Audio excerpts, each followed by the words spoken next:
Hi, this is Jade Raymond. I'm the producer on Assassin's Creed, and we have some all-new footage to show you from a mission in Acre, where our goal is to take out William de Montferrat. Now, we've already done some investigation. We've found out that William is the regent of Acre. He's planning to take over the city while Richard is out fighting the war. He's located somewhere in this fortress here. So we have to find a way to get in and take him out.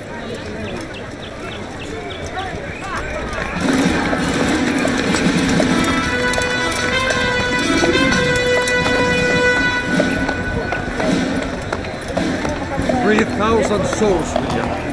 I was told they would be held as prisoners and used to barter for the release of our men. The Saracens would not have honored that end of the bargain. You know this to be true. I did you a favor. Oh, yes. A great favor indeed. Now our enemies will be that much stronger in their convictions. Fight that much harder. I know our enemy well. They will not be emboldened, but filled with fear. Tell me, how is it you know the intentions of our enemies so well? You who forsake the field of battle to play politics. I did what was right. Now this is an interactive cinematic. We never lose control here. You can see we're moving around. What I see here. No. I see a man who's trampled it. Your words are most unkind, my liege. I would hope I might have earned your trust by now. You are Acre's regent, William, set to rule in my stead. How much more trust is required? Perhaps you'd like my crown. You missed the point. This is nothing new.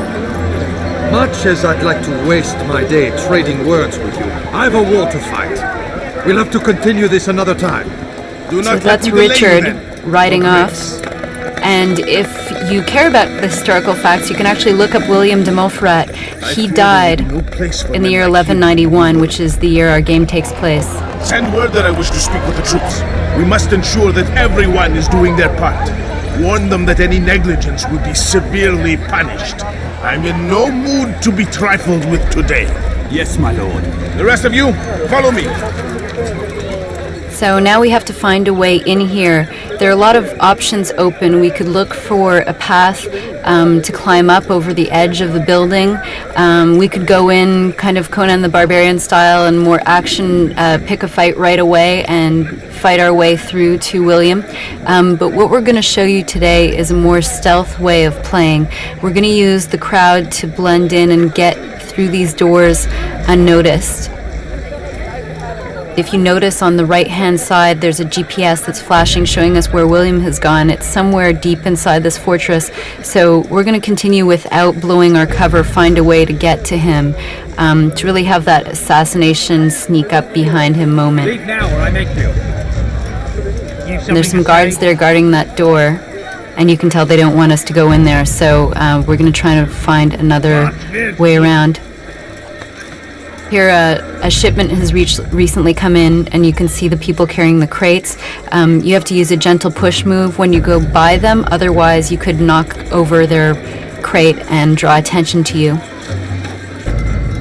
And now we're going down this alley where no one is, and we're gonna use some of our climbing ability to get up there. And you can see that really the mechanic of climbing is based on the actual 3D.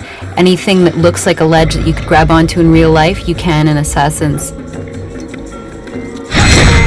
And there's a stealth assassinate, a very efficient way to use your hidden blade to get rid of these guys on the rooftop. You can see that they're kind of all around.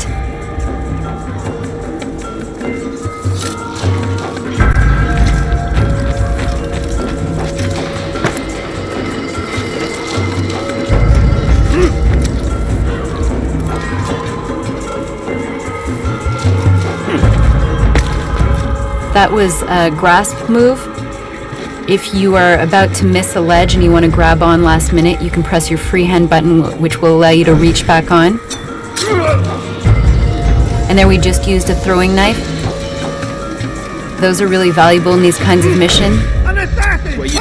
You can see that we just took this guy out before he was able to alert the other guys. If we were going to use our sword and run over there or even assassinate, it would take us probably too long, and by then the whole guarded fortress would be on alert. proactively taking that guy out. And they're one hit, one kill, but you really have to manage how you use them. We stand accused of failing in our duties. He does not recognize the value of our contributions to the cause. And now we can hear William down there. We're going to show you a brand new move that we haven't showed off yet. It's the Air to Assassinate. It combines some of your acrobatic skills with the hidden blade so that you can really sneak up on guys here and get rid of William before all of the guards watching see you. If you draw attention to yourself, you're going to have a big fight on your hand, and it'll take you a while to get to William, or he may even get away beforehand. So we're going to drop down here and... Nice! Okay, we skipped ahead here. We didn't want to show you the story moment to ruin too much of the mission for you, but we are going to show you some fight. Right now we have the sword out. It's probably the most powerful weapon.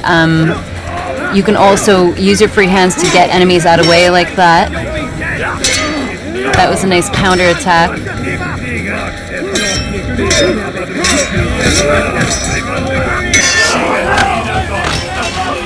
Basically, the moves that you have available are changed depending on your position to the enemy and which weapon you have out. We just switched to the short blade. And we use the environment there. That's especially an efficient way to get rid of a bunch of guys at once.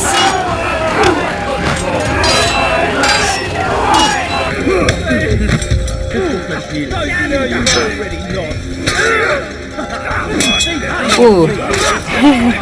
That's a foot stab. Okay, we're pretty much surrounded here. It's a good time to break away and get out of there.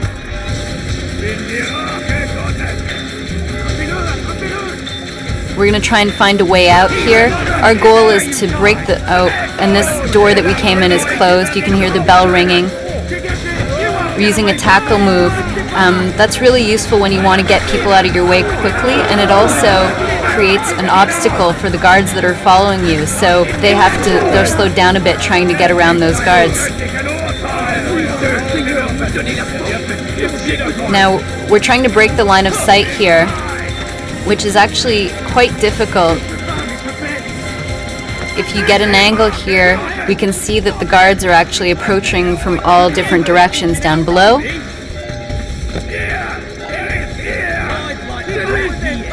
And one of them's catching up, so let's get rid of the closest guy.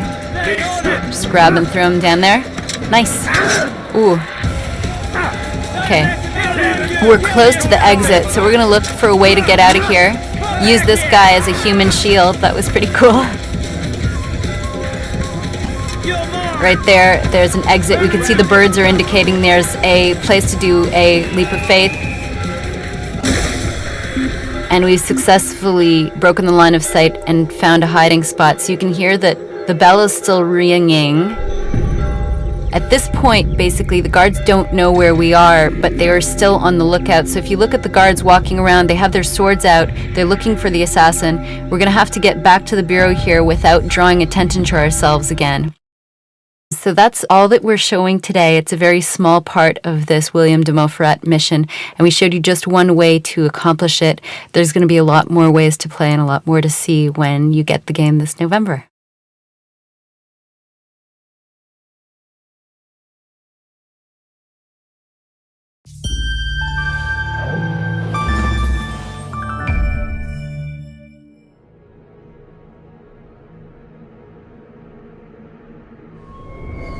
After the success of the original Assassin's Creed, our ambition is to build upon the uniqueness of the first game, but this time on a much bigger scope. Our priority is to offer variety in all the compartments of the game. And here we are, Venice at the end of the 15th century, a new time period, and a new hero, Ezio Auditore da Firenze. And he's on a quest for vengeance, which you'll learn more about as the game progresses. It's you! As you can see here, you can use your environment to assassinate your enemies. You just need to wait for the right moment and finish them off. The crowd is still one of the central focuses of Assassin's Creed 2. And of course, we've adapted its look and feel to the Italian Renaissance. This Venetian carnival is a custom we wanted to include in our game.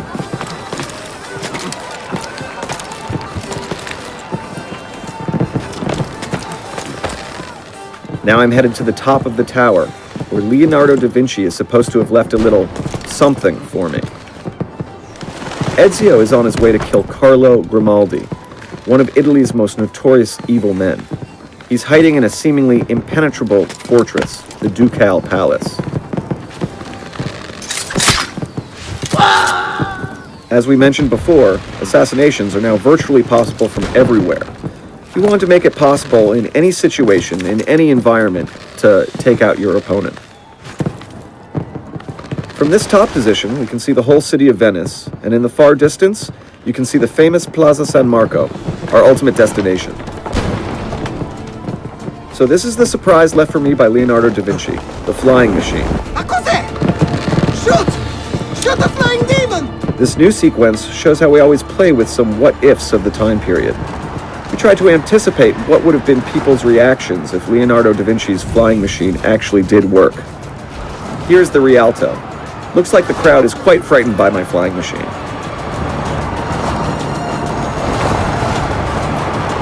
I also am using the hot air from the fires to give me attitude and speed. The fires were lit by my friends, thieves, NPC characters, who helped me plan this infiltration. I've almost reached my destination, and in front of me is the Basilica, and here, the Ducal Palace. It is very well guarded, and that's why I need to use my flying machine to infiltrate the palace and avoid drawing guards' attentions. That thing! Stop it!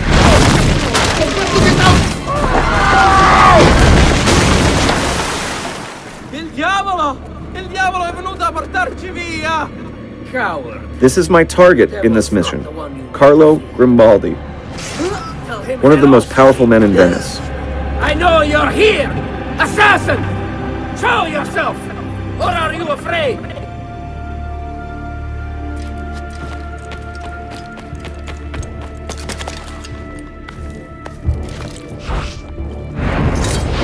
Again, we've kept the air assassinations from the first game, but we also have some new ones as well.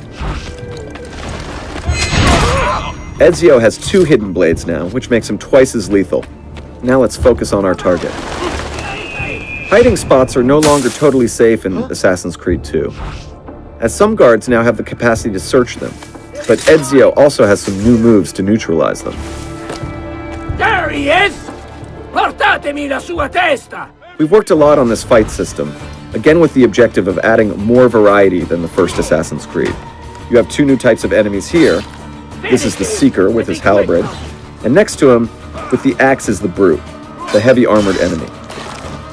There's much more variety in weapons as well. There will be more than 30 in the game. New to this game, I can disarm enemies and use their weapons against them. Let's assassinate our target. You really are the devil. Wait! I'm sure we can come to an arrangement. I'll give you anything you want. Name your price.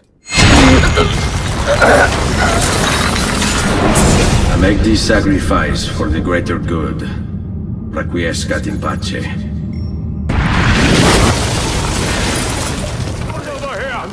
We've successfully killed our target, but the guards are alerted.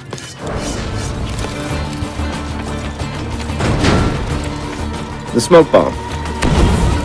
Very efficient when things get a little hot. Now, let's escape by diving into the water. This ends our demo today. This is really a first glimpse at the new diversity of the Assassin's Creed experience. You have seen new gameplay types, new ways to assassinate, new moves and weapons in fight, and believe me, this is only the tip of the iceberg. Thank you.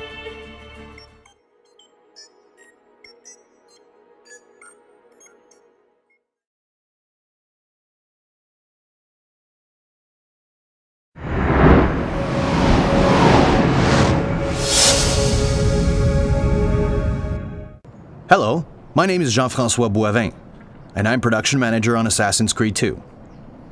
Today, we'll show you a few cool new features that we've added in the game through this short walkthrough. So here we are, Italy, 15th century, with a breathtaking view of the city of Florence and all of its famous landmarks.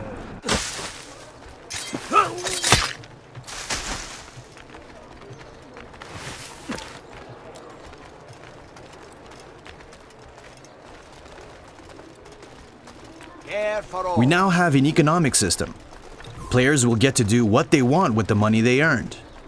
They'll be able to buy various weapons, armors, and as shown here, the poison vial. Progression was really important for us. Ezio will learn throughout the adventure to become a better assassin. Thanks to Leonardo da Vinci, we now have a lot of new tools at our disposal. Let's take out this guard with our hidden gun. We now have a lot of secondary missions that are not mandatory to the main path. I'll head to the Pigeon Coop to get one secondary assassination mission.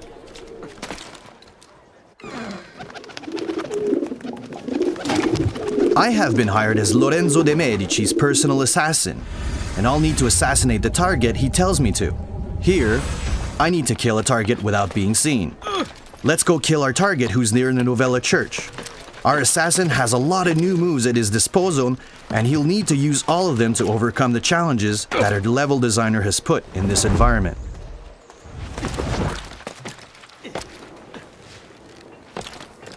Players can now use the eagle vision while moving around. Here's our target with the yellow glow. He seems to have a bodyguard with him who's glowing in red. Let's throw some coins to distract the crowd and use the poison we purchased and poison the guard with our hidden needle.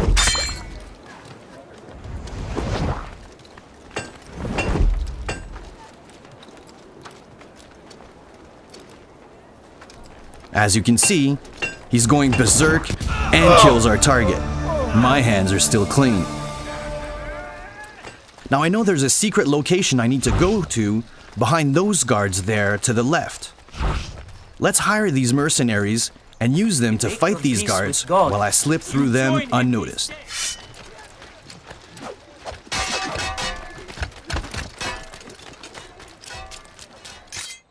Another of Leonardo's upgrades, the double hidden blade. Really effective to take out multiple enemies at once. Here's the secret location I need to go to. The secret locations are interiors of several famous landmarks. You can discover their entrance in various regions of the game. The gameplay in these locations will challenge the player in acrobatics, puzzles, and stealth.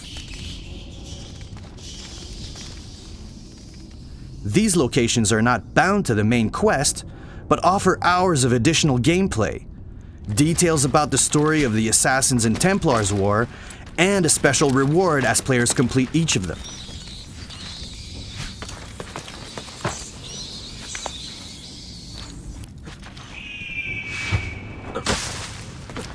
These interior maps are another way we give players diversity in Assassin's Creed 2.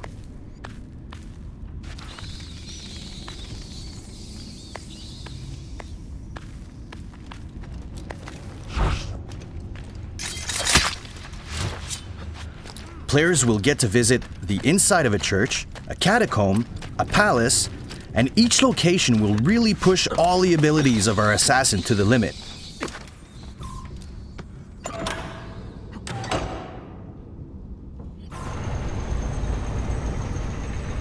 Merda! The door! Keep watch while I go look. This was supposed to be an easy job. I told you we shouldn't have come here. If I hear anything, I'm running to the other guard post. So help me God! Again, Ezio can literally assassinate from everywhere. Use smoke bombs if he wants to avoid an encounter. Saverio! I'll be back with the other guards!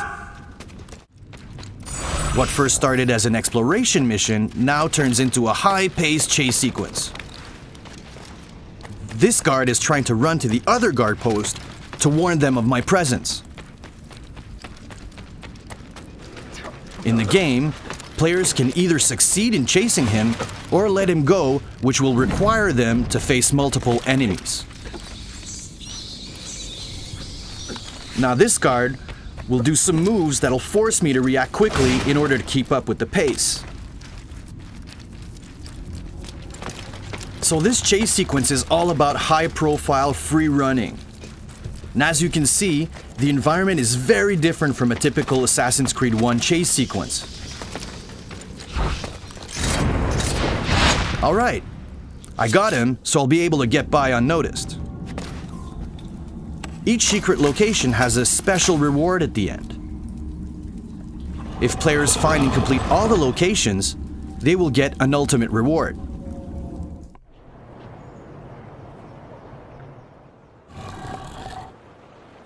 And here I am, back in Florence, free to make my way to my next objectives. Thanks for watching.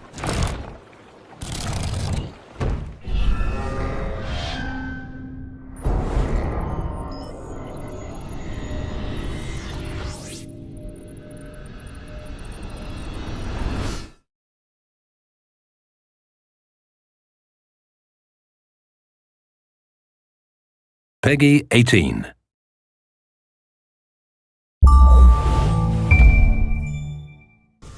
Hi, my name is Jean-François Boivin, and I'm associate producer on Assassin's Creed Brotherhood.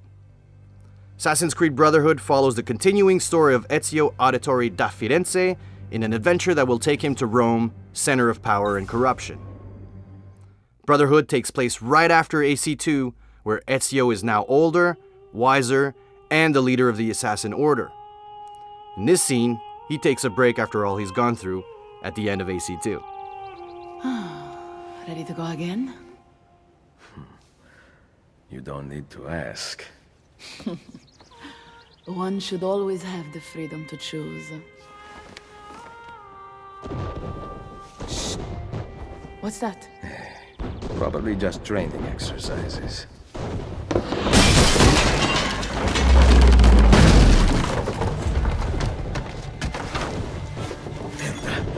I have to find Mario and rally the troops. My men are in the courtyard. I aim to lead them around back and flank our attackers. Stay out of sight. The struggle between the Assassins and Templars has escalated and will reach new heights in Brotherhood. Ezio has become a legend, and so he's actively hunted by the Templars, who will attempt to annihilate the Order once and for all. The game pushes the cinematic envelope even further, with epic, relentless gameplay moments. It's the Borgia! How did we not see this? They must have massed to the east during the night. We need to hold them off until the townspeople have escaped. I will take care of it. Use the cannons above the rampart. I intend to lead a frontal assault. Do you have it? I am keeping it safe. The Borgia must not be allowed to breach the walls until everyone is safely away. Insieme per la vittoria. Insieme. Uncle, be careful. I will.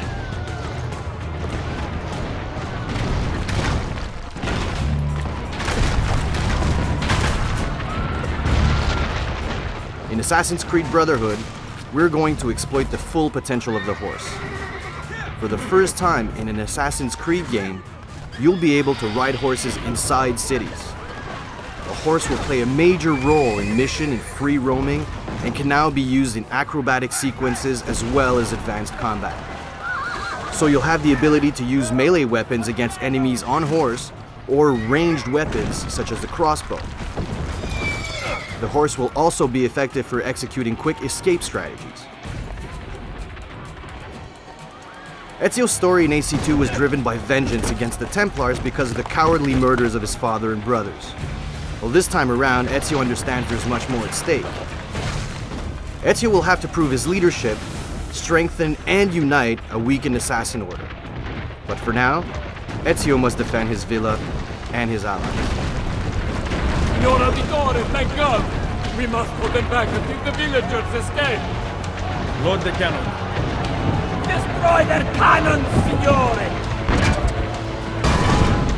Ezio needs to man the cannon and fire its siege towers to protect the villa, giving enough time for the villagers to flee to safety.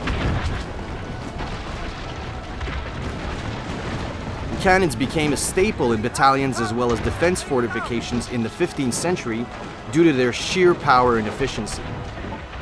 Ezio's uncle, Mario, had the cannons installed in the villa, anticipating an attack such as this one after what happened at the end of AC2. He's dead, signore! And gameplay diversity is still a huge priority for us. This ballistic gameplay is just one example, as Ezio will have multiple new gadgets and machinery at his disposal. Keep going!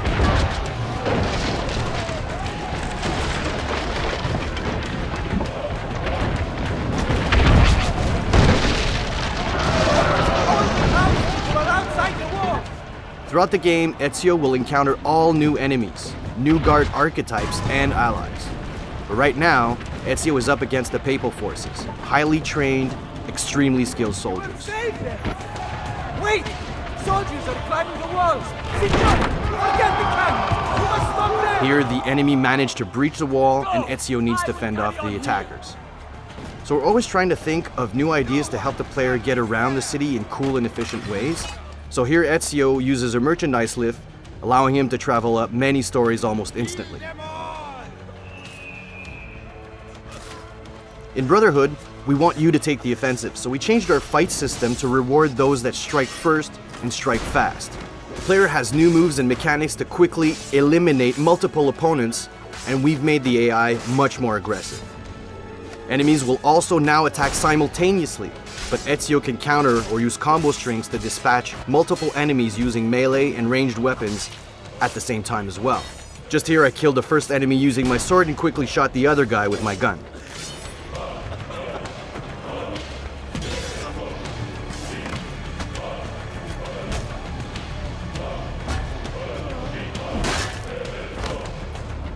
And of course, with every new Assassin's Creed game, we want to offer players new ways to kill their opponents.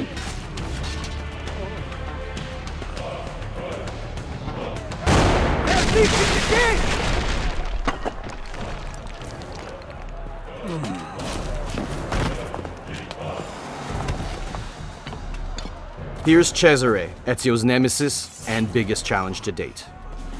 I know you're there, Ezio! The Pope told me about you and your little group of assassins. And this! Give me the gun his friend fashioned for us! We've had too much bloodshed. I think the cleansing is in order. So consider this an invitation from my family to yours.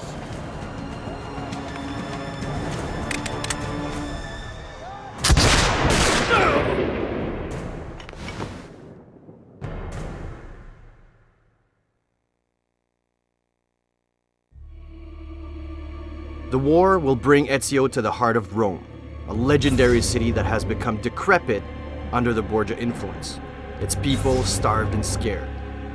Defeating the corrupt elite entrenched there will require more than just strength and skill. He'll need to lead the people, teach them, and make them believe. And if he doesn't, all of Italy will fall. On behalf of the entire Brotherhood team, I'm Jean-François Boivin saying thanks, and keep your eyes open for more to come soon.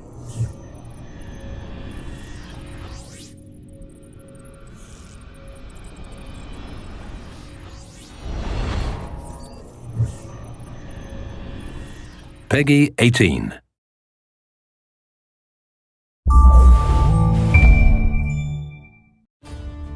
Hello everyone. Today, through this short demo, we're going to show you tons of new features for Assassin's Creed Brotherhood. The actions completed in this demo are not all part of the main mission branch of the game and are optional missions that players can complete whenever they want to when in Rome. These side missions will have direct impact on the progression of Ezio, as well as the city life in Rome itself. So, here we are in Rome, the biggest map ever created for an Assassin's Creed game. This city is 3 times the size of Florence in Assassin's Creed 2. Upgrading the villa was very appreciated in AC2, and something we wanted to push further in Brotherhood. This time, players will have the opportunity to bring the Renaissance to Rome based on their actions and in-game investments to weaken the Borgia. As you can see on this map here, the Borgias have total control over the various territories of Rome. Each of these territories is controlled by a Borgia tower and defended by its leader and troops. In order to free each territory, players will need to take down the Borgia tower. I will mark this tower here on my map and start making my way towards it. Destroying the tower will free the people of this zone from oppression and let them reopen their shops, factions, and other businesses. In Assassin's Creed Brotherhood, we've included various types of horse. The one I just stole from this guard is a warhorse. As Ezio progresses throughout the game, he will build his Brotherhood. You can have several assassins under your command. Before I go clear the Borgia Tower, let's recruit a new assassin.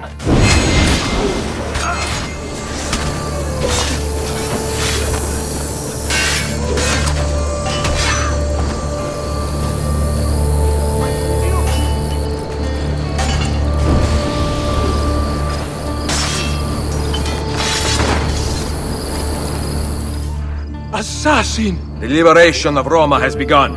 If you choose to flee, do so now.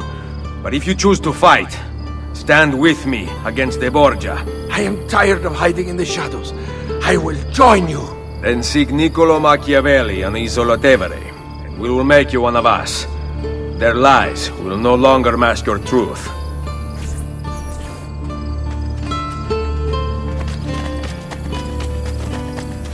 Now that I've signed up a new assassin, I'm going to go manage my guild.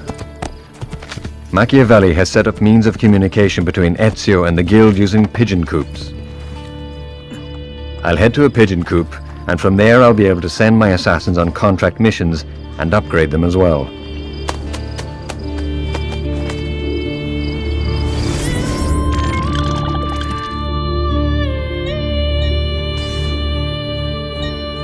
First off, I send my assassins on a mission to Lisbon.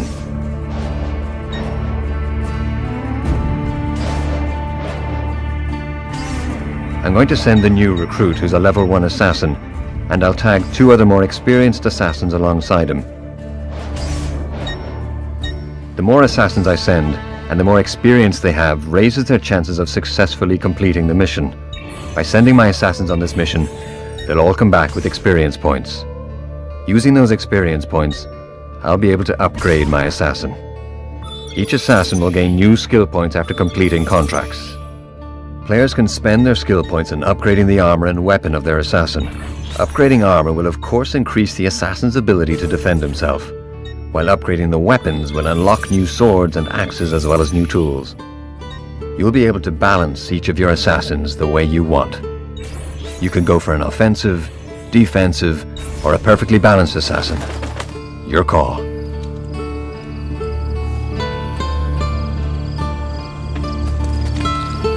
Now, let's head towards that Borgia Tower.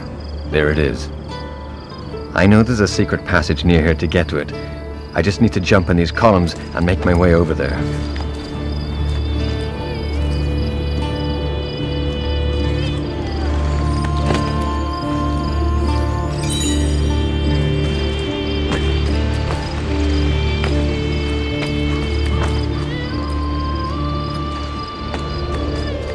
As I previously mentioned, to get rid of the Borgia influence in this territory, I must first kill the tower leader.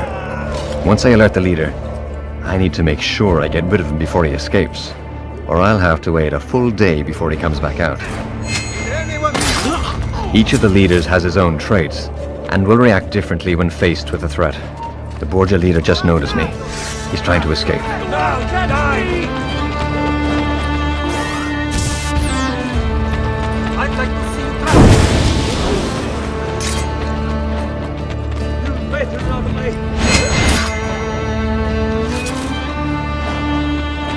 Now that I've killed the Borgia leader, I can make my way to the top of the tower and destroy it.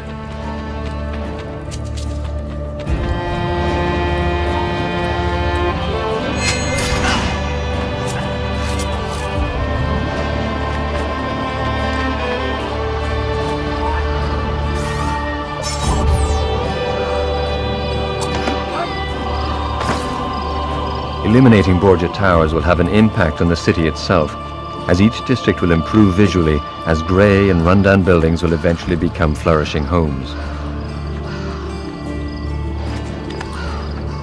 Citizens will also see their life change for the better, as beggars and dubious individuals will be replaced by artists and merchants.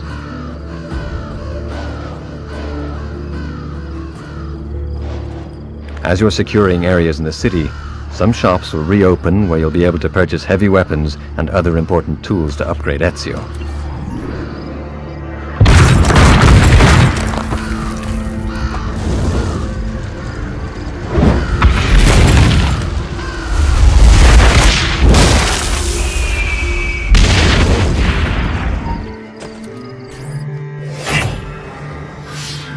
This was a short overview of some of the new gameplay mechanisms in Assassin's Creed Brotherhood. On behalf of the entire Assassin's Brotherhood team, we hope you enjoyed this walkthrough. Thank you.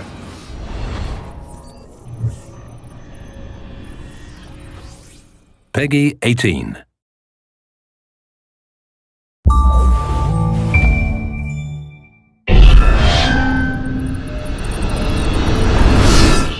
Chi è là? Ezio! Leonardo! It is good to see you, friend. Come here. Forgive me. The Borgia have commandeered my services. Actually, they would have killed me had I refused. What do they want? War machines. I have constructed weapons for all the Borgia guards and other terrible monstrosities besides. They are very well designed, Ezio. Cesare intends to supply his army with my creations. You must dismantle them. Grazie. I will take care of the plans and the machines.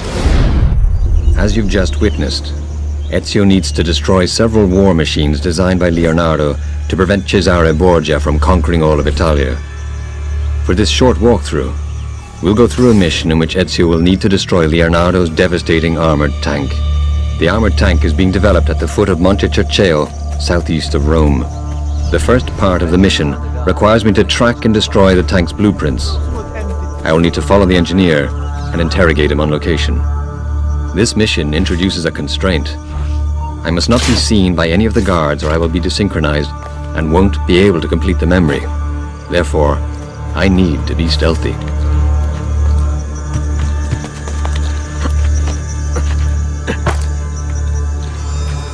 In Assassin's Creed Brotherhood, Leonardo will create new gadgets for Ezio. Here, I will dispatch this guard using poison projectiles, stunning him and quickly sentencing him to his death.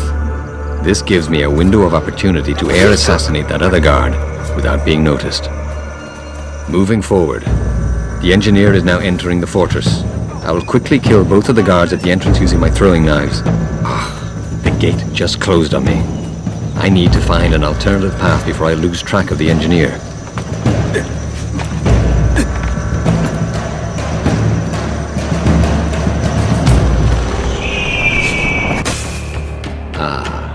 There is the engineer. It's time for Ezio to use his persuasive skills. Where are the plans for the weapon? On the table, at the opposite end of the fortress. And the device itself? I am not sure, but you need 3 people to work it. Come with me then. No, we captured 3 soldiers. They are in a cell across from the plans. They will help you. Bene. So the blueprints are not far from here. Let's subtly make our way towards them and reduce them to ashes. I still need to be stealthy here and avoid getting spotted by any guards. Once the player has dismantled all of the war machines, Leonardo will grant Ezio a special reward, a unique gadget that will undoubtedly help Ezio in navigating Rome. The blueprints are destroyed. Now, let's go free the 3 soldiers the engineer was referring to. As you can see now, Ezio is currently wearing armor. We plan to have various armor sets for Ezio, accessible in shops, as well as secret armor and skins that can only be earned if certain conditions are fulfilled. Where is Da Vinci's machine? Follow us. They have hidden the path, but we discovered the entrance. All right, let's follow these men. At this point in the game, Ezio has acquired advanced fighting skills. Strike first, strike fast is our new motto for combat on Assassin's Creed Brotherhood. We want the player to take the offensive. This new offensive-oriented attitude permits Ezio to take the initiative and quickly attack using new moves such as kicks, combo strings, and linked melee ranged attacks. The players that take the upper hand will win fights. Otherwise, enemies will gang up against Ezio simultaneously. Leonardo expects me to maneuver this. No instructions, of course. Using this tank, I will need to demolish the factory that is mass-producing this war machine to prevent Cesare from building his mechanical army. Of course, we have several other missions where the player will be able to control a variety of Leonardo war machines. and ultimately destroy them.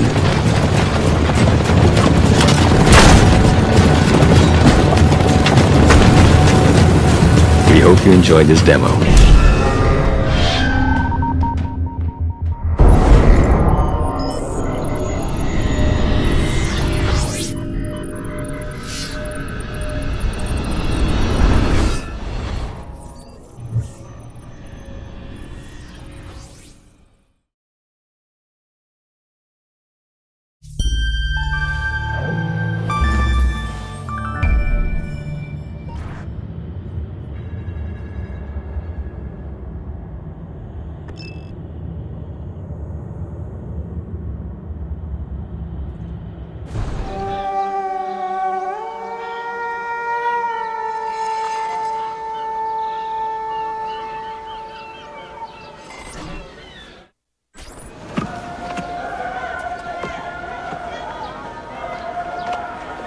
Karım bütün paralarımızı kullandı. Meğersem hepsini almış, dün akşam bir yerde kaybetti. Efendim, ne güzel bir kadındı. Ve de benimle konuşmak istiyordu. Hayret ettim. Ama çok güzel bir kız.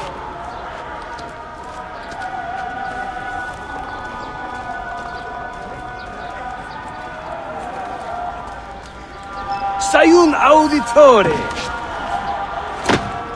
Word around the city is you're leaving us. Is nothing I do a secret. Not to worry, brother. The captain of your ship is a friend, but neither of you are going anywhere just yet. The Janissaries have raised the chain across the mouth of the Halic and ordered a full blockade until you are caught. They raised the chain for me. We will celebrate later. Here, I have something for you. Careful. This has 50 times the kick of our usual bombs. Gather your men. This will attract some attention.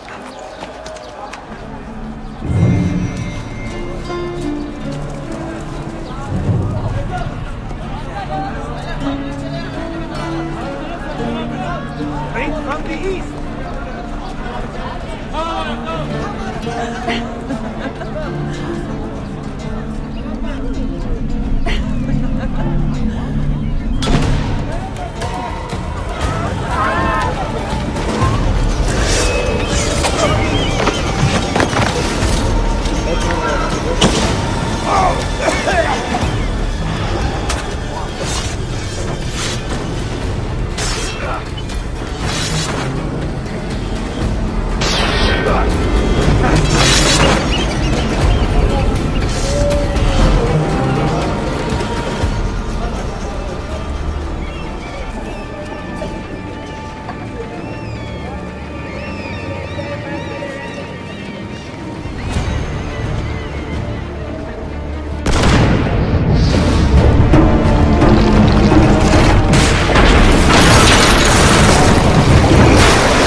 The assassin is trying to get to his ship!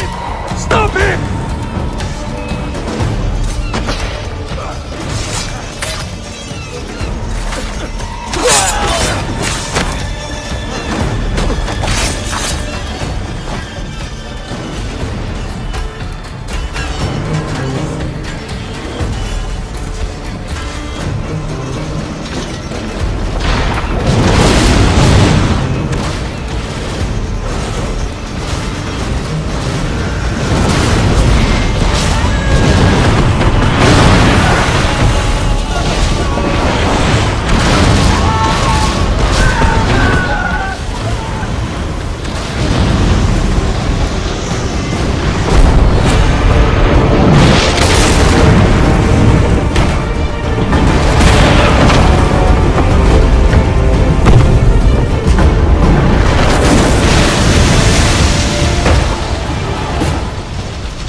Fix the ship!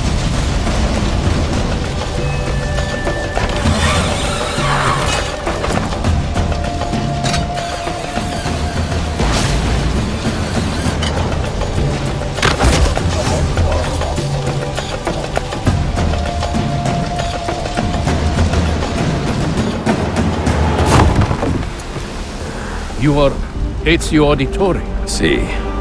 Sorry for the delay.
In Ezio's final chapter, Assassin's Creed Revelations, Ezio is on a personal quest in search of the secrets left behind by legendary Altair.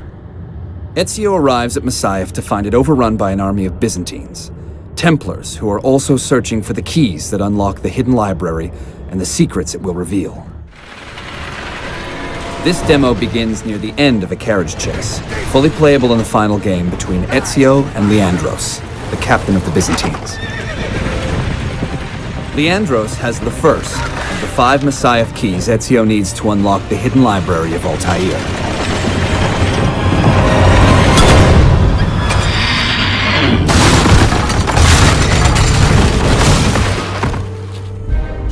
Do not take your eyes off this road for a moment. Do you understand me? Nothing gets through. Leandros! Here! Well, well. Look what crawled out of its hole to die. He's at death's door. Finish him off. Bring me his head, or throw yourselves into the canyon! Go! Get the bastard!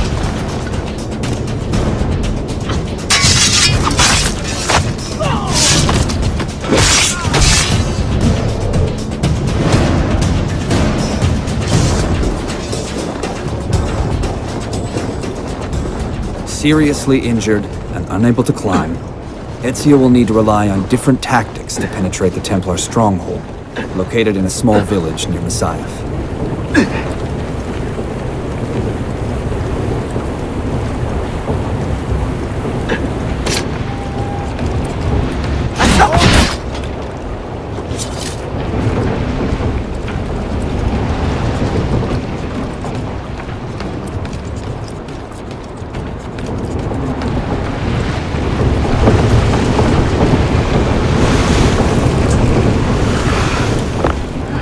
Used to be so easy.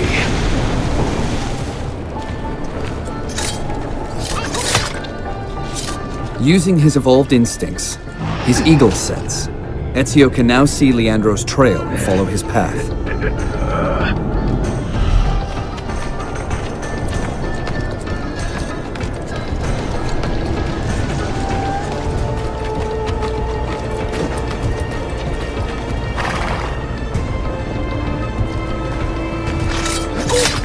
Ezio will place an already crafted tripwire bomb onto this guard's body to lure the patrolling guards into a trap.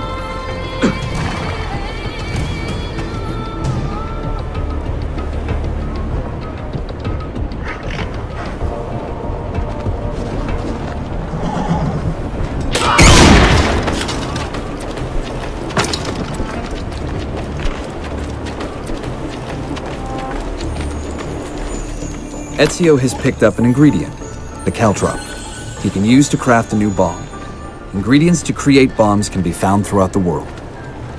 Still injured, Ezio can avoid engaging in direct combat using a diversion bomb, allowing him to continue his search for Leandros.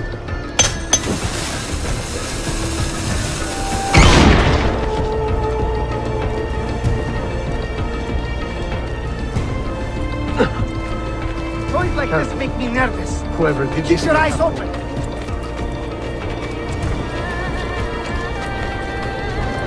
The assassins have set up bomb crafting stations throughout the city. By changing an ingredient, the tripwire bomb used earlier can be modified to an impact bomb for a more aggressive style of play. Also, Ezio can create a new bomb type using the caltrops he just picked up.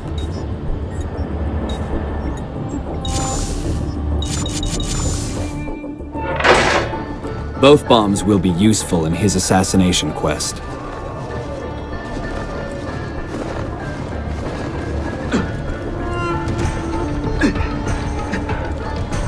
Got an odd feeling about that.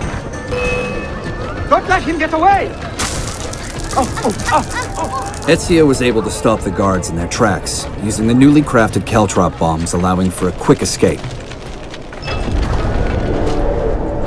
Could it be that you are every bit as deadly as the legends say? Or am I in charge of an army of drunks swinging sticks? Right this way, Ezio. Nowhere left to run now! Not for me, and not for you. Kill that dog! Cut him down! Now! Die! When a careful approach is no longer an option, Ezio can rely on impact bombs to eliminate multiple enemies at once.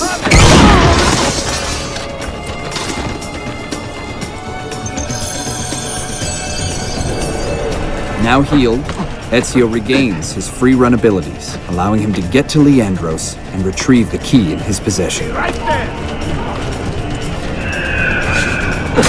Right with the stone! Get him, idiot!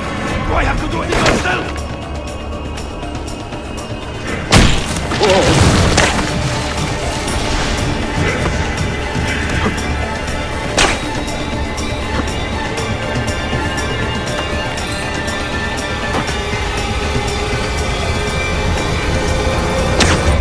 Do your worst, Malakas!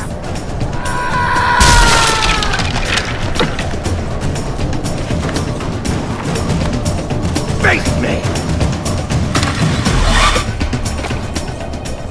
What does it take to kill you, eh? Don't you ever stop howling.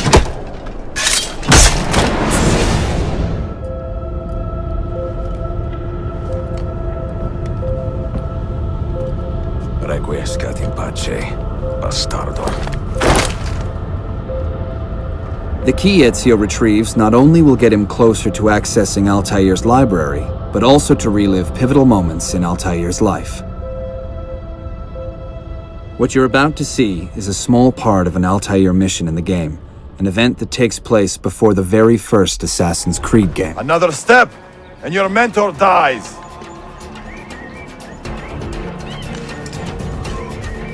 You will not leave this place alive, traitor. No, you misunderstand. I am no traitor. For I cannot betray those I never truly loved. Then you are doubly wretched, for you have been living a lie. Faced with the possible death of his fellow assassins, Altair will need to act quickly and find a way to infiltrate the fortress before the traitor kills them off, one by one.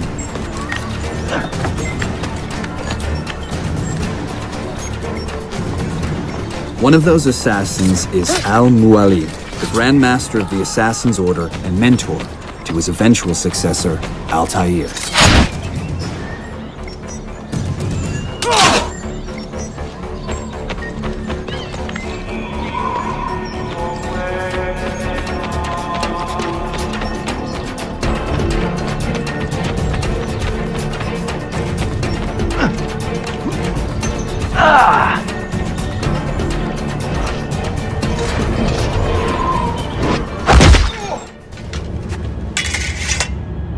You put too much faith in the hearts of men, Altair. The Templars know the truth. Humans are weak, base, and petty. No. Our creed is evidence to the contrary. Perhaps I am not wise enough to understand, but I suspect the opposite. That I am too wise to believe such rubbish. The Crusader, who is revealed to be the traitor, will be a playable character in the multiplayer part of Assassin's Creed Revelations. You offered him a chance to salvage his dignity. Why? No man should pass from this world without knowing some kindness. But he shunned your graces. As was his right. Altair, I have watched you grow from a boy to a man in so short a time. It fills me with as much sadness as pride. You fit your father's shoes as if they had been tailored to your feet. I did not know him well as a father. He was an assassin, above all. You too were born into this order. Do you regret it? How can I regret the only life I have ever known? You may find a way in time, and it will be up to you to choose the path you prefer. Come, my boy, and ready your blade. This battle is not yet won. This moment, in which Altair becomes a master assassin, is one of the many revelations gamers will get to experience in the game. On behalf of the entire Assassin's Creed Revelations team, we hope you enjoyed this demo.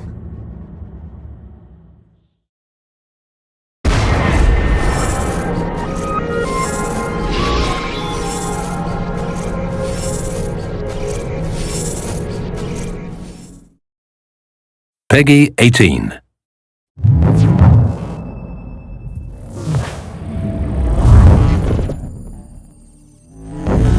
Assassin's Creed has always been about exploring seminal periods in history. The story of Assassin's Creed 3 takes place across 30 years, before, during, and after the American Revolution. A pivotal moment not just for America, but for the world, reshaping the way people thought about government and forever shifting the balance of power. So for those of you who don't know, our new hero is Rodon Hagedon, or Connor as he'll more commonly be known.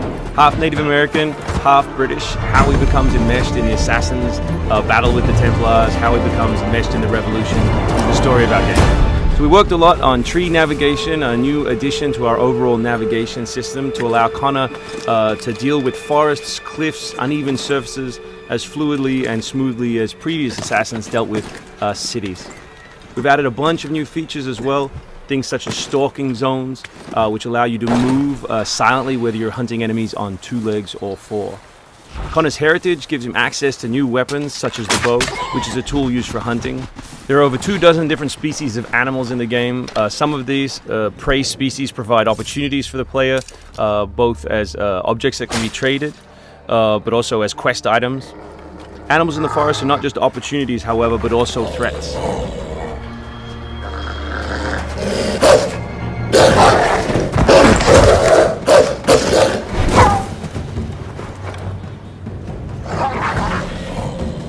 Our brand new control scheme allows you continual access to tools such as pistols on one button, as well as maintaining access to your core weapon on the other, in this case the hidden blade.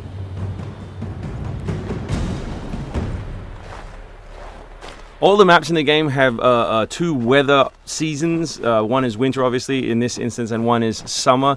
Winter affects gameplay, slowing Connor down and encouraging him to climb. Crowd is a key pillar of the Assassin's Creed universe, and we've worked a lot on making people feel specific. But there are also sources of opportunities in the game. So here, the Doctor will give you a chance to add a minor side quest, and here you can finish off another side quest by dropping off the meat that you just hunted. Here is the meat you requested. Thank you. Please accept this as a token of my gratitude.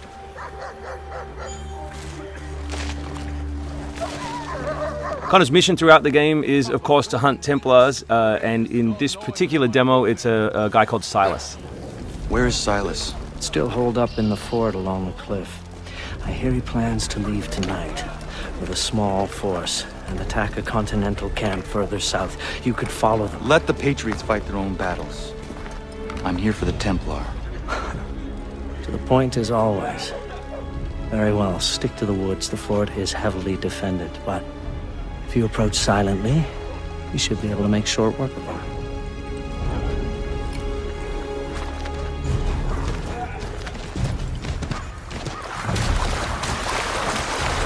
We've also worked a lot on life in the living world, adding features such as carts, as you just saw. Also trying to give purpose to all of the other characters in the world. So here, a small company of Patriot forces are attacking a British fort while the player attempts to assassinate the Templar. Connor's new fighting style is all dual-handed. He always has two weapons at his disposal in his primary weapon slot. And here we'll demonstrate that, all the new moves, all the new weapons, as well as some new tools. So guns are a larger threat in Assassin's Creed 3 than they have been in previous games through the addition of firing lines. So firing lines are a key feature of the period, and we've integrated them into both combat and pre-combat to give the player different opportunities, such as the meat shield, to deal with them. Once you counter an enemy, you have a choice of what to do, whether to assassinate or throw them. Enemies can now attack together in unison. We call that a dual counter.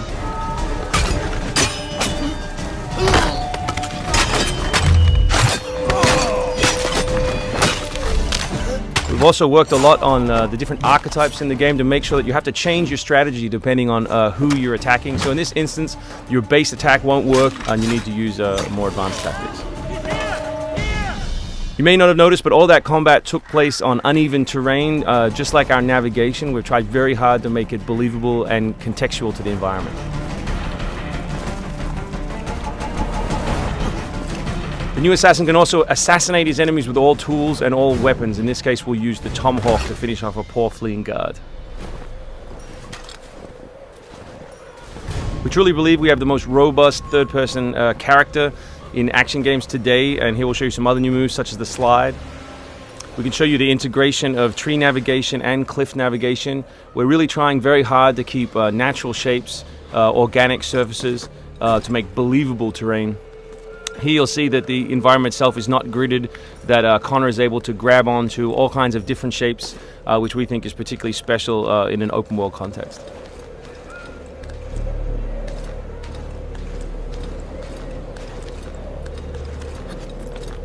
This is one of three ways into this particular fort. It's sort of the stealth path at the rear.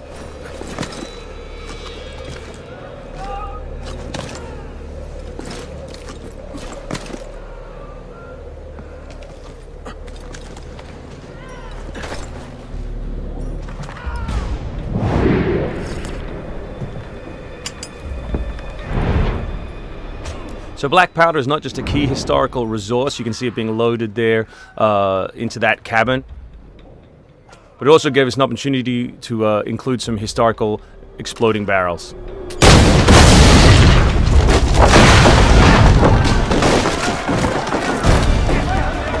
So another thing we invested heavily in is this notion that Connor is always on the move. We gave him a bunch of new abilities, such as running assassinate. So here as he chases Silas, he can assassinate this guy on the run. He can snatch up this musket on the run, kill another guy, and finish with a jumping assassinate.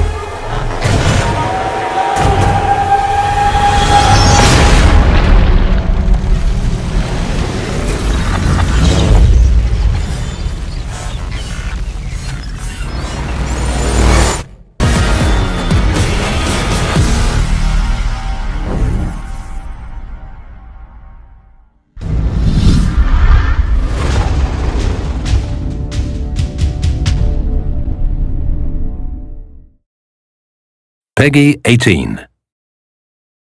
Hi, my name's Alex Hutchinson, Creative Director of Assassin's Creed 3, and I'm excited to show you some of our brand new city gameplay. So there are two huge new city locations in Assassin's Creed 3, one being New York and this particular city being Boston. Both were recreated at around 1:3 scale based on historic maps that we discovered from the 18th century. So lots of key landmarks from the period are still there, but the overall vibe of the city, the overall feel of the buildings around those landmarks is completely fresh. Lots of new small features here. You see a combo of different, old school assassin's moves, not just hiding in hay bales, but assassinating from them and doing the whole thing in a moving cart. My husband's over this way. Follow me. We've also tried very hard to integrate side missions into the narrative, into the player's experience throughout the city. So as you move through Boston or New York or even the frontier, you'll see different characters that offer you the opportunity to help. Hey, Lickspittle! Why don't you take yourself back across the pond? We've integrated stealth positioning into the game, so you can sort of take cover against most walls or even trees, and then of course you can assassinate from those positions, just to help with general player acting and the sensation of being integrated in the world. You can also see here new moves such as the stalking zone, which are basically mobile hide spots that allow you to stay hidden. What did you think would happen? You resist the captain and you get the You may have seen this particular new tool before. It's the rope dart. But what we want to show you now is how you can use it in a stealth scenario. So here you can hang an enemy from a tree, lure his compatriots over, which gives you the opportunity to free this gentleman here.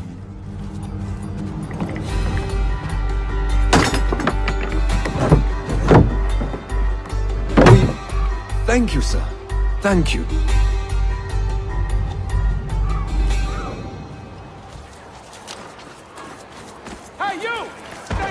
We work very hard on the crowd in the game to make it more specific. They respond to weather, they respond to other crowd members around them. As much as possible, we want them to make the world feel alive and believable. All anybody wants these days. Chickens, animals as part of the crowd in the city is also a new feature.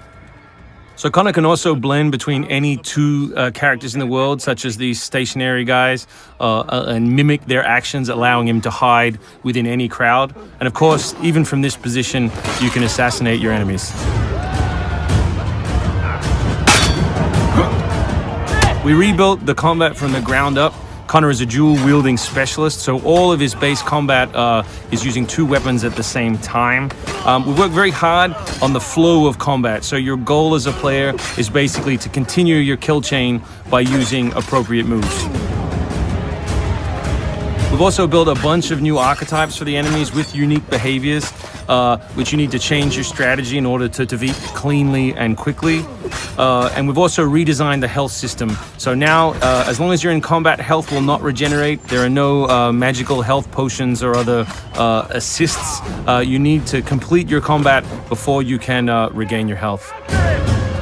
City navigation has seen a big facelift for Assassin's Creed 3, whether it's new objects such as these monkey bars, the ability to run on moving surfaces, as you saw earlier, some new scrambling moves to go up angled surfaces, and this one of our favorites, the new pass-through, where you can cut through interiors to lose your pursuers.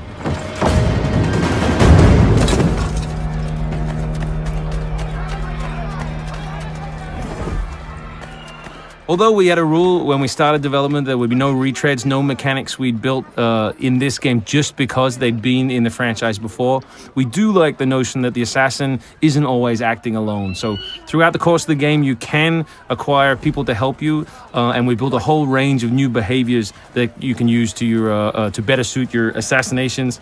This one is calling in your buddies who have disguised themselves as redcoats, which can allow you to pass through different choke points within the cities undetected. Well done, soldier.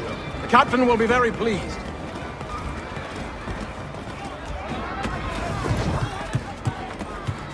Connor's mixed heritage, he's half Native American, half European, is not just a cool story device in the game, but it also gives us the opportunity to give the player some new tools. You saw the tomahawk, here we'll show you the bow. The principle of the richest men in the Killing that guy will lure his buddies away from the boat and allow you to sneak on board. Along the way, you can pick up a musket, you can do it on the move, some other brand new assassination moves. And these are also contextual, so people near the edges of objects can be booted into the ocean.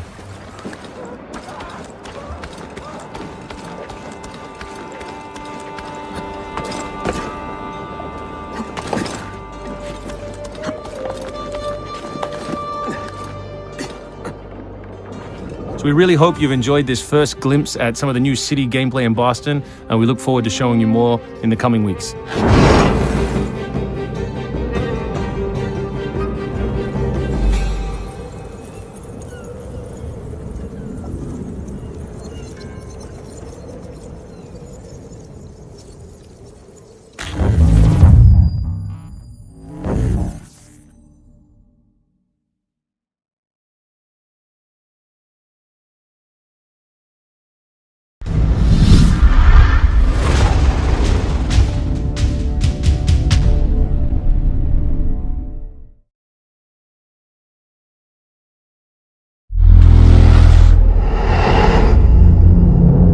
Hi, this is Ashraf Ismail, Game Director for Assassin's Creed 4 Black Flag, and we're here to show you a moment in the story where we see what it was like being a pirate. Lawless men and women living a free life, but at a cost. Way to the mark, Kenway. Maybe he remembers where his rat is hiding. Before my aim markedly improves. That flushed him out. I'll catch you up, Thatch. This moment is based on an actual historic event where Blackbeard was hunted by the British.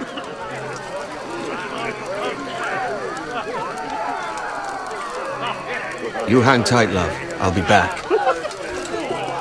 As we tail this suspicious person through the party, we can see the nature of these pirates, carefree and careless, reflecting Edward's own state of mind, one that undoubtedly gets him in trouble. I'll come back for your coin later, lads.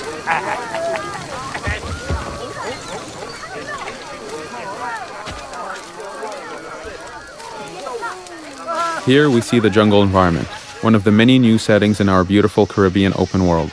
Other settings include caves, underwater, plantations, ruins, coconut islands, and of course 3 major cities, Havana, Kingston, and the pirate haven, Nassau. And I reckon Kenway suspects something. He don't miss much. What was that? We've decided to make enemies harder and deadlier, so you'll definitely want to use stealth when facing tough challenges. No surprises. Secure the other side, and watch the bar. Aye.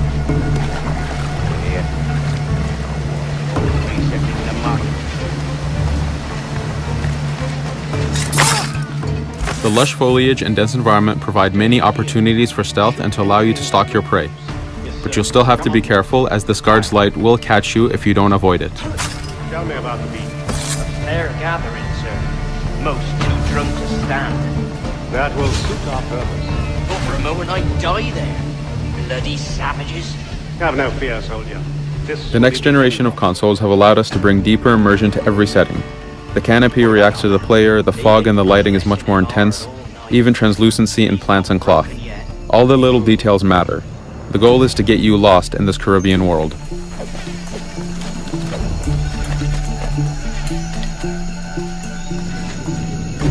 Quickly, send the signal.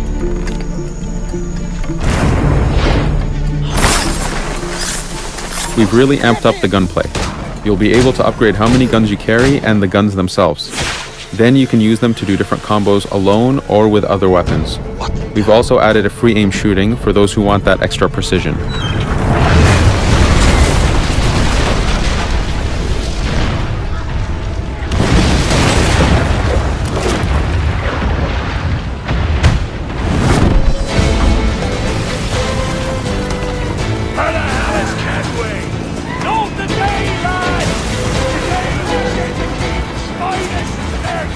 A very important feature for us is the seamlessness you see here. Being able to go from land to ship without a break in the immersion.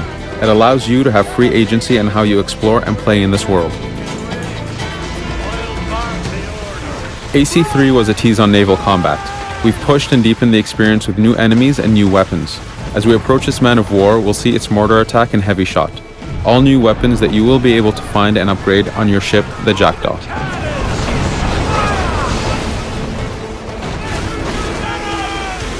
Another new weapon, the fire barrels. Very useful to hamstring a chasing enemy. Load the heavy shot, lads! Aim at their waist! Bring that beastie down! The seamless concept also extends to boarding. You can board and capture virtually every ship in this world, but the way you do it matters. The angle you approach it, the speed, using swivel guns to weaken the crew, or rope swing to go in guns blazing, even jumping in the water and swimming to the other side for a stealth attack, it's all up to you.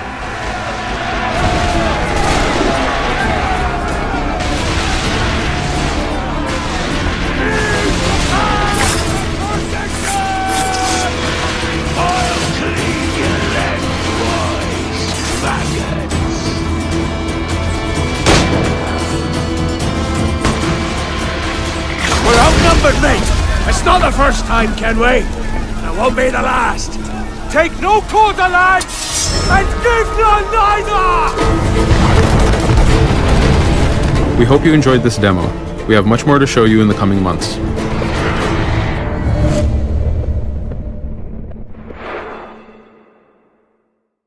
Peggy 18. Hi, my name is Ashraf Ismail, Game Director of Assassin's Creed 4 Black Flag, and I'm happy to be showing you our Naval Fort gameplay. So, what'll you do with your share of the gold we take from Governor Torres? Return to Africa, prince among men? I cannot return to a place I've never been. I was born in Trinidad, a slave from my first breath. But wouldn't you feel, I don't know, more welcome there? As you might feel more welcome in Paris. Fair point. With this skin and this voice, where can I go in the world and feel at ease? This country here is my best chance. This country called Jackdaw, where I know the names of all citizens and they know mine, and we work together. Not always out of love, but to keep our country afloat. I think I understand you. Let's take her then. For the citizens of Jackdaw! As we approach this fort, right away we use the spyglass to assess the threat. Here we can see a schooner and a brig. We'll have to deal with them as we fight the fort. Forts have towers that we need to take out before being able to infiltrate them for a ground assault. Here is a new weapon in the naval, the mortar. It is great against fort towers, does a lot of damage, and obviously you don't have to worry about guiding the shot. This is early in the game, so this is an easy fort with only 2 towers. The world consists of multiple zones. Each zone has one fort protecting it. The harder the zone, the harder the fort.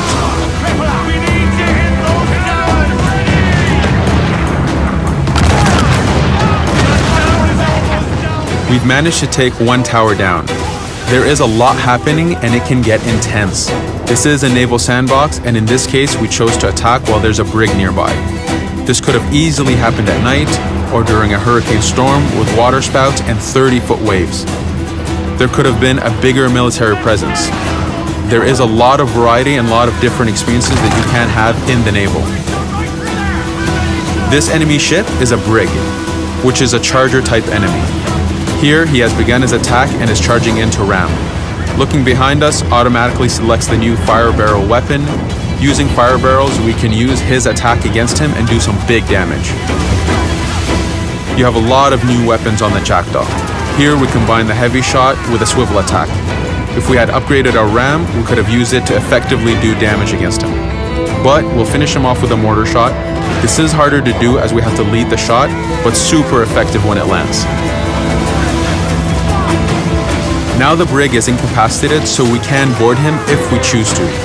But since we still have a tower to deal with, we'll take him down and go finish off this fort.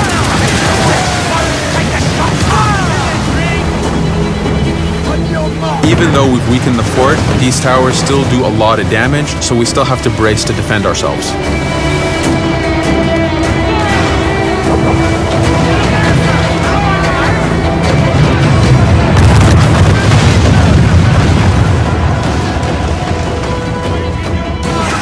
Now that the towers are down, we need to infiltrate to capture this fort. To capture a fort, you need to find and kill the fort commanders.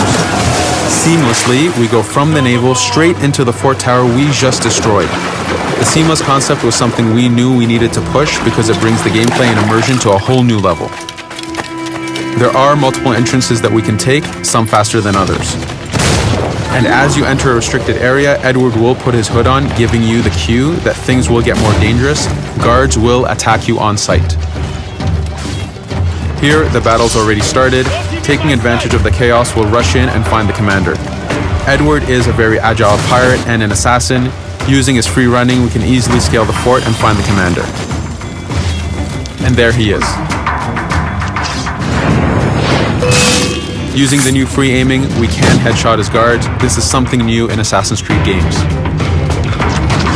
Now that we're close, we'll use a running assassinate to take him out and take the fort.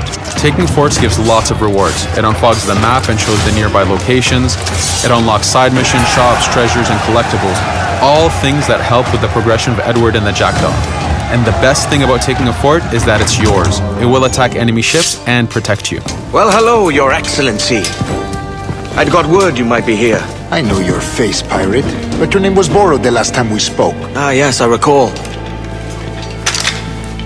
I missed that one. So, what's a Templar Grand Master doing so far from his Castillo?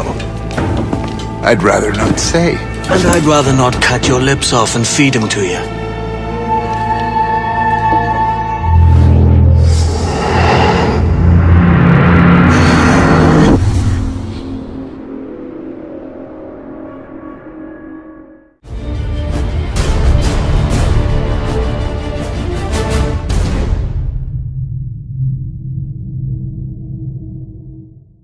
Peggy 18.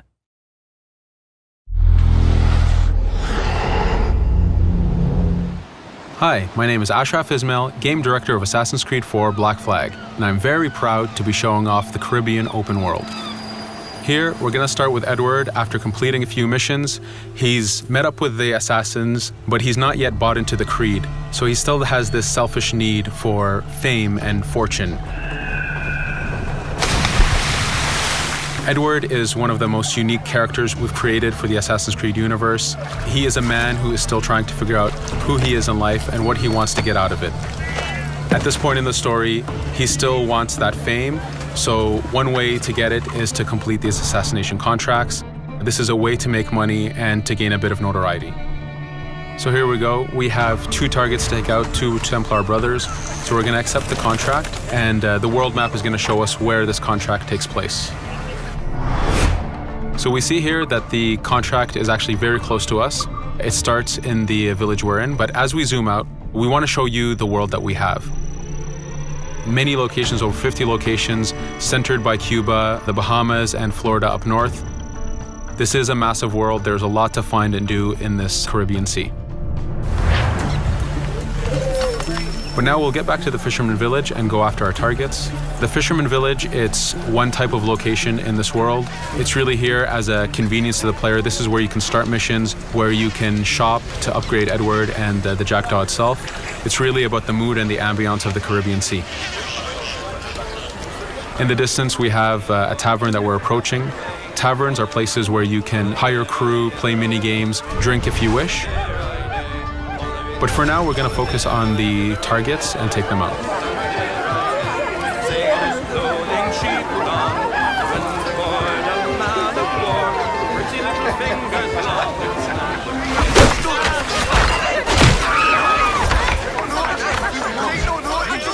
Now that we've taken out one brother, the other one's going to bolt. Just like classic ACs, we can chase him down and take him out that way, but there's many ways to complete this contract. We can use the new free aim system to shoot him this way, to eliminate him that way. We can jump onto the ship and take him out with his crew, but instead we're going to let him escape into the sea and follow him with the Jackdaw. This is your ship. This is the second main character of the game. You're going to have to customize and upgrade the ship as you go on this journey with Edward.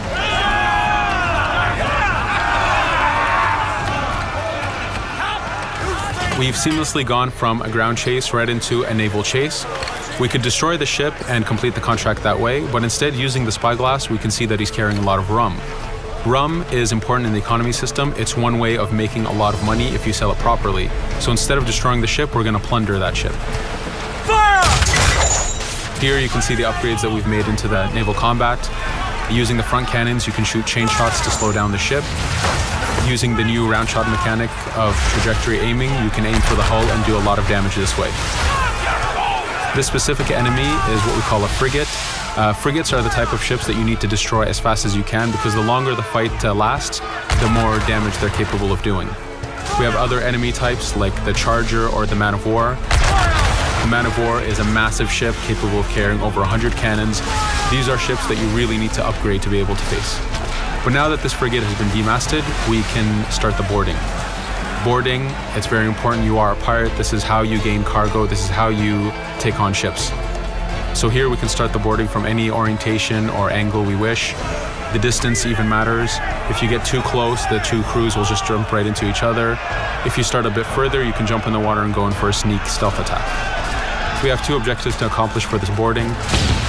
We can take out the captain, and we need to take out some of his crew. So using the swivel gun, we will efficiently take out a lot of the crew. And now we'll go for the captain using Edward's navigation abilities. Here, again, using the new frame system, we have a dangerous enemy on the other side taking out our crew. We can easily take him out with a headshot. So what we see here is that two ships have come together to create this 3D environment where using your assassin abilities to navigate, to be stealthy, you can take the advantage and get the kill by surprise. Now that we've taken out the captain, we still need to take out a few of the crew members to complete this boarding.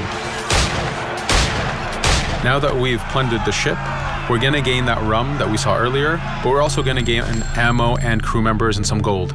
With every boarding, there's 3 options that you can do with that ship. You can gain crew members, you can send the ship to your fleet if you wish, or you can salvage a ship to repair the Jackdaw if you took too much damage in the fight. In this case, since we did well, we're going to send the ship to our fleet. Now that we're back in the Caribbean Sea, we needed to make sure that every minute something is being advertised to the player, something new for the player to do. In this case, we have this uncharted location. These are what we call playas. We have over 75 of these in the Caribbean world. Every playa has something very important for the player to find, something that will help in upgrading Edward or the Jackdaw. So it's in your advantage to explore these locations.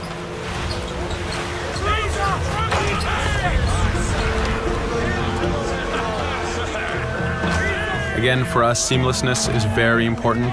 We needed to be able to explore this Caribbean world without having too much interruption in the action. So being able to just let go of the wheel anywhere we want, jump into the water, and swim over to that location. This is very important for the mood and the immersiveness of this Caribbean open world. Here, as we get on the playa, in the distance we can see that there's a faction battle, but closer to us we can see that there's this poor drunken sailor who's passed away. But being a pirate, of course, we're going to loot his body and see what he has for us.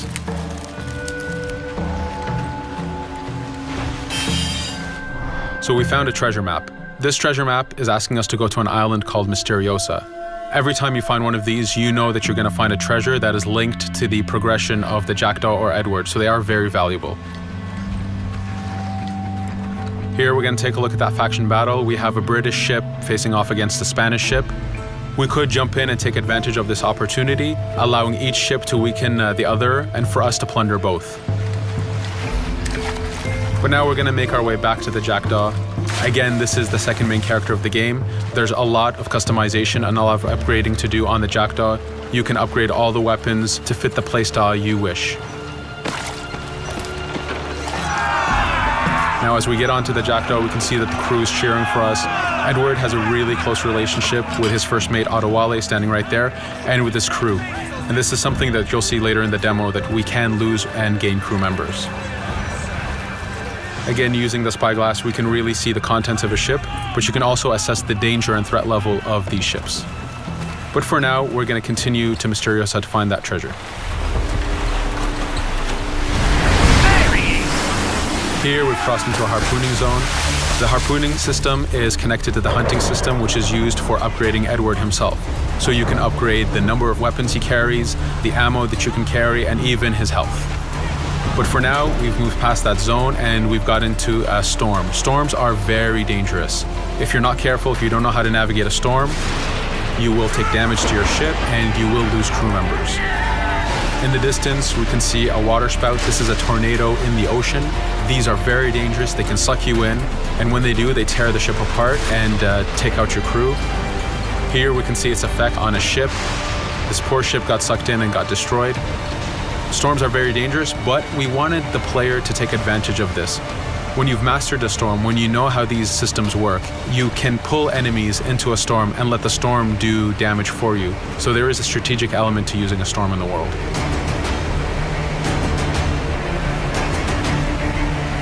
Here we can see that the storm is dying down a bit, but there's still this torrential downpour. It was very important for us to get the real mood of and atmosphere of the Caribbean in the weather cycles and in the daytime cycles.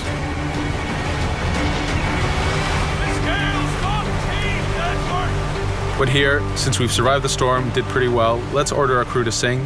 Sea shanties are a part of this game. It's a collectible that you can find in the world. So the more you find, the bigger playlist you have for your crew. But for now, we've made it to Misteriosa. So again, we're going to seamlessly get off our ship and explore this location. Misteriosa is a Mayan ruin. Mayan ruins are heavy with stealth and navigation capacities. There's a lot of treasures and hidden discoveries to be found in these locations.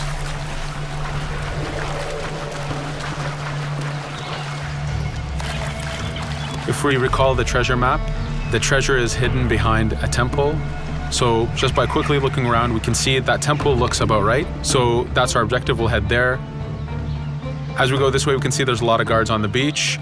We could go in and fight them if we wish to, but to show off that this is a mini open world, we're gonna try to find a different route to get to our objective. Here, we've seen a guard. We don't wanna alert him, and we don't wanna alert the guards on the beach, so we're gonna use our stealth ability to take him out silently.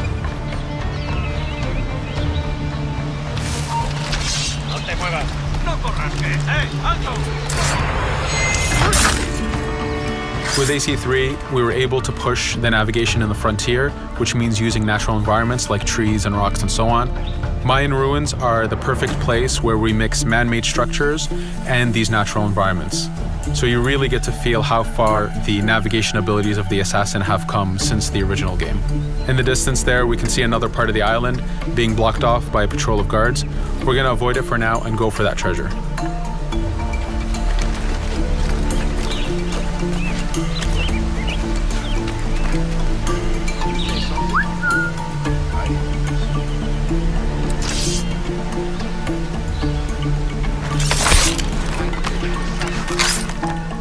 It's important for us to be able to give the players new tools, specifically for stealth. In this case, we have the blowpipe.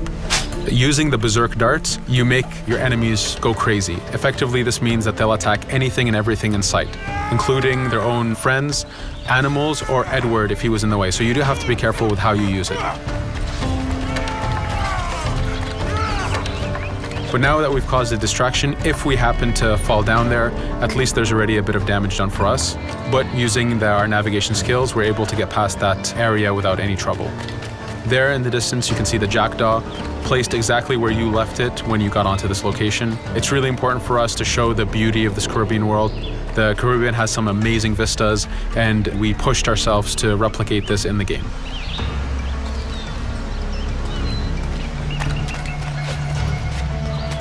As we continue forward, we can see in the distance there's a couple prisoners that are taken hostage. This is a scenario that you need to use stealth. If you're detected by those guards, they will kill the hostages. So in this case, it's to your advantage to use the environment to figure out how you can take out those guards without being detected. In this case, it's 2 guards, so it's not too hard. There are other scenarios where you have more guards and you have to figure out how you can take all of them out at the same time. Now that we've freed these prisoners, they are more than happy to join our crew. This is just one way of gaining crew members. As mentioned earlier, there's the taverns. There's actually many different setups of gaining crew.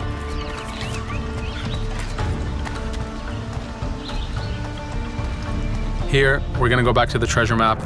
We can see that the treasure is actually behind the temple near a fountain. So if we just look around, we can see that it's around here.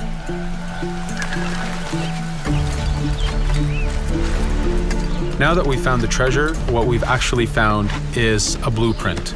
Blueprints are incredibly valuable for the upgrading of the jackdaw. This is how you can upgrade the biggest and most devastating upgrades of the ship. So here we're approaching a reach high point. Just like classic ACs, synchronizing with the reach high point reveals the contents of a location and the map itself. But as an added feature, because this game world is so huge, there are many different locations, this also becomes a fast travel point. So now you can, by synchronizing, now you can come back here anytime you wish to collect those treasures that we passed up a bit earlier. Here we've reached the end of the demo. This was a tease of the open world that we have. We're very excited to be able to show off this game and to let you play it very soon. Thank you for joining us.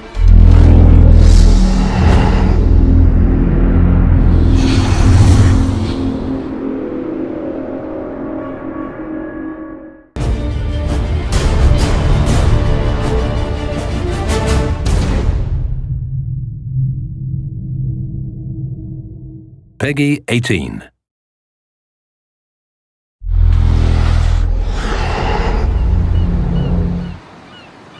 Hi, this is Ashraf Ismail, Game Director of Assassin's Creed 4 Black Flag, and we're here to give you a taste of our Caribbean open world. At this point, we are catching up with Edward in between missions, and we need to head to Havana for an important meeting. With Black Flag, we wanted to bring you an open world unlike anything you've experienced before, our most unique world with massive cities, but also a Caribbean environment that is filled with exploration potential. The world is filled with a lot of loot, a lot of treasures to find. As we see here, there's a sailor. We're gonna loot him and we're gonna find a treasure map. Treasures are very important in the progression of Edward and the Jackdaw itself, which is your ship. This treasure map is asking us to go to an island called Mysteriosa. Mysteriosa is fairly close by, but as we zoom out, we can see how massive this world really is. We have over 50 unique locations. These are big places that you have a lot of things to find and do. This is the Jackdaw. This is the second main character of the game. This is your baby. You need to take care of it. You need to upgrade and customize it because it's going to be with you for the long haul.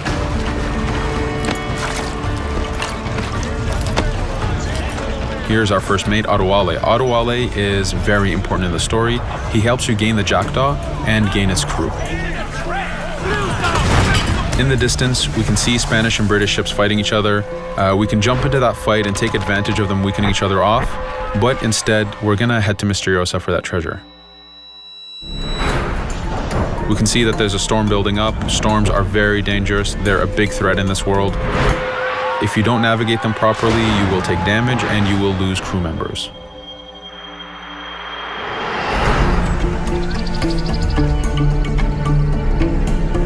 Mysteriosa is a Mayan ruin, one of the unique 50 locations we have in this world.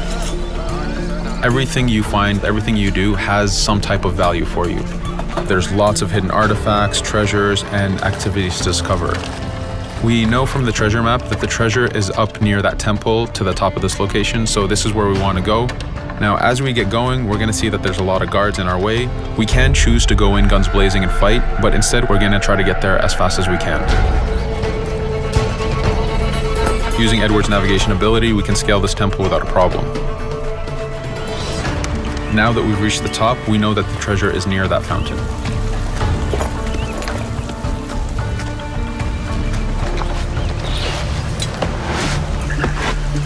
Now that we've found the treasure, what we've actually found is a blueprint. Blueprints are required for the biggest upgrades on the Jackdaw. To be able to face the toughest challenges in this game world, you will need to upgrade the Jackdaw to its fullest capacities. You can see a lot of ambient life in this world. Iguana over there, some birds. The world is as filled as possible with tons of ambient life, but also predators. As we go to head off Mysteriosa, we're going to do a reach high point. Reach high points work as before, revealing the contents of a location, but as an added feature, now they are also fast travel points.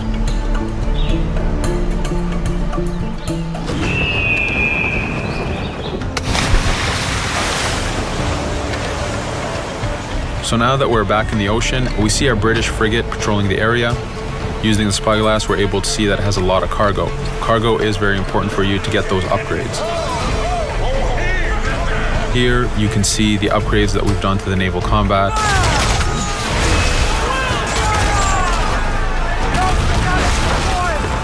The basic round shot is trajectory based. This comes in very handy when you have big waves that you need to shoot over. By hitting the hull and not the sails, we also expose weak points to do extra damage. As we get in close, we're going to unleash the heavy shot. This is the shotgun in the naval. When a ship is demasted, it's the cue that the ship is now boardable. Virtually every ship in this game world is boardable. Boarding is very important in AC4. As a pirate, this is something you need to do to gain cargo and to plunder the ship. Here, we start the boarding from any angle, any orientation we wish. We have two objectives. One is to take out the crew, so we're going to use the swivel gun. We could have jumped into the water instead. We can climb up the mast and take advantage over the enemy crew. We can even swing with the rope to go in guns blazing. But now that we've taken out some of the crew, we're going to go after the captain using Edward's abilities to navigate. We wanted to show off the navigation potential when you have these two ships come together like this. Again, seamlessly being able to jump from one ship to another, take out the captain by surprise, and win the boarding. Now that we've won, we can see the loot we've gained on the right side of the screen, but you have 3 options to do with every ship that you plunder. We can release the crew to gain crew members, we can send the ship to our fleet, or we can salvage and repair the ship if we took too much damage during the fight. For now, we're going to gain some crew members.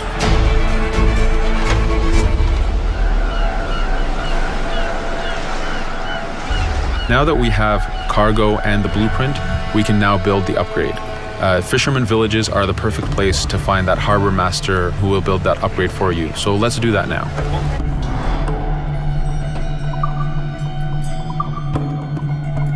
The Jackdaw has many upgrades, 4 weapons, 4 defenses, 4 utilities, and you will need most of these upgrades to take out the biggest challenges in this game world, the biggest enemies to fight.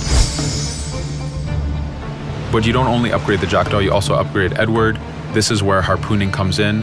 You use the harpooning system with hunting to get the goods to be able to upgrade the number of weapons Edward can carry, the number of pistols he has, even his armor. But for now, we're going to continue our journey to Havana. In our path, we see that there's a fort. It's blocking our way to Havana, so we need to have mastered the naval combat to take this fort out. But since we've recently upgraded the mortar, let's use it to take out the fort towers. Now that the defenses and the towers are down, we still have to infiltrate the fort, and this is where we see Edward and his crew raiding the environment. We're looking for the fort commander. Taking out the commander gives us ownership over the fort. A fort that you own will work for you. It will attack your enemies. It also unlocks a bunch of side missions that are linked to the fort itself.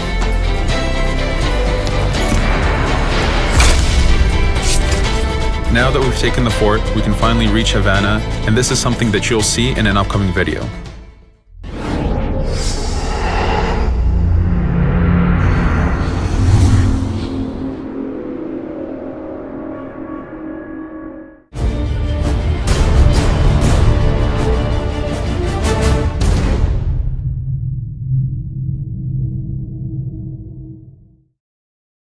Peggy 18.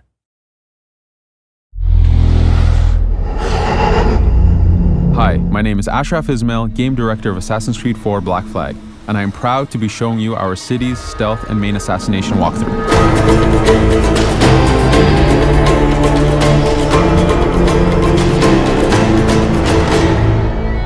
At this point in the story, we're going after a man named Julian Ducasse, an arms-dealing Templar.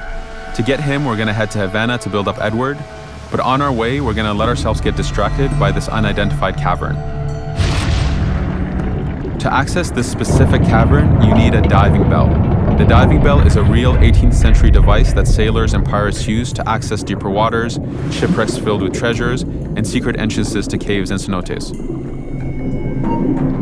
Here, you're getting a little taste of the underwater. A lot of ambient life, predators, fish, a very lively and dense environment, and this is something that we're really able to push with the next gen, to have this really incredibly dense and detailed environment.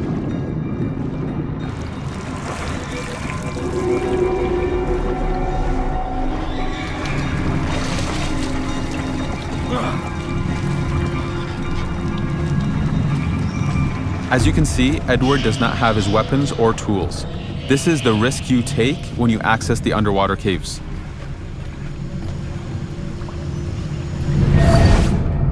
Let's whistle to attract this guard's attention. This specific enemy is what we call an agile. They carry blades. Taking him out allows us to take his blade and use it for ourselves. We've also enhanced the Eagle Vision so that you can tag enemies and see them through walls. It's important for us to push the stealth and make it a viable way to play this game if you choose to. Now that we've caused a distraction, this guard begins to investigate. We can take that to our advantage and take him out.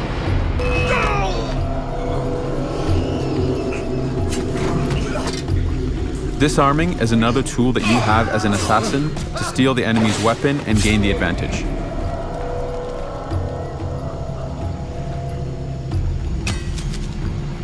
Being a great assassin makes you a better pirate. Once you learn and master the tools you have in your hands, you'll be able to stealth through almost any situation. Everyone has this picturesque vision of what the Caribbean is. The Next Gen has helped us deliver on this promise and dream.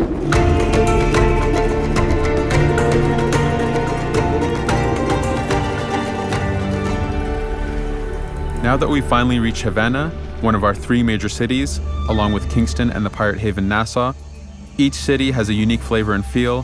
Havana is a Spanish-styled city. It was built as an homage to the cities from AC2. We love the roof running and the verticality of those cities, so Havana was built with that in mind.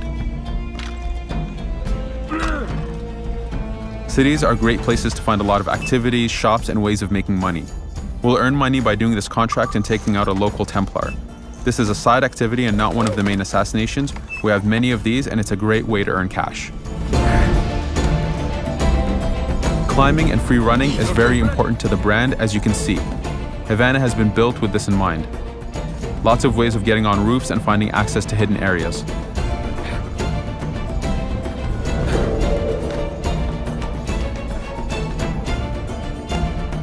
Now that we're near the target, using Eagle Vision will assess the situation. We can see some guards around.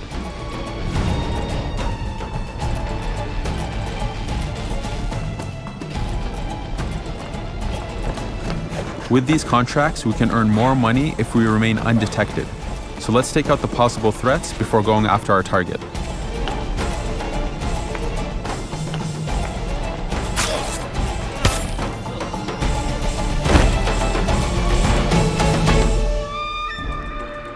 There are many opportunities to take him out. See if you can spot them all, but for now, there is an easy one in front of us with the explosive barrel. So we'll free aim and take him out that way. Since we were undetected, we also got that cash bonus. And now we escape the scene.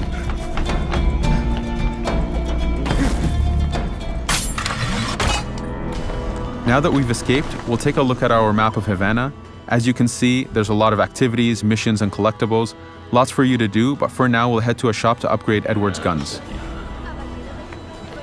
You can upgrade Edward to carry up to 4 pistols, but here we are going to upgrade the guns themselves. Since we're after the weapons dealer Julian Ducasse, we will upgrade to the most powerful pistols our money can get. And of course there's a lot of customizations and upgrades you can get for Edward.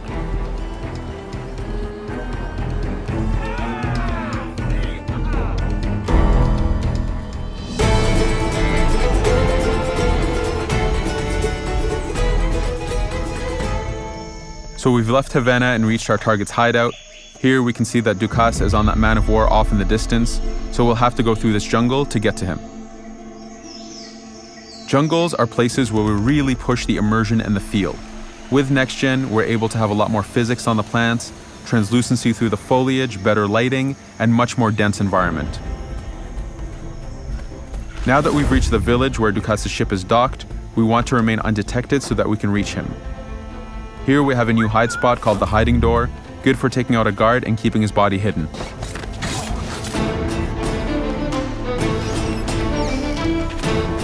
You are a true assassin when height is in your favor. In every location, we've made access to rooftops easy. This, along with strong stealth rules and mechanics, are what fans have been looking for. We're showing off a new weapon, the blowpipe. Using berserk darts, you're able to manipulate and control the AI to attack his own allies, even animals, and Edward himself if the player is not careful.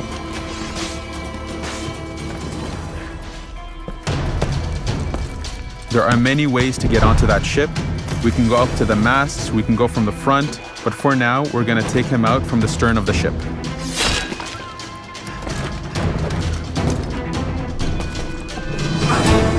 Now that we've reached Ducasse without alerting him, let's use our newly upgraded pistols to take up some of his guards, and finally a headshot to take him out. Thank you for watching.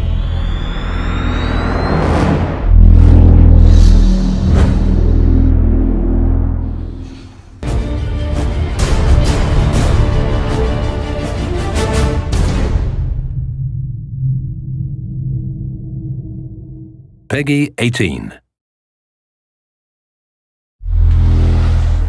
Hi, my name is Ashraf Ismail, Game Director of Assassin's Creed 4 Black Flag, and I'm excited to show you more of our open world locations and activities. This is by far the biggest and most diverse game world we've ever built. over 50 major locations, and more than 75 uncharted islands. In this demo, we will be jumping around to different parts of the Caribbean world and showing off some of this diversity. Here we are on Andreas Island, a coconut island with a pirate village. Up ahead, we have a tavern. Taverns are places where you can hire crew, pay for secret information about valuable convoys, you can play mini-games, and of course, you can have a drink.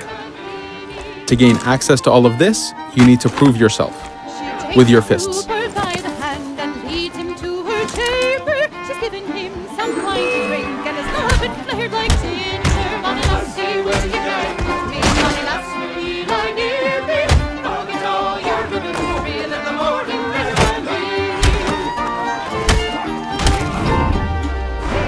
Now that the fight is over, you have access to the tavern and its services. This being a tavern, there's always plenty of rum to be drank, but drinking too much will have some fun surprises for you.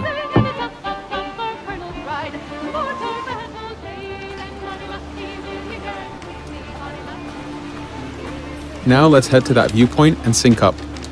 Each viewpoint in the game is a small navigation puzzle to reach the top. Synchronizing unfogs the map, showing you nearby collectibles and activities, and it also becomes a fast travel point so that you can quickly get back here. The world is massive. We needed to make it comfortable and easy for you to get to where you want.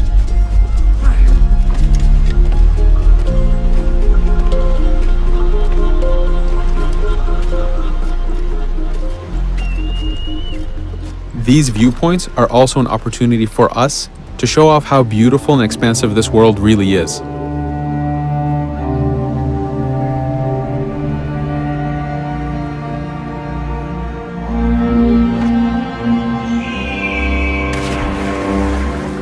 Now we're heading to another important location, underwater shipwrecks. We are now able to access these locations because we recently purchased a diving bell. These are real 18th century devices that pirates and sailors used to access the underwater. Underwater is how the golden age of piracy started. Through an incredible hurricane, tons and tons of Spanish gold was lost at the bottom of the seabed. This attracted poor, jobless sailors and pirates to dive down and grab this treasure. It was important for us to include the underwater as a new environment because it was so important to the history of piracy. The underwater is full of unknown dangers and predators.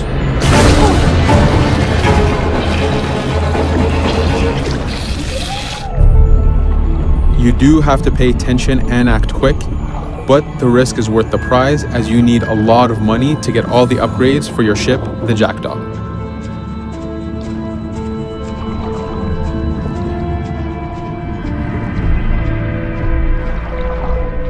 Stealth is very important even in the underwater.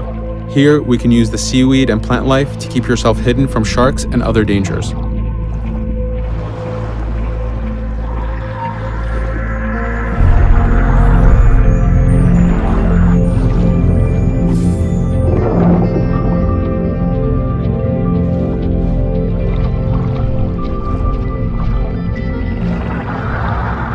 This is an air barrel.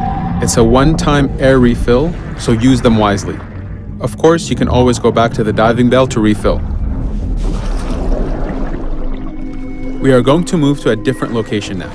This is a smuggler cave. This one happened to be accessed from the underwater, but not all of them are. Here, we ran in without looking around, and this got us in a little bit of trouble. But it was only 2 guys and we took one by surprise, so not too bad. Caves are heavy stealth locations. Stealth is key in this game. We've put a lot of effort in to make it a valuable and exciting gameplay for players. Since we came from the underwater, Edward does not have his weapons or guns. You will have to use your stealth tools to get through this. Here, we will utilize the whistle to take out the brute.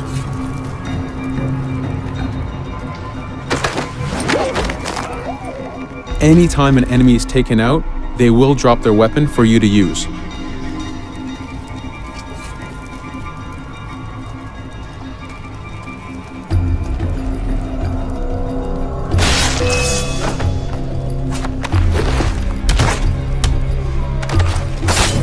Again, we are taking these guys by surprise and using their own weapons against them.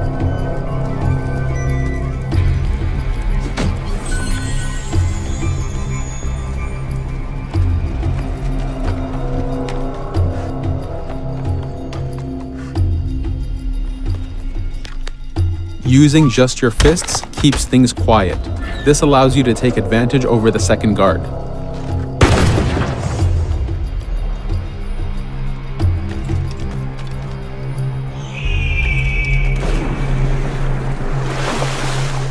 Up to this point, we've been doing a lot of pirating. This has attracted the attention of pirate hunters. This is fed back to you with the clashing swords above the health bar. This is a first level hunter after us. You can push the wanted system to reach level 4, where you have a fleet of intense aggressive hunters after you. The horn you heard indicates that this is a charger type ship. This ship is all about getting close and ramming. Each ship type has a unique sound associated to it, the scariest being the war drums of a man of war. Your first mate, Adewale, is always giving you helpful advice and feedback. The chain shot is a stun weapon. Hitting ships slows them down. Great for stopping a charger's attack.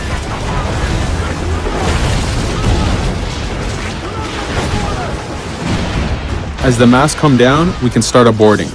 We need to take out 10 crew members to win the boarding. Of course, we can do it any way we want. In this case, since this is a smaller ship, the swivel gun is very efficient.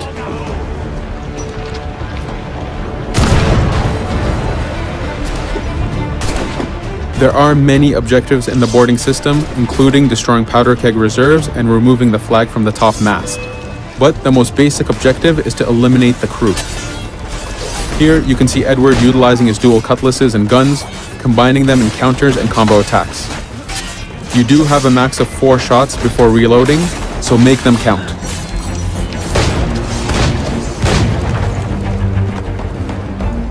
Plundering a hunter allows you to send a very powerful ship to your fleet.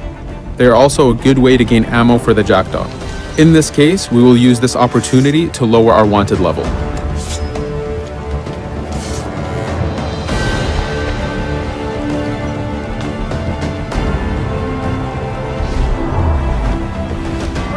A very important new activity in Black Flag is harpooning. Historically, pirates harpooned as a source of income. Ready the whaleboat, lads.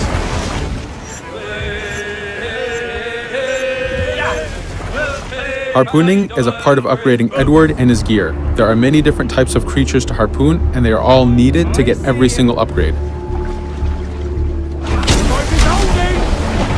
Steady now, lads.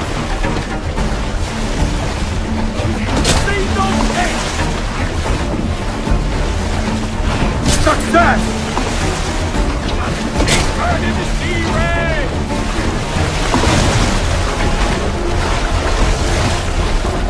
It's weakening!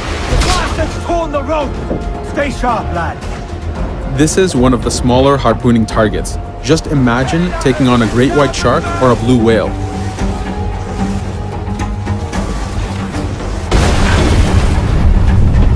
This one's dangerous! The harpooning activity itself has upgrades, and you will need them to take on the bigger targets. You can upgrade the health of the rowboat, the number of harpoons you carry, and the damage of the harpoons themselves.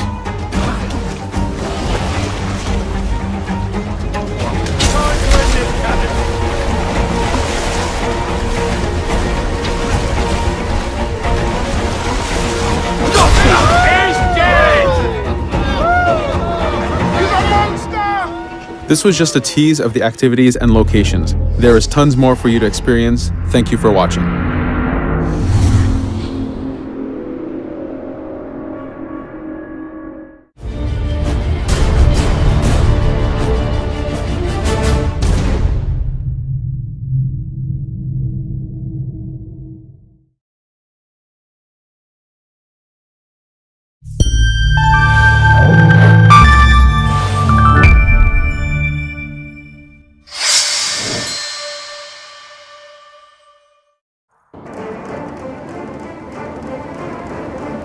Hello, my name is Hugo Gial, Mission Director on Assassin's Creed Freedom Cry. Originally released as a DLC add-on for Assassin's Creed Black Flag, Freedom Cry is now available as its own standalone title for digital download exclusively on PlayStation 3, PlayStation 4, and PC. I'm very proud to be showing off this game as well as introducing you to our new assassin, Adewale. Sold into slavery as a young boy, Adewale was forced to endure the hardships and injustice of slavery for years. When his plantation was raided by pirates, Adewale saw an opportunity to escape to freedom. Now, 15 years later, Adewale has become the trained assassin and captains his own brig, the Expecto Crede. We start the demo with Adewale and Port-au-Prince, a new location exclusive to Freedom Cry. Here, slavery is commonplace, and the inhumane conditions are such that half of all slaves die within a few years. It's cheaper to import new slaves than to improve working conditions enough to increase survival. The slave death rate here is higher than anywhere else in the Western Hemisphere. As an ex-slave, Adewale knows these horrors and decides to work with the locals to liberate as many slaves as possible. Now, let's liberate these slaves incarcerated in the cell. To open the cell, we'll have to take down this overseer to get the key. Like previous Assassin's Creed games, I have multiple ways to reach my target. But in this case, let's go for the more aggressive approach, and it will give me a chance to demonstrate Adewale's iconic weapon, the machete. Adewale is more physical than previous assassins. He's fighting for the freedom of men just like him, and the emotional response results in his brutal combat technique. In the game, you'll have the choice to liberate any slave you see and give them the opportunity to take part in the resistance effort against the slave owners. Once I've located and acquired the key, I have to make my way to the cell. I am in your... Aside from Port-au-Prince, Adewale travels to plantations where slaves were forced to work 12-hour days growing sugar, coffee, and tobacco.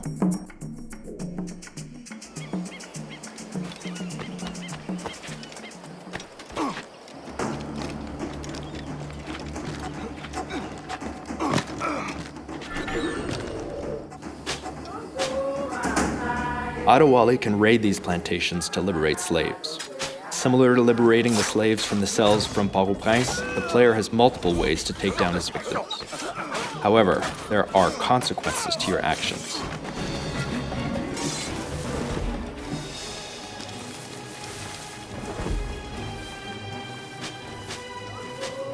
Determined to free these men, women, and children, Adewale works with the Maroon Resistance, helping them make progress towards independence from their French occupiers.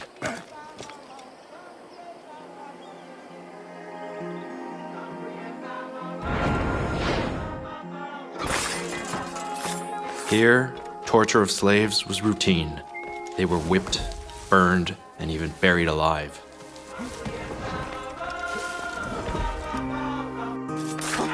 The goal in the plantations is to kill all the overseers to liberate the workers. You need to kill all the overseers first, because if they detect your presence, they'll see it as a revolt. And since the slave plantation population outnumbers the overseers 10 to 1, the overseers will start killing the slaves to end the revolt as quickly as possible.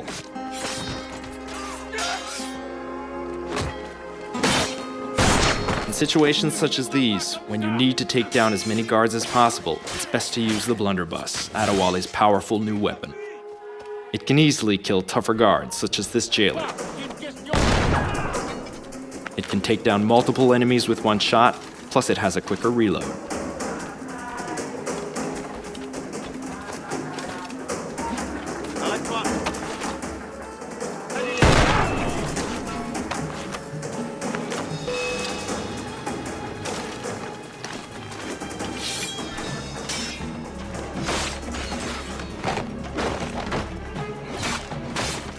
Once all the overseers have been eliminated, the slaves are liberated from the plantation. When slaves are freed, they have the choice to run off to live peaceful lives or choose to join the Maroons and fight. These Maroons are key to help Adewale bring peace to the island. This was just a tease of what you'll experience playing Freedom Cry. You can download Freedom Cry today either as a DLC add-on to Assassin's Creed Black Flag, across all consoles, or as a standalone title on PlayStation 3, PlayStation 4, and PC.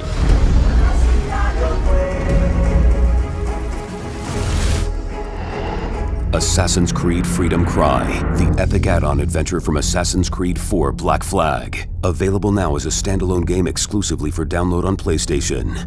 Also coming February 25th to PC.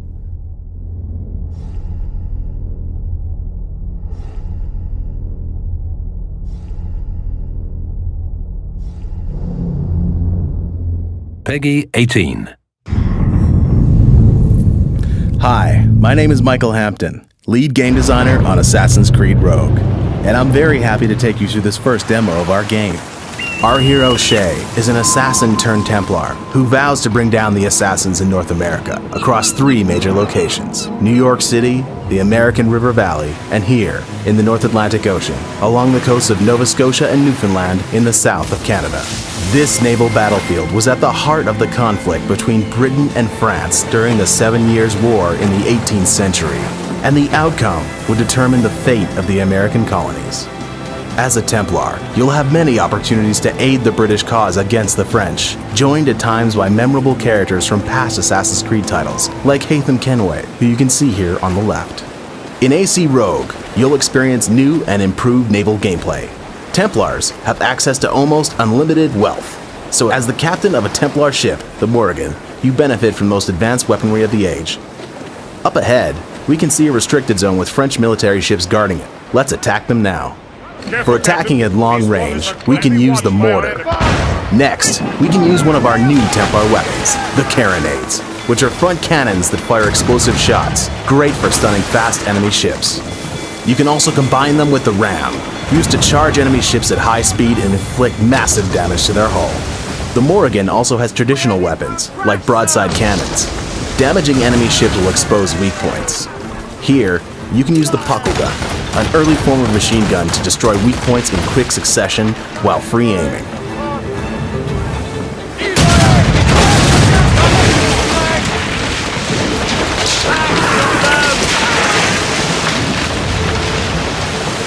This ship is chasing us.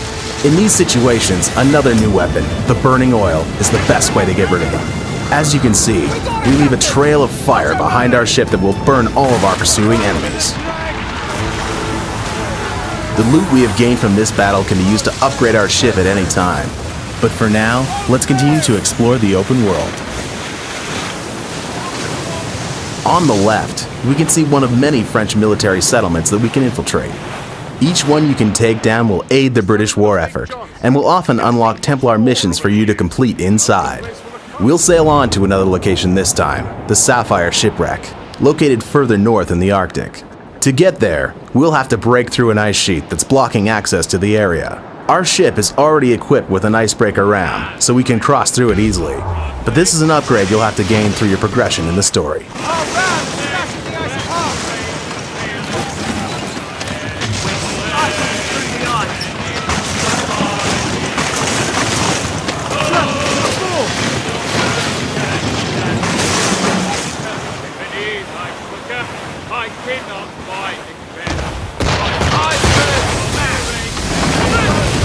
Looks like we're under attack again.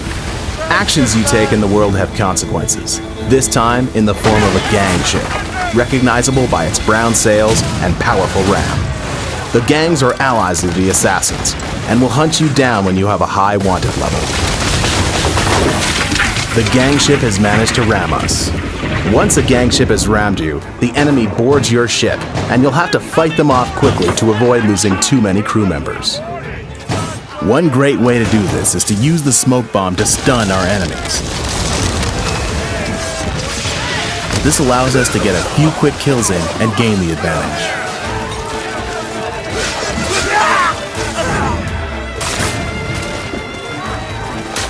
Here is their captain. Trained by assassins, he is highly skilled in combat and difficult to take down. Let's see if we can surprise him with the rope dart.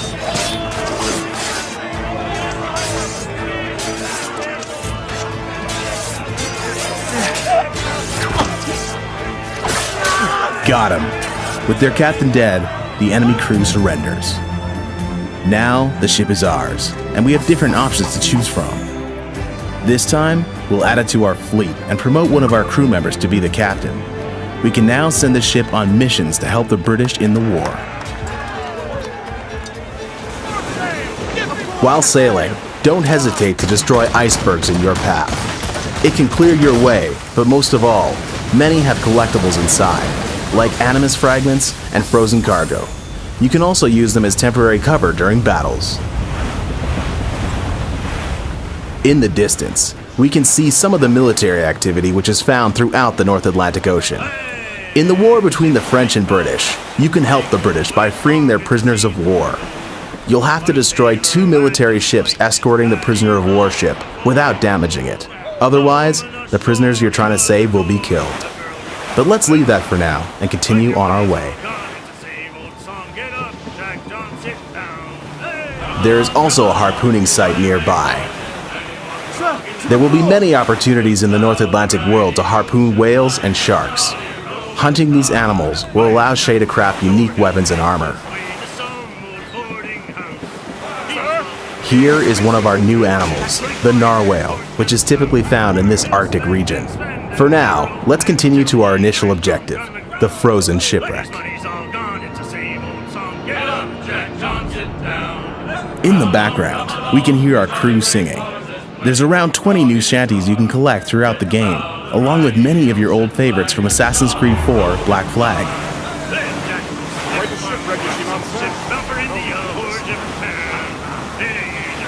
The weather in the open world is dynamic, and in the Arctic, you'll encounter random blizzards, which can seriously affect your line of sight, trigger rogue waves, and sometimes even tornadoes.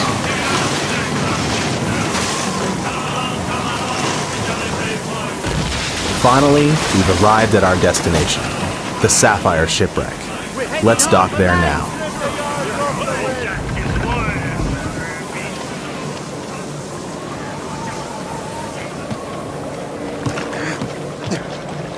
Frozen shipwrecks are full of valuable treasure, so they're really worth exploring.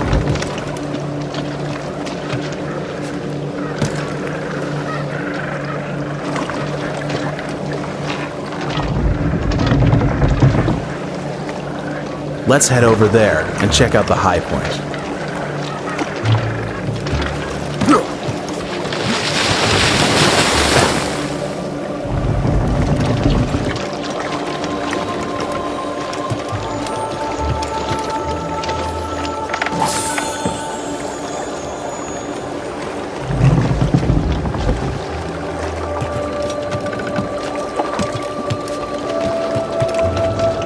You can also find hidden items, like the Templar armor. In order to access it, you'll have to collect Templar keys hidden throughout the game world.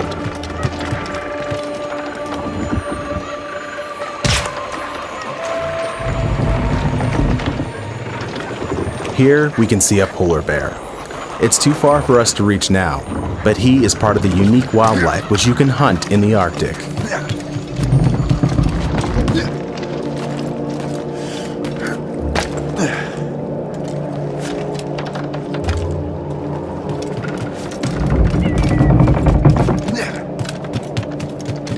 Okay, we made it. Now, let's have a look at the beautiful northern lights of the Arctic. We can spot a naval clash, another activity in the North Atlantic where we can help the British and gain valuable loot.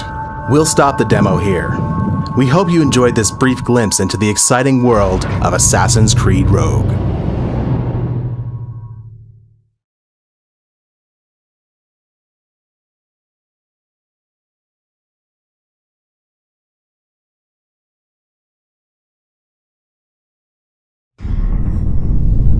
Hi, I'm Martin Capel, Game Director for Assassin's Creed Rogue, and today we'll be taking a look at some of the new Templar gameplay in action.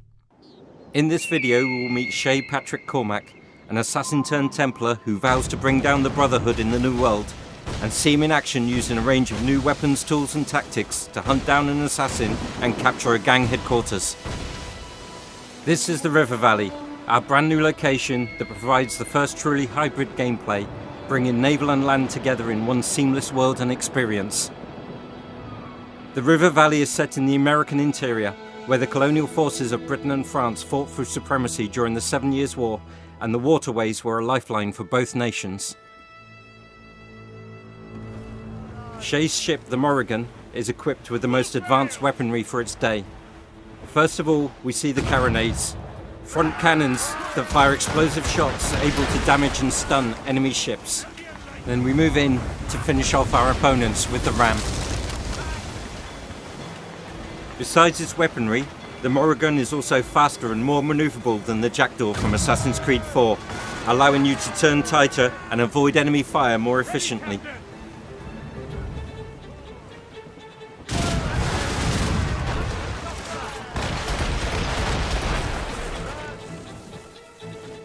The Morrigan also features puckle guns, 18th century machine guns that you can use in free aim mode to target weak spots and engage smaller ships with deadly effect.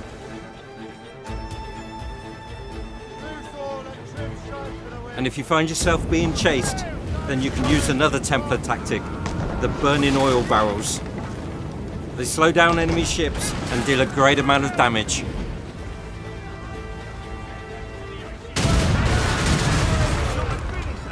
With the enemy ships destroyed, we can now proceed with taking over the gang headquarters.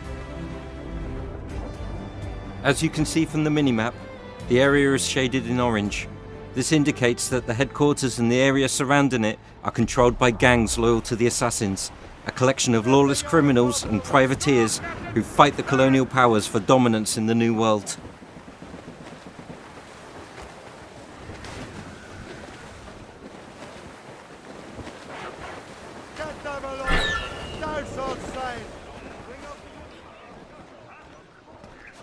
As you step ashore, you will see the objectives you need to complete to take control of the headquarters, to destroy the barrels of poison gas, to cut down the assassin flag, and to kill the gang leader, the assassin. Shay's new arsenal includes an air rifle and grenade launcher. The grenade launcher uses a range of area effect ammunition types, such as the sleep grenade, while the air rifle offers more precision.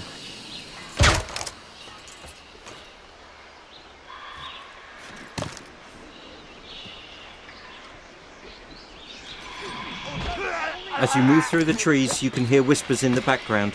This is Shay's eagle sense telling him there is a stalker nearby. Stalkers are masters of ambush who can hide and even launch air assassinations against you. But Shay is able to turn the tables on his opponent.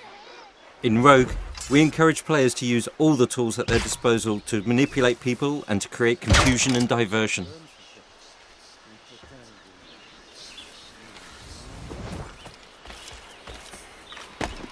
So now we are moving in on the first of our objectives, a barrel of poison gas.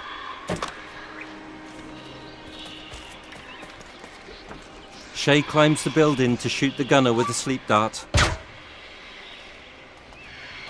then moves across to neutralize him.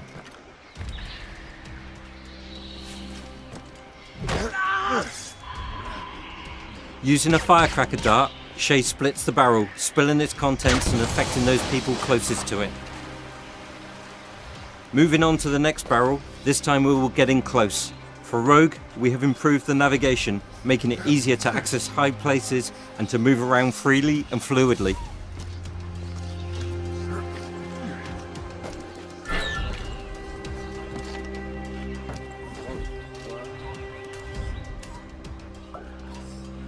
As the barrel breaks, Shay uses his gas mask to protect himself. The gas mask is proof against smoke bombs and all other poisons provided you equip in time. Hold there!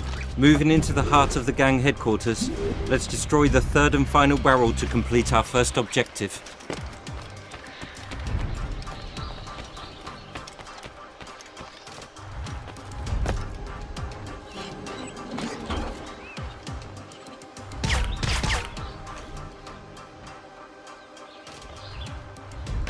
Again, Shay uses a firecracker dart to destroy the barrel. This time you can see a prisoner being affected by the gas and join in the fight.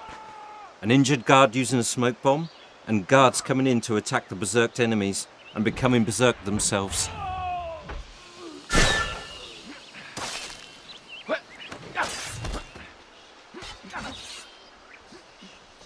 With the poison barrels destroyed, let's move on.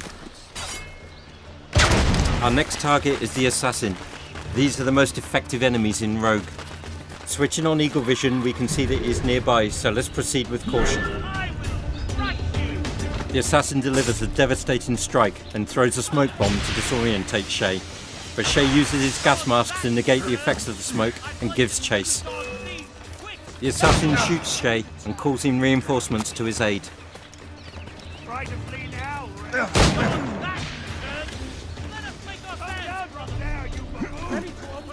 Using one of his enemies as a shield against the gunner, Shay deals with these guards and resumes the hunt for the assassin.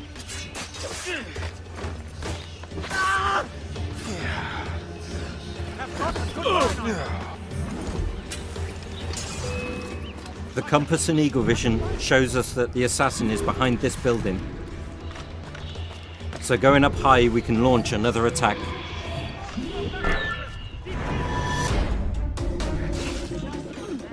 This time, the assassin uses smoke to try and stun you, while he and his men attack.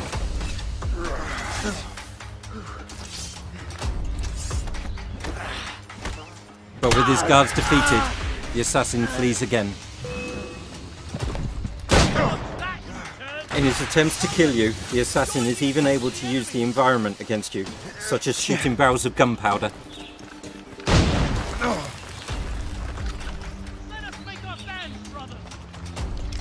Finally, Shay takes to the rooftops to chase the assassin down and succeeds in eliminating him using an air assassination. With the assassin neutralized, the final objective is to tear down the symbol of gang control, their flag.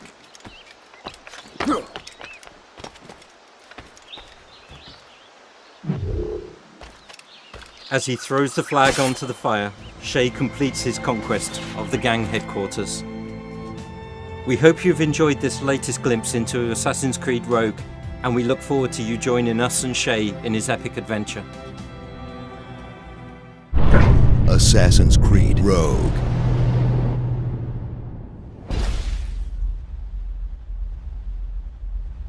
Pre-order now to receive the Siege of Fort de Sable mission and the Ultimate Hunter Pack. Pre-order now, available November 11th, exclusively on Xbox 360 and PlayStation 3.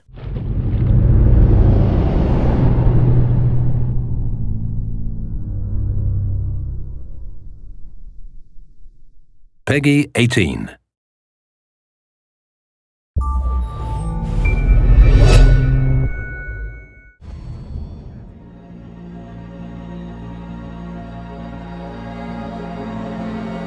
Poor France is ill, and our city is a wound, inflamed by all efforts to heal her.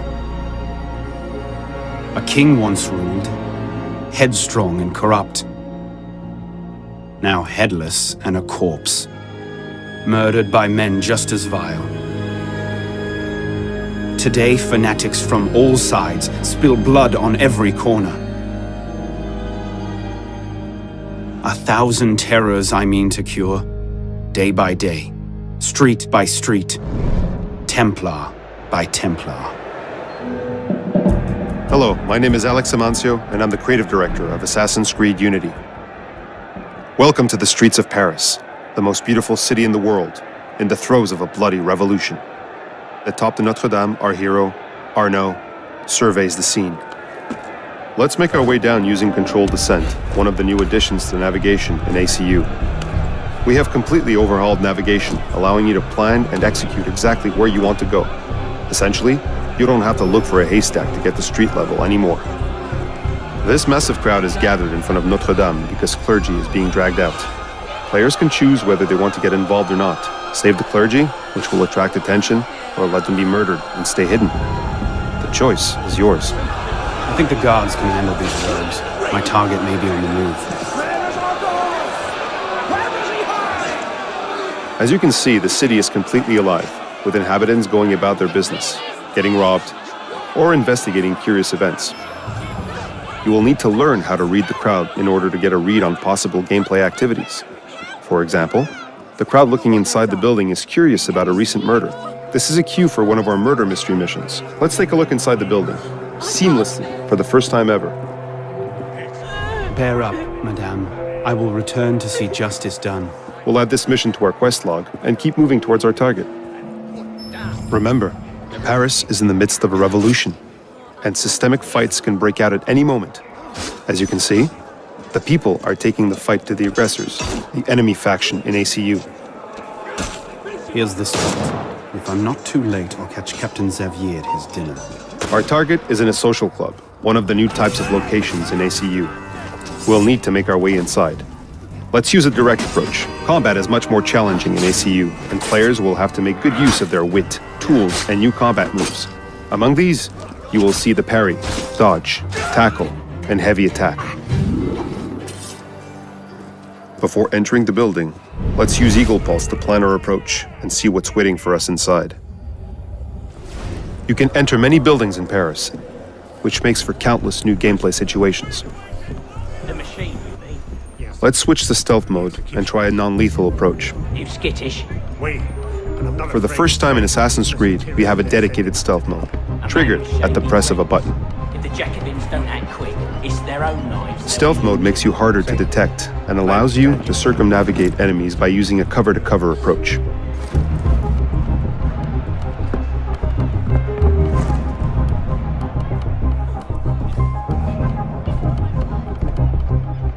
Our target is hiding away on the 3rd floor. Let's get to him.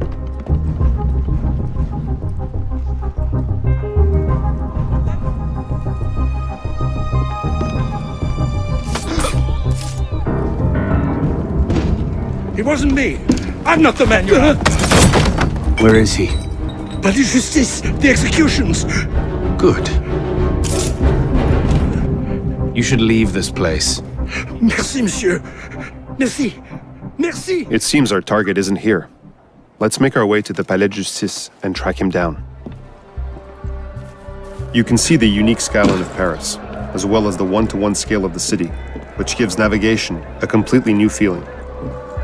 To support the assassin advantage on rooftops, we've added the high ground feature, letting us quickly and seamlessly see the gameplay opportunities around us.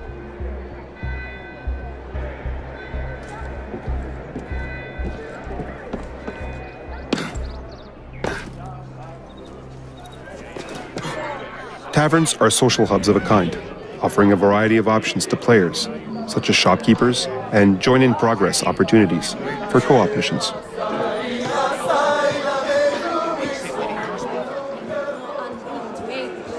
Food was becoming scarce at this stage of the revolution, and these people are arguing over grain. We could get involved, but we'll go past it for today. This street is blocked by aggressors, the enemy faction. We can't fight them, because that will attract protectors, and we aren't quite strong enough to fight them off yet. We'll avoid these for now, by parkouring up this wall. This massive crowd has gathered to watch the public executions by the guillotine down the street. To find our target, we'll use Eagle Pulse, a limited skill right now, as we haven't unlocked the full power yet.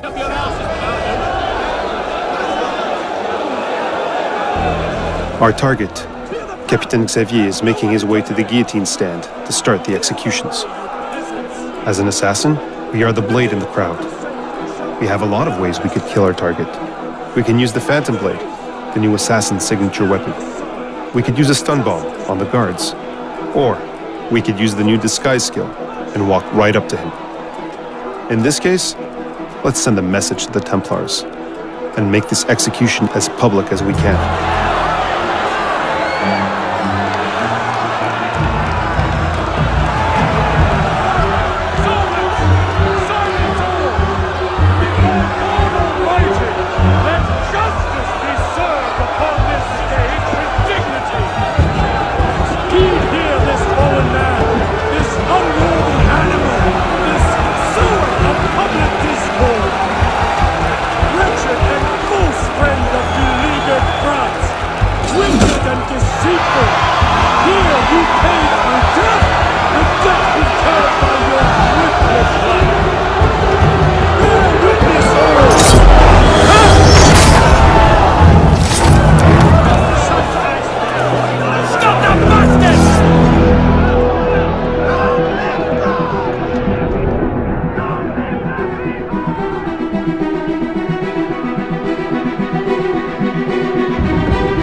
On Assassin's Creed Unity, the team and I are excited to present the world premiere of our new co-op gameplay. For the first time ever, you can experience the open world of Paris with up to 3 friends, in one of the most brutal, chaotic time periods in human history, the French Revolution.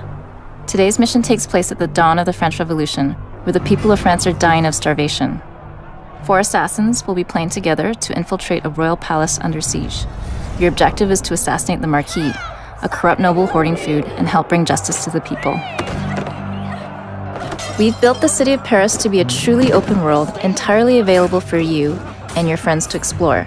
The result is an urban playground that's yours to discover with seamless interiors, massive catacombs, and monumental scope and scale. The mob demands justice. Unity's new massive crowds are made up of thousands of active AIs. They'll react to players and each other to help create a feeling of immersion.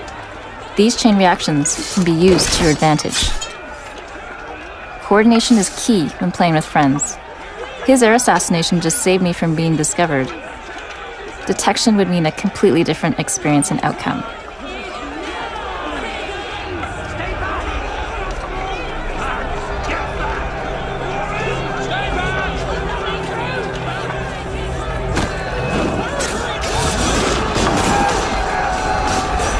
Assassinating the guards inspired the crowd to storm the palace by force. These massive crowds are but one of Paris's inhabitants. Rival factions fight for control in the bloody revolution streets.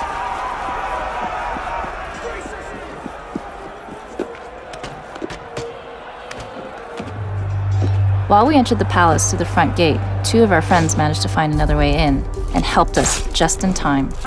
Unity's online experience is at its best during those split-second moments of synchronicity, saving friends, avoiding detection, or going all out in full combat. Take care of this, or I will use your head as a... That's our target. He's heavily guarded. We should keep exploring the palace and look for a better opportunity to strike. First one that brings me ahead gets 50 soon. You heard me? Fortunately, one of our friends has used his lockpick skill to open an alternate path. In Unity, you'll have multiple ways to execute your strategy. That freedom, alongside randomized ingredients such as guards, locations, paths, or rewards, ensure each new playthrough is different.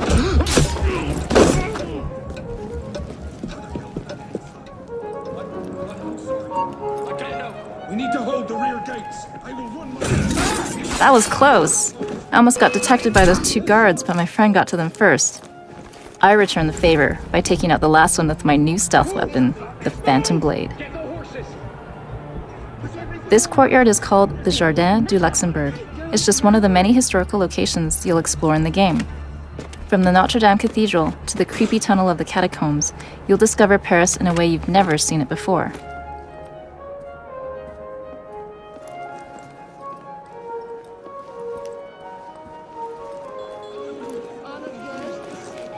Thank you all for coming. Despite the poor sports outside, our illustrious host, the Marquis, wishes to assure you that the rabble outside can cause us no...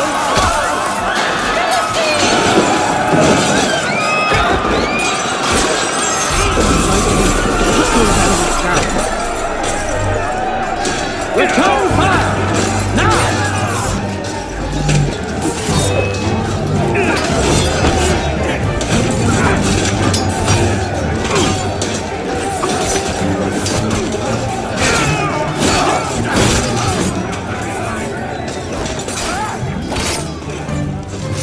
Playing with friends means that combat is cooperative, deeper, and more challenging. You can stake out large areas, plan, strategize, and take down much bigger threats together. Together. Spare me, please. They're only peasants!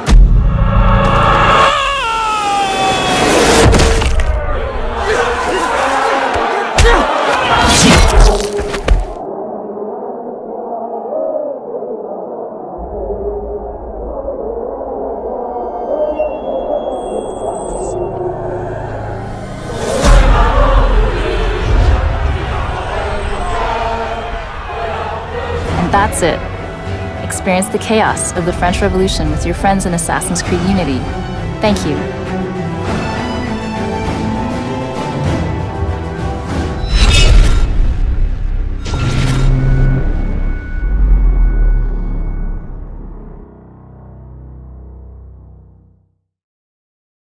Peggy 18.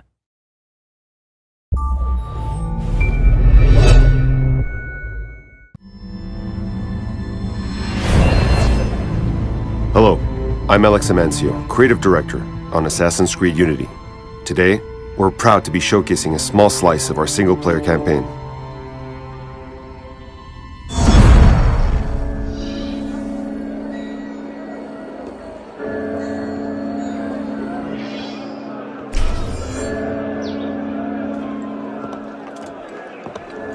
What's our plan? Our plan? You're not an apprentice anymore, boy. So study your surroundings. Devise your own plan. I'm not here to hold your hand.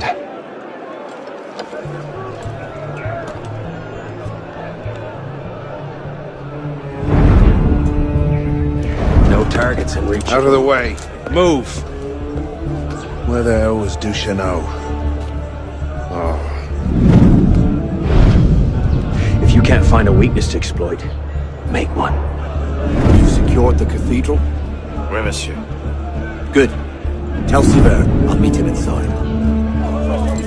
Opportunities everywhere. You! Get back here with my keys! Thieves! And if all other plans fail, why not sacrifice yourself for the cause, your life for his? Before Altair, that was the Levantine approach. You mean a dagger in broad daylight as I'm cut down where I stand? Sends a powerful message. I'll do it my way. Whatever you think best. Assassin. This is one of Arnaud's first assignments as an assassin, and he must kill Charles Gabriel Sivert, a thuggish Templar with strong economic connections. All of the game's main assassinations now take place in a new type of mission called Black Boxes. These missions are designed to let players craft their unique experience by allowing them to approach the mission any way they see fit. In other words, we give you an objective and that's it. No linear paths or narrow level design are forced upon you. You make your own opportunities. Additionally, we provide you with mod missions, which are optional objectives within the mission, which actually change how it unfolds. More on that later. Let's find another way of infiltrating Notre Dame. This is where the mod missions come into play. We first saw a hint of it in the intro cinematic regarding a man called Duchesneau. Let's look for him in this crowd gathered in front of Notre Dame. This is the only way in or out, and we've paid off the guards. When Monsieur Sivert arrived. We could try to kill him now, but there are too many guards around. It seems that he's meeting a priest. We might get useful information by following him.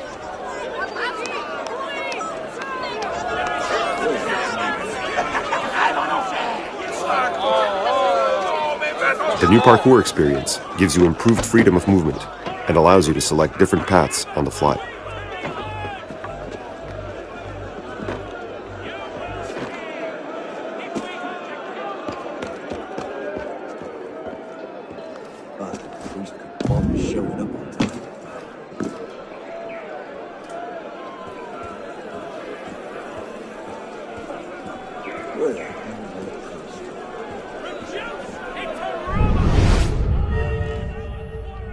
We really wanted to improve the player's stealth experience in Unity, and have consequently integrated a brand new stealth mode.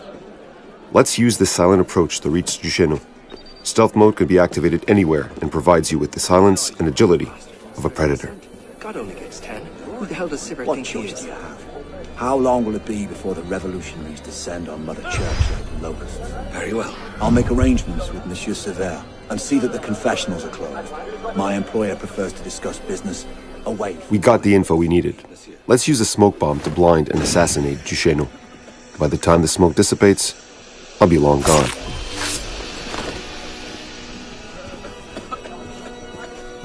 What? Where's the damn smoke coming from?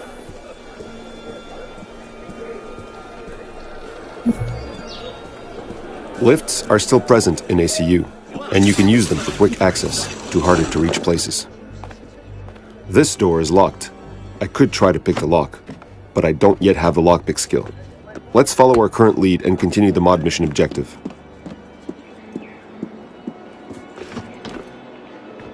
Climbing Notre Dame, you can see the level of detail and realism we've attained in the recreation of this iconic landmark. From the top, you can see the city of Paris spread out as far as the eye can see. Paris is the biggest, densest, and most immersive city we've ever created.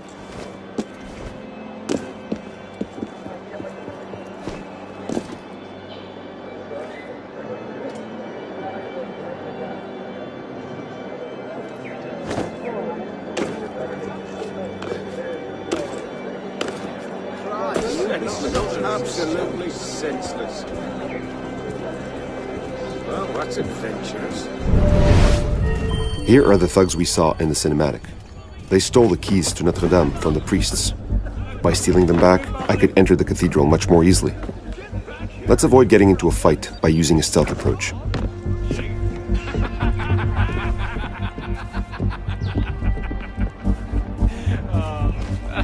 What shall we do next? Well, seeing as how I stole his keys, why not raid the Archbishop's wine cellar?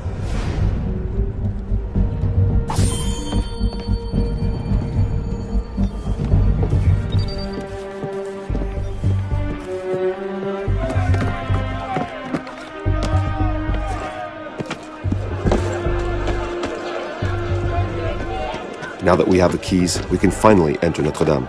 Note that this is but one of 10 possible entrances.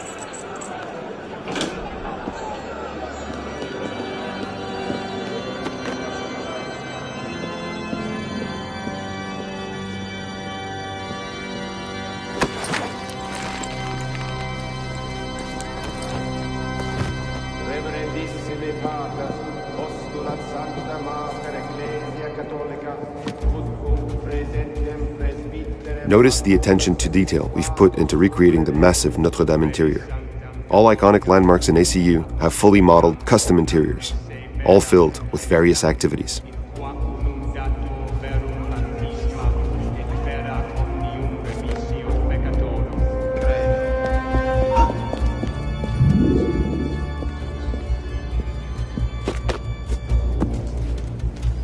Anathematizas etiam omnem eresim extolentem se adversus ac sanctam ecclesiam. We still have the iconic leap of faith.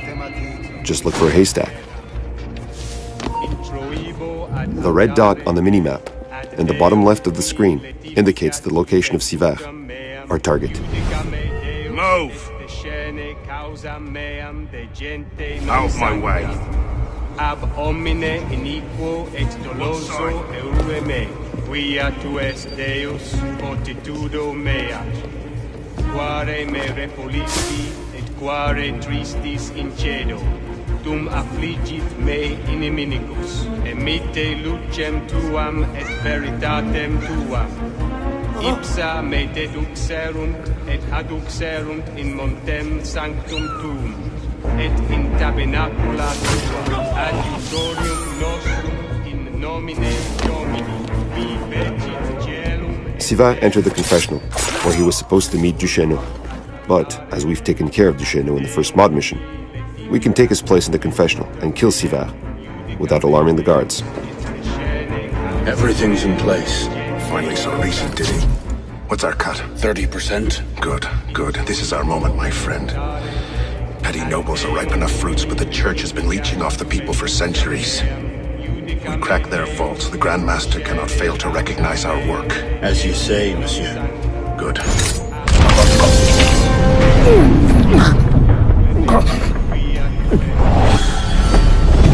Wait here. See that we're not disturbed. Monsieur Latouche, I'm here to see the King of Beggars. You're right, monsieur. Too much. Come away!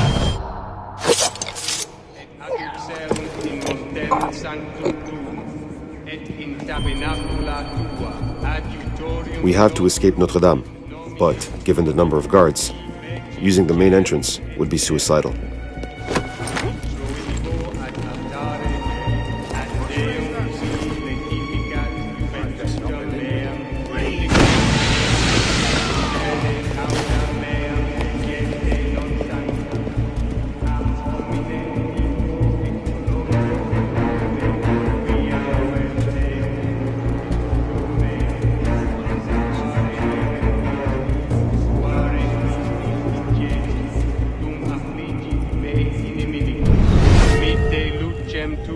Et veritatem tuam. Ipsa me deduxerunt, et aduxerunt in montem sanctum, et in tabernacula. The Paris of ACU is a multi-layered city with multiple underground passages.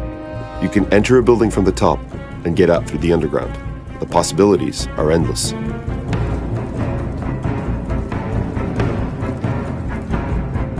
up and find him. I want to hear his screams.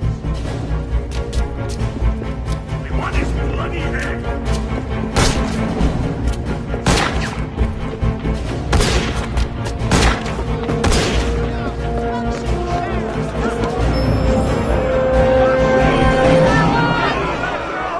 This demo was but a glimpse of our rich open world. Stay tuned for more, and thank you for watching.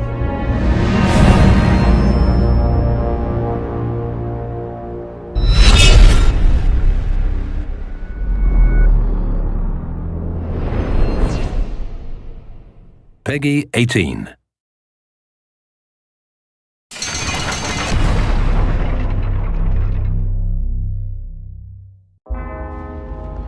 My name is Marc-Alexis Côté, Creative Director of Assassin's Creed Syndicate, and here is your first look at our game. It's reckless. It's clever. The Blighters control every criminal enterprise in the city. If they work for us... Yes, but they work for the Templars. No, they're paid off by the Templars. Slight difference. If we take control of the gangs, we take control of London from the bottom up. You are talking about building yourself an army. Miss Fry, tell him this is complete madness. You'd need to consolidate your control. I can keep the rival gangs and the police from sweeping in and seizing the territory. You can't very well send Bloody Nora an engraved invitation. We have no idea where they're holed up. Yeah, we do. You found them? The Blighters are operating out of the Rookery. Bloody Nora will be there. Good work, Clara. Tremendous work. Jacob. Can't talk now, Henry. Duty calls. To your health. Apologies, Mr. Green.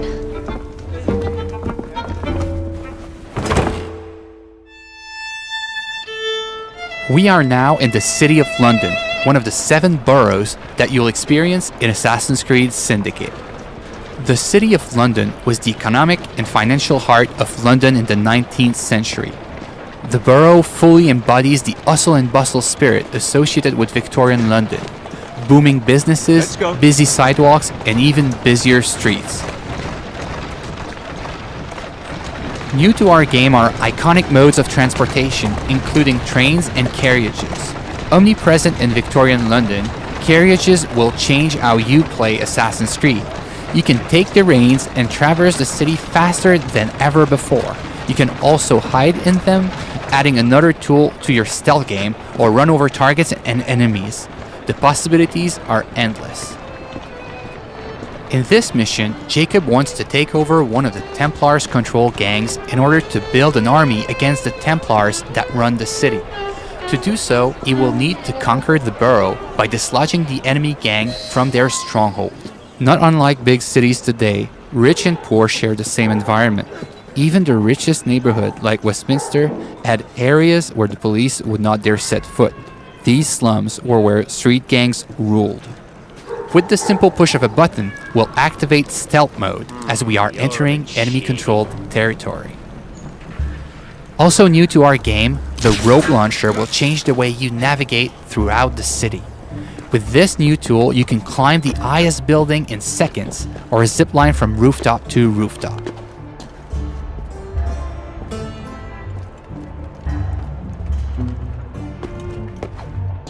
Let's trigger Eagle Vision to study our surroundings.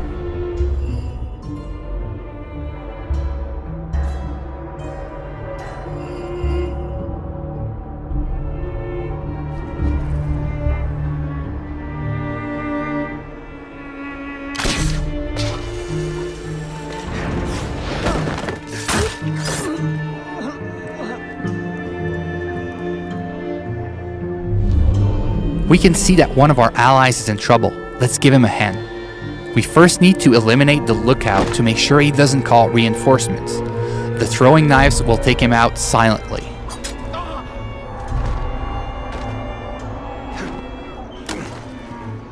Well, that doesn't look entirely honest.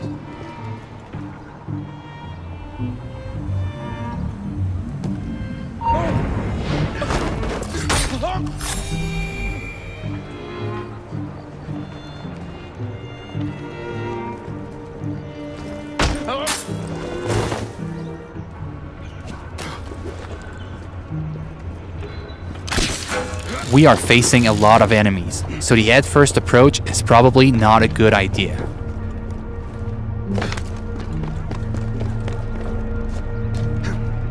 Also new to our game is the ability to use the environment to take out your enemies.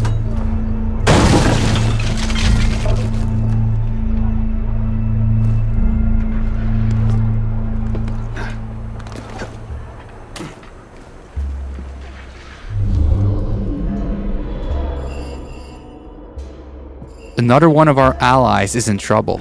Let's take care of this before it's too late for him.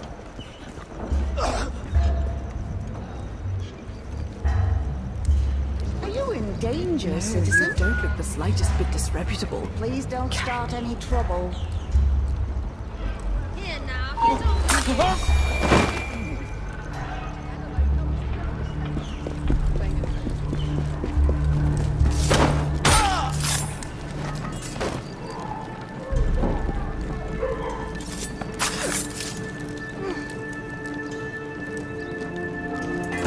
Now that our ally is free, Thanks for the help, boss. we'll ask him to assist us in our fight for this slum. Here is the stronghold leader, highlighted in yellow. Let's try to take him out with stealth, as he is more dangerous than common thugs. We'll use the hallucinogenic darts to turn our enemies against one another.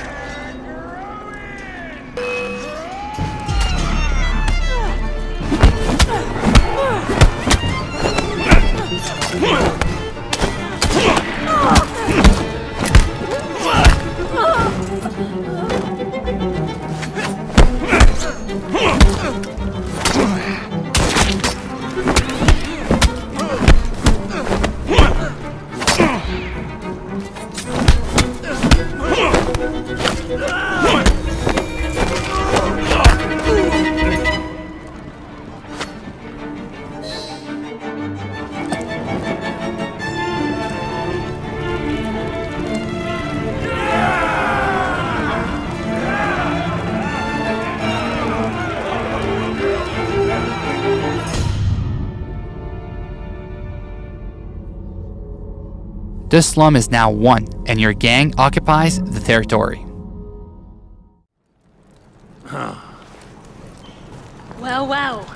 The assassins have come crawling out of their holes, have they?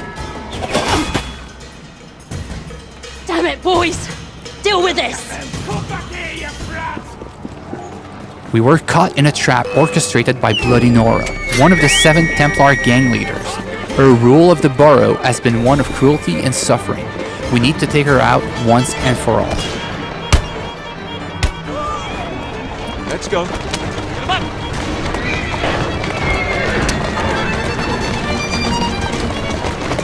Faster! Go! Yep.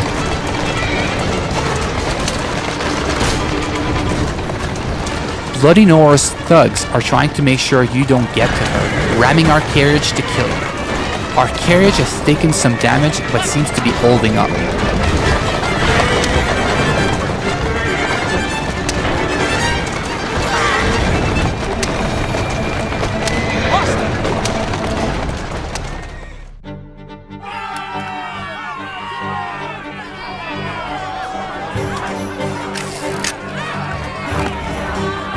We made it to the gang war, an all-out confrontation between your gang and your rival for the ultimate control of the borough. Jacob feels right at home in these fights, thanks to our new fighting system, as it is faster and more responsive than ever before.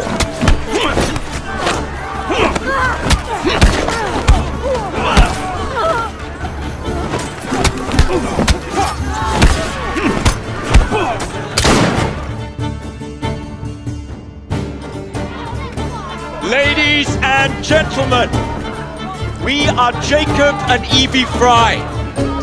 And as of this moment, you all work for us.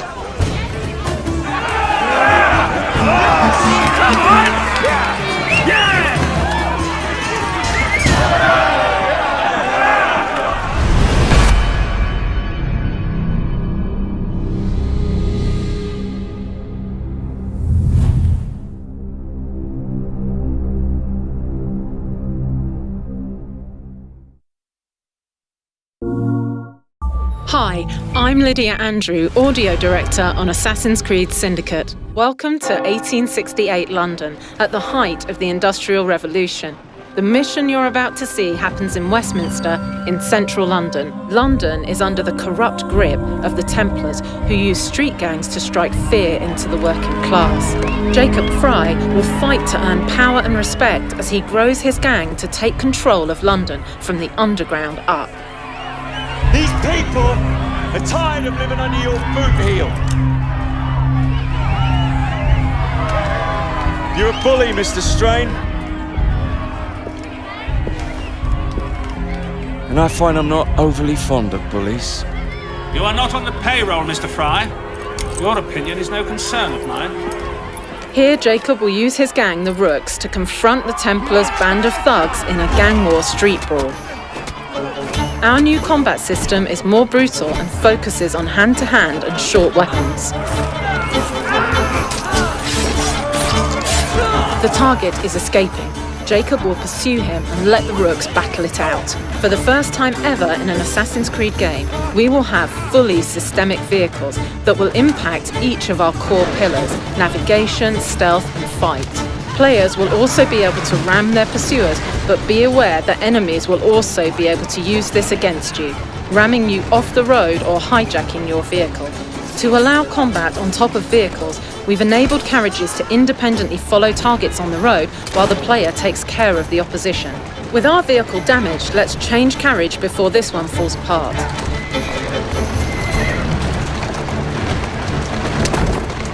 The target's taken refuge in London's Victoria train station, one of the many historical locations you'll be exploring, teeming with life and gameplay opportunities.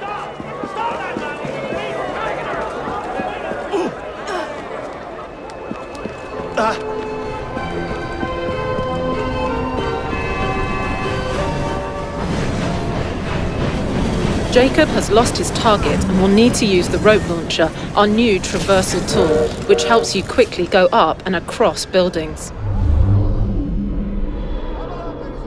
The rope launcher can also be used as a horizontal fast travel, making navigation faster and easier. The target's getting away on the train. Let's see what we can do to reach him. Trains were an important part of the era and will offer a wealth of new gameplay opportunities.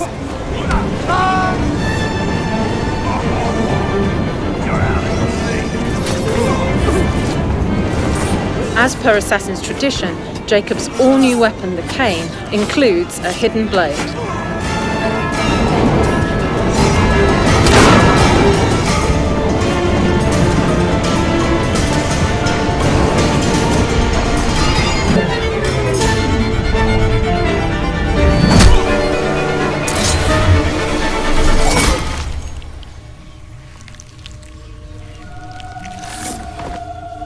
My death accomplishes nothing, assassin.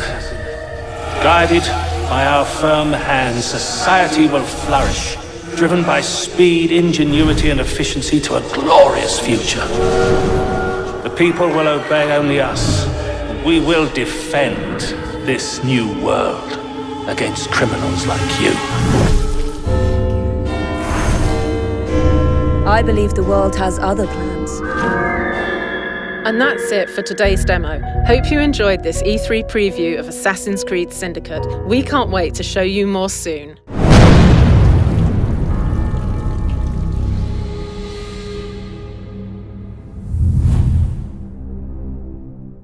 This is for the players. Hello, my name is Scott Phillips, game director on Assassin's Creed Syndicate. Today we're playing as Jacob's twin sister, Evie, the Master of Stealth. Evie has her own unique story, skill tree, and stealth abilities. This is what we call a black box mission, where you choose your own path to achieve your goal. Lots of guards. Predictable patrol routes. Thorn may already be inside. Better stick to the shadows. We are now approaching the iconic Tower of London. Evie suspects that the vault of the tower might contain the Shroud. Pieces of Eden are artifacts created by the ancient First Civilization and are sources of great power. Each of the doors to the tower is being watched by royal guards. To avoid attracting too much attention, let's find another way in.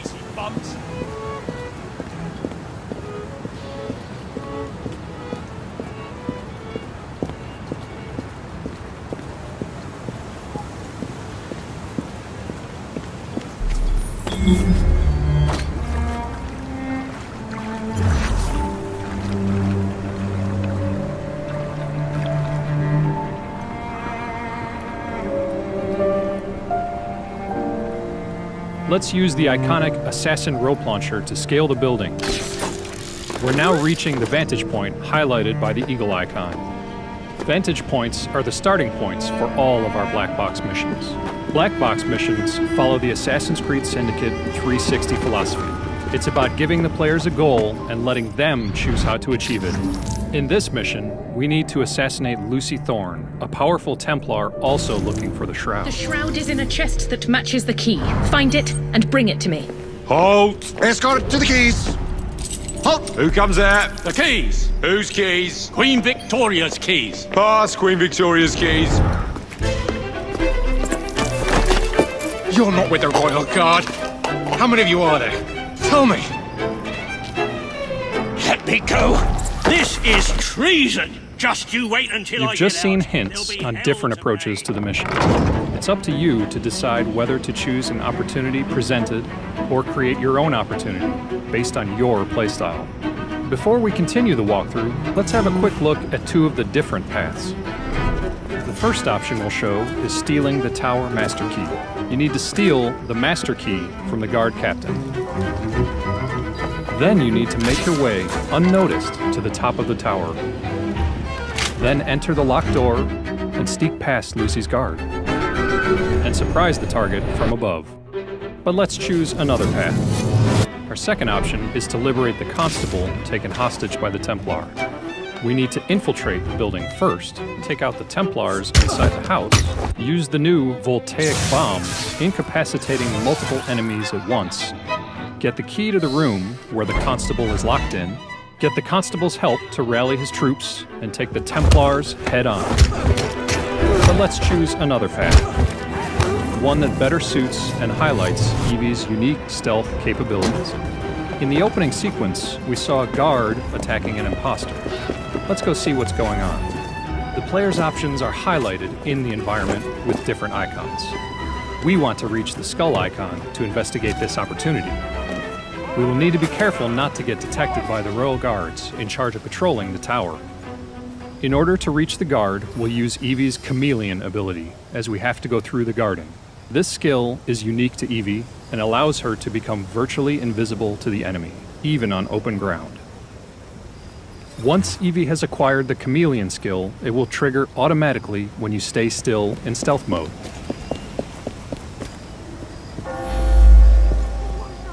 This skill is also available in the open world when you're playing as Evie. This is the guard we saw at the beginning of the mission. He is a Tower of London guard and a friend of Henry Green, the Master Assassin of London. We need to reach him and talk with him. You're one of Green's friends, aren't you?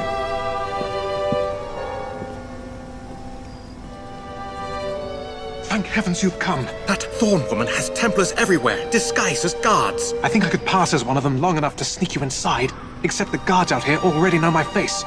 You need to deal with them first. Meet me by the White Tower when you're ready. He tipped us on the presence of Templars disguised as guards in the Tower of London. We need to take them out, allowing us to get closer to our target.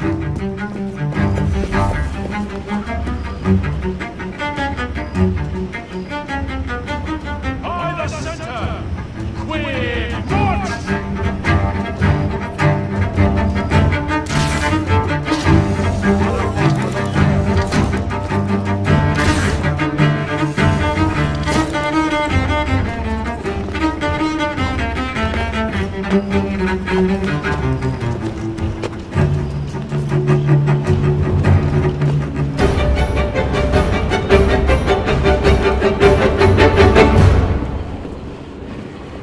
We can use Eagle Vision to identify our enemy and take a closer look at the environment. We have identified one of the disguised Templar guards. The real tower guards are highlighted in blue. We need to be careful not to be spotted by them, as their job is to protect the tower. Once again, we see the chameleon skill in action, allowing Evie to get close to her target unnoticed. One Templar guard out, one to go.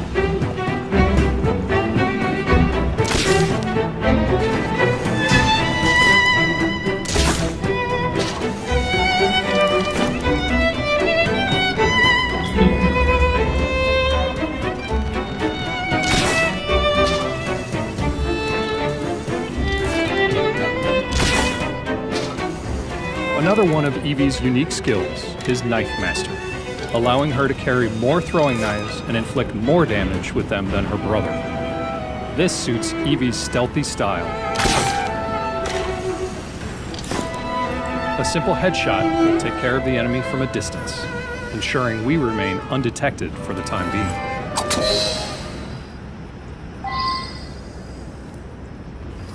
Now that we've taken out both Templar guards, let's get back to our guard ally.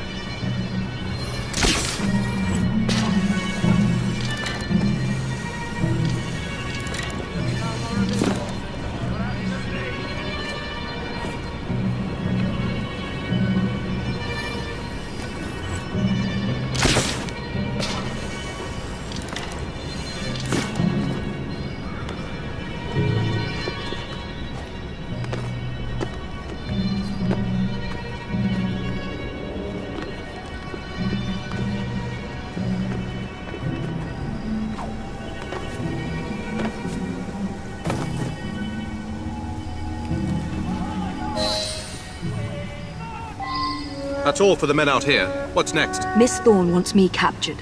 If she sees me in chains, she might let her guard down. Can you make it look convincing? You mean pretend like you're my prisoner? I'll do my best, Mum.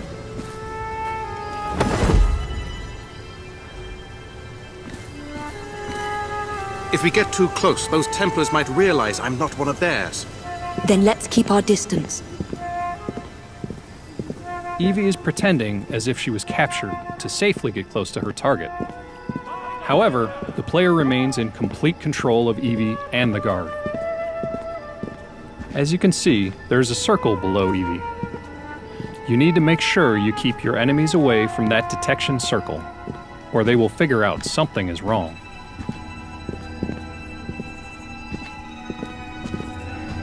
I've caught the assassin! Open the door! Inform Miss Thorne I'm bringing in the assassin! I knew we'd draw you out.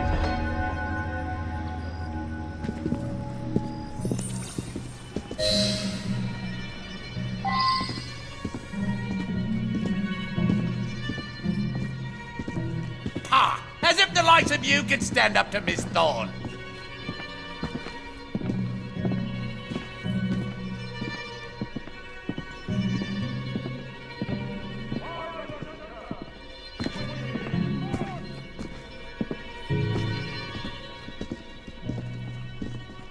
We are now getting closer to our target. Our strategy seems to be working, and we're passing right under the nose of the Templars protecting Lucy Thorne. Your brother will be next, my dear. I found her wandering inside the walls, ma'am. Thought you'd want to speak with her. Welcome, Miss Fry. Do you care to tell me where the shroud is?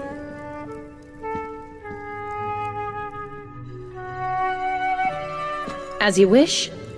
I shall find it without your help, and then I'll strangle you with it. Watch her closely.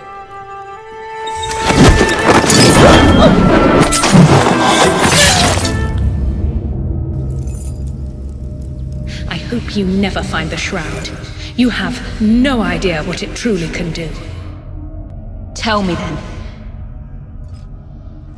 Those were just a few of the options available to complete this mission, and only a taste of the 360 philosophy you will see throughout Assassin's Creed Syndicate. Thanks for watching.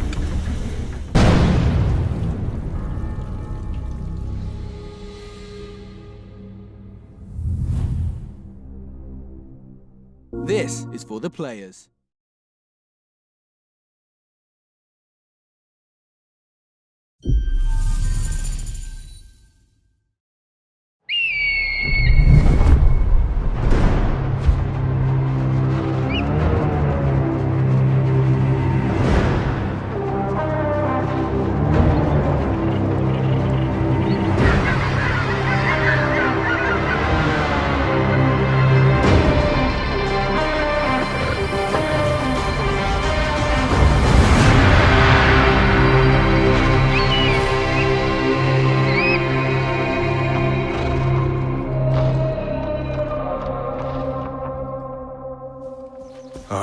Siwa, my home, the sacred oasis. I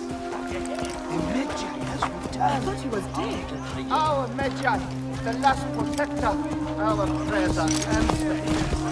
Siwa has not been the same since then. I hope you are here to rid us of Medunamun.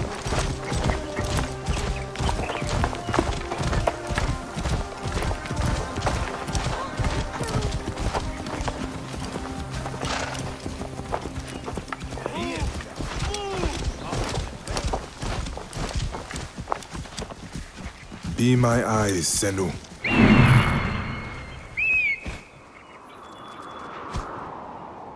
This temple resembles a fortress. What has happened? Get out of my way.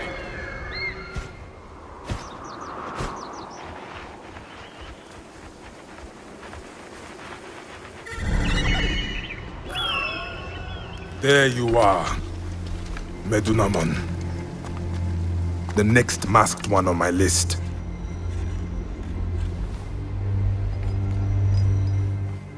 Now it is my turn to tip the balance of Anubis.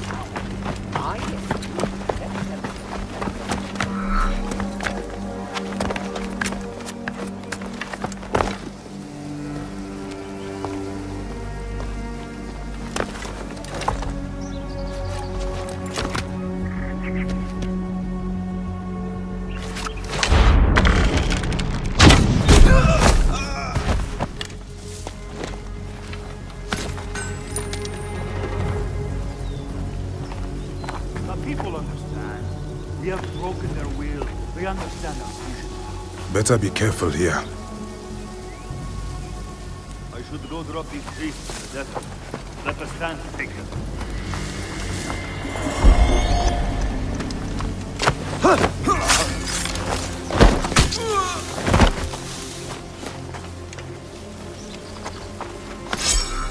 A fine bow.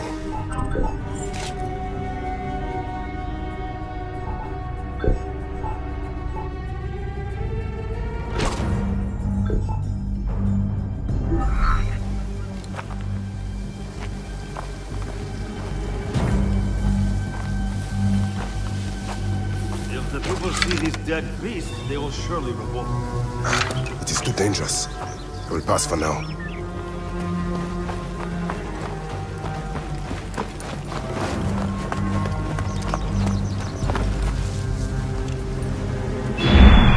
Guide me, Senu.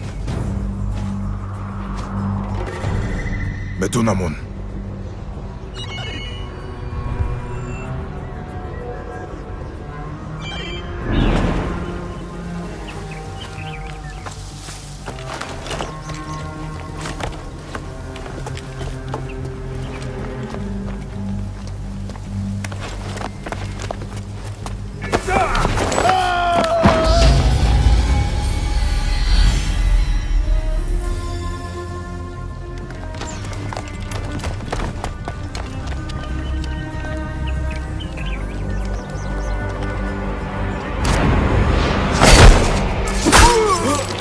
You will die, Medunamun. Die, you bastard! Going to kill you for that! See what is mine!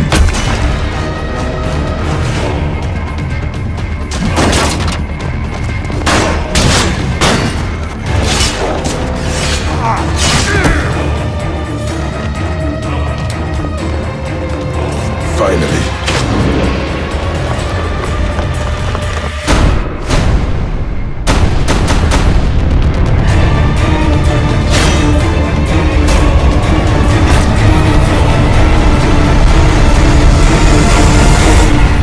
Available October 27th. Pre-order now and get a bonus mission, Secrets of the First Pyramids.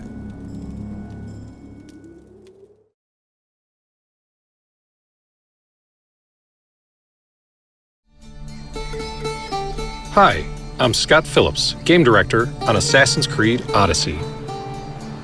Today I'm excited to give you a sneak peek at 3 years of hard work from the Ubisoft Quebec team, as we've continued to transform Assassin's Creed into a full-blown RPG with choice at the center of everything in the game. In Assassin's Creed Odyssey, you will play a mercenary who embarks on an epic odyssey to reunite their family and confront the ones who tore it apart. During that adventure, you will sail the Aegean seas and explore the lands of ancient Greece, circa 5th century BCE. And for the first time ever, you will choose to play as either a male or female hero, Alexios or Cassandra. Both heroes share the same fully realized story and amazing gameplay. Today, we're going to play as Cassandra as she arrives at the beautiful Greek island of Mykonos.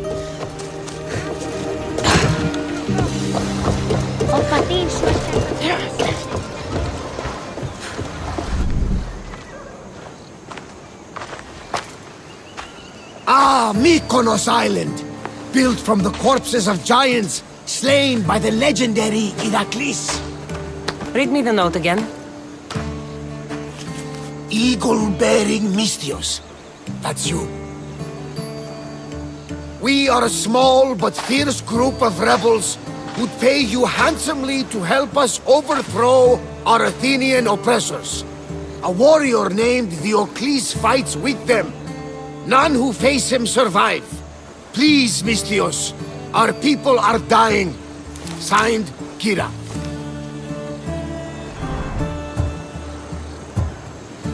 What did your informant tell you? Word has already spread of you sinking those ships. There's a price on your head. Whew, that didn't take long.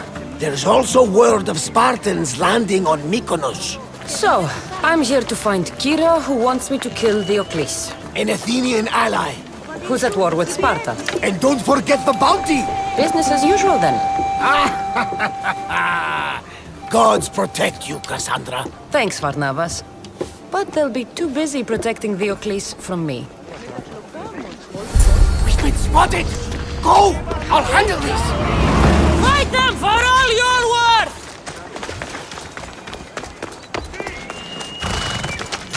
Hela.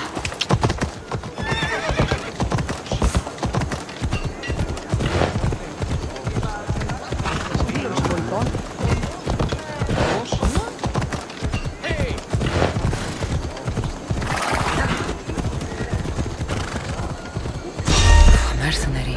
This can't be good. The mighty Eagle Bearer! Ha! I'll be rich when you're dead! You're chasing your own death, mercenary! You won't escape me!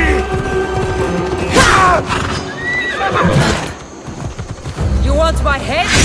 Come and take it!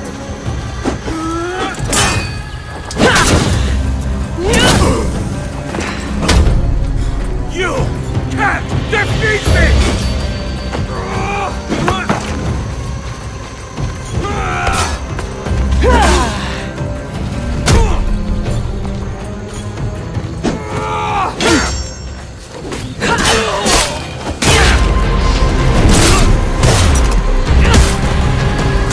You really should have left me alone.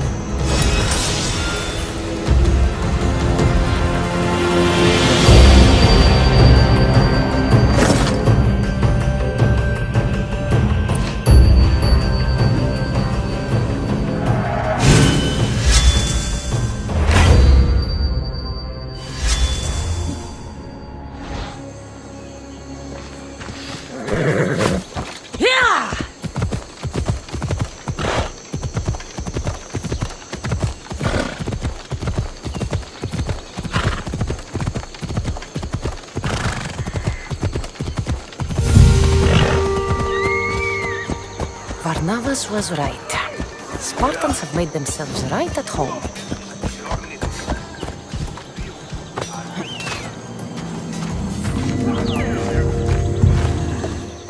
I'm looking for Kira.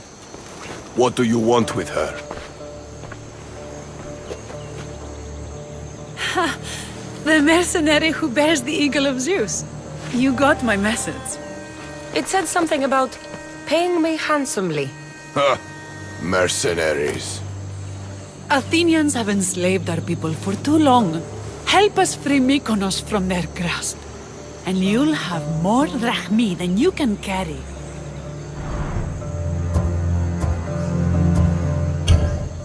I'm here to kill the Oclis, not go to war.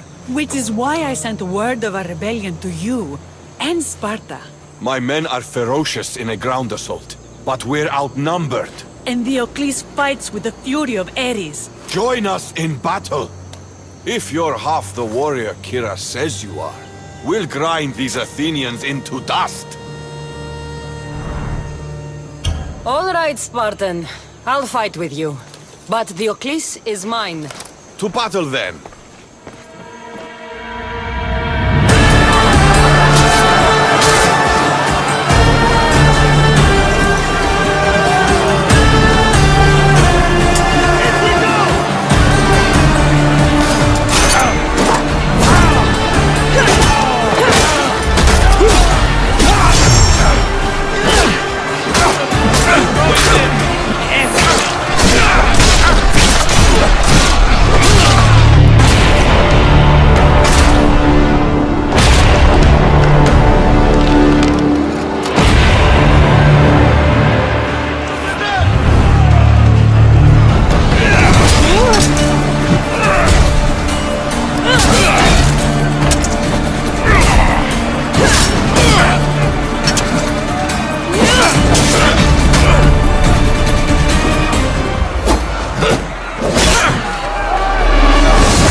Hey everyone, welcome to the Ubisoft Forward post show. My name is Yusuf Magid, and this is Assassin's Creed Valhalla.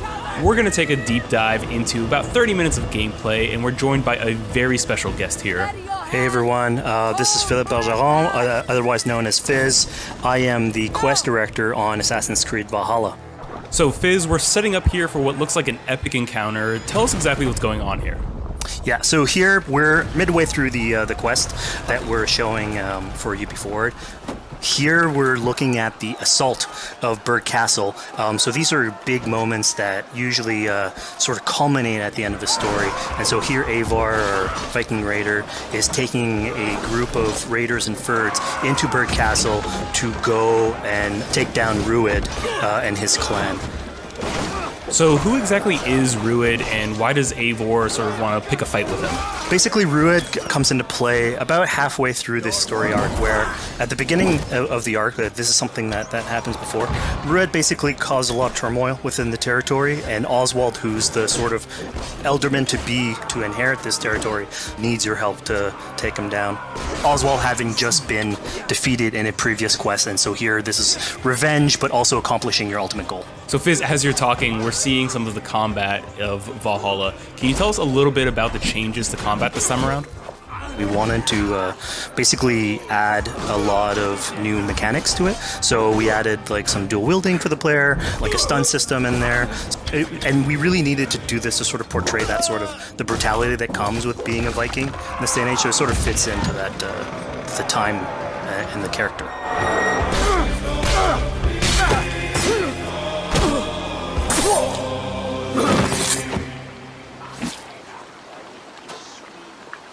Oswald. He lives. Oswald lives! Eivor, is that you? Shut your ass, twig spine! Here, Eivor has taken her entire army through the assault, and finally, it's revealed that our Ealdorman, our ally, Oswald, is still alive, and Rued has him captive. So this is what it comes to, Wolfkist? 2 Danes fighting over a filthy Saxon whoreson? If this swine is your prize, come and get him! So now that we've seen that Oswald is alive, we have Rued within our sights. What's the next step here? So the next move for Eivor is to finally face off against Rued. She has her allies, they can take care of the rest of the army. Now it's time to go one-on-one against Rued in one of our boss battles, actually. Your battle is not yet won, Oswald. And it's worth pointing out, actually, that here what we're showing is the player going and facing off against Rued aggressively, but we tend to always have to support a 360-degree approach in these things. So the player could have approached this a little bit more stealthily and gotten at least like a good critical hit on either Rued or his wolf, and so you can play this a little bit more strategically if that's your playstyle. So we're not only fighting Rued here, but also his pet wolf, right? Here, one of my preferred strategies is to eliminate the wolf first, just focus fire on him. It takes at least one opponent out of the combat. Now, Rued will have extra abilities that come into play if you do eliminate his wolf, but I think having one opponent less in the battlefield makes for a good strategy in the whole.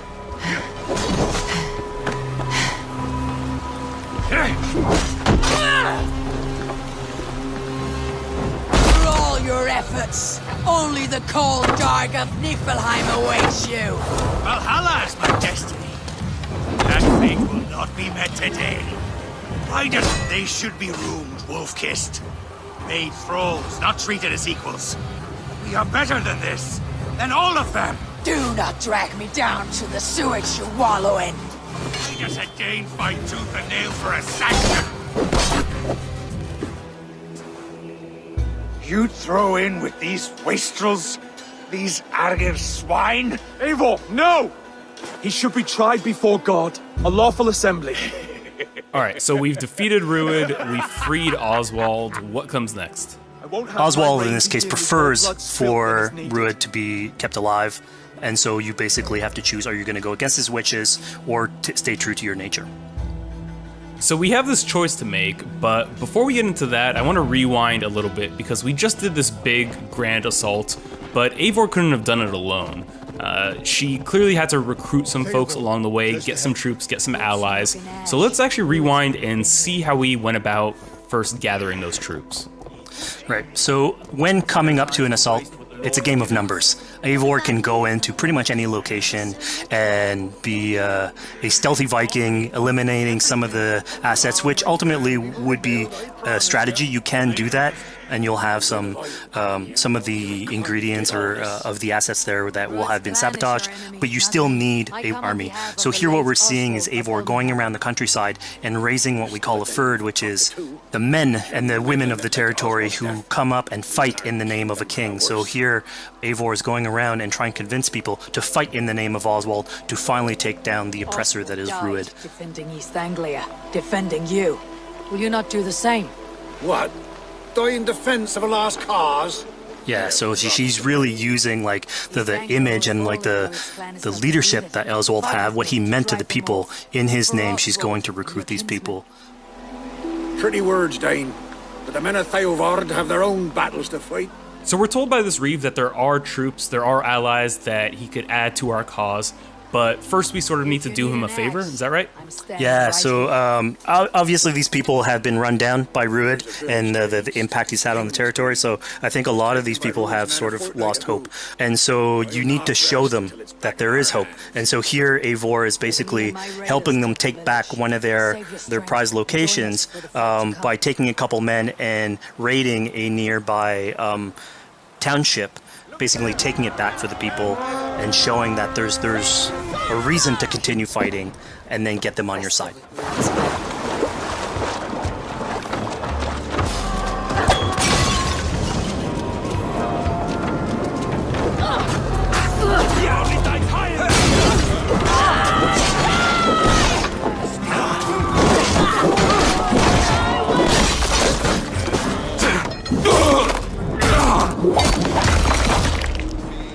when Eivor does this, obviously you have access to a full suite of abilities. So again, the improvements that we've done to the fight system. You have some brutal axe throwing in there. You have archery or like range combat abilities in there as well. So really, again, like depending on what your playstyle is, you can customize your loadout and go in there how you wish.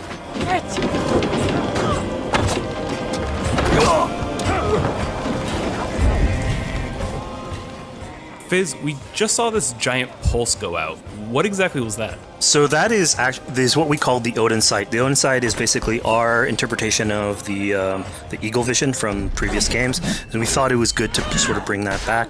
It's basically Eivor's intuition. It's how she perceives the world. When player uses that, it'll highlight basically interactive objects, like things that will bring her an advantage. So we'll have arrows, like health consumables that are in there. So it really is like a good way of sort of understanding the world and showing you like things that you can go and touch. Yeah, I mean, speaking of things we can touch, we just picked up this awesome new weapon.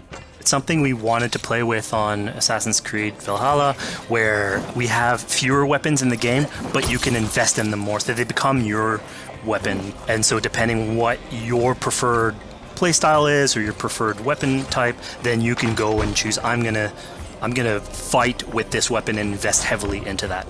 Not only are we looting weapons, but we see something here called the Book of Knowledge. Can you tell us a little bit more about that? They unlock skills for the player. So here you can see the Valkyrie dive that has just been unlocked. We have these spread out throughout the world. So again, to promote exploration and discovery. As you travel through the world and you explore locations, you can find these books that will add abilities that you can go and invest in, put into your loadout, then go into the different locations or the different quests in the game and use those depending on what your playstyle is. Now we've recaptured this village, we've secured more troops for our assault. Let's jump back now and figure out what we want to do with Rued. The rightful king of East Anglia has spared your life today, and so it will be.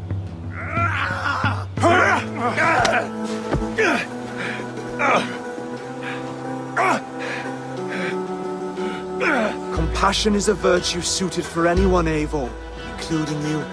Thank you.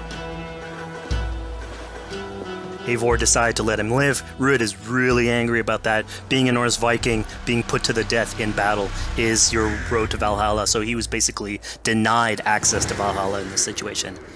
Obviously, all of these decisions come into play later on in the game, so we have very difficult decisions for the player to make. We didn't want to have easy decisions. Yeah, you know, when I was playing, I decided to listen to Oswald and spare Rued's life, but what exactly is the relationship like between Eivor and Oswald? So the relationship between Eivor and Oswald is an alliance. It's basically Eivor is surrounded by territories that initially getting into England are hostile towards her, and obviously if you want to set up a new settlement, you want to make sure that your neighbor is friendly. So here in East Anglia, Oswald is the man for the job, where putting him into a position of power would help her sort of secure her territory. So earlier on to the territory, Eivor comes in here, meets Oswald. The problems he had with Rued are sort of put to light, and going through the arc, you basically help him deal with Rued and aligning basically Danes with Saxons in one territory. So, Fizz, we've completed the assault, we've gotten our hands dirty with some combat, taken down Rued. We have this big open region of East Anglia, so before we head off to Oswald's wedding, what do you say we head out, have some fun, and see what we can get into in the open world? That sounds great. So we see a cat here with a speech bubble above it, and you best believe if you let me talk to a cat, I'm gonna talk to a cat. Yeah, these are some of our some of my favorite moments actually in the game, where we put out a whole bunch of events throughout the territory. And it sort of rewards, again, exploration, going around. It's a chance for us also to sort of showcase a different side of Eivor. A lot of the quests sort of deal more with like politics and warfare, and this shows a slightly more human nature to her. So it permits us to explore that character a little bit more. And so here, basically, like you're trying to help a kid with his cat and ultimately get that cat to sort of join your crew as a cat raider. You just said cat raider way too casually. You're telling me I could have a cat Viking raider on my longship? That's exactly what I'm telling you. Oh my god, yes, I love it. Perfect. So yeah, as you're riding around the rivers of England, you would see a cat basically walking around your longship, keeping your Viking raiders company. You know, speaking of the Viking longship, we're seeing some of that gameplay here now. Can you talk a little bit about how that works and functions in Valhalla? Yeah, so starting out on this project, I think the Viking longship is one of the biggest images that we all have when we think about Vikings in our game. And so Vikings had this awesome design for longship that had a very shallow hull, so it permitted them to go very far inland very quickly, and you could basically disembark Viking raiders like on pretty much any shore. We added that into the game where you can basically sail up to any location and then just decide to disembark with your guys and raid a location, loot all its treasure, get back in the ship, and then continue sailing down the river to your next opportunity. So I know past Assassin's Creed games allowed for songs and things like that to be sung on ships. Will Valhalla have a similar version of that? Yeah, so this is something we actually wanted the crew of your ship to become like your home away from home.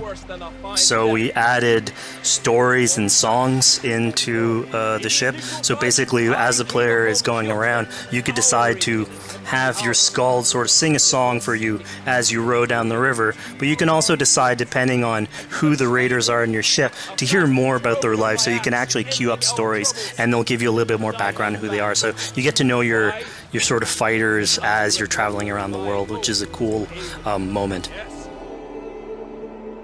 So here we're seeing a bit of a different view. What exactly are we looking at? We had this on previous Assassins where you would like ride on your horse and you could pull out, have the horse sort of follow the track. We have a similar thing for the ship where you can put up your sails. It's cruise control for the ship, so you can pull back, take in the scenery, listen to some songs or some stories, and just take it all in.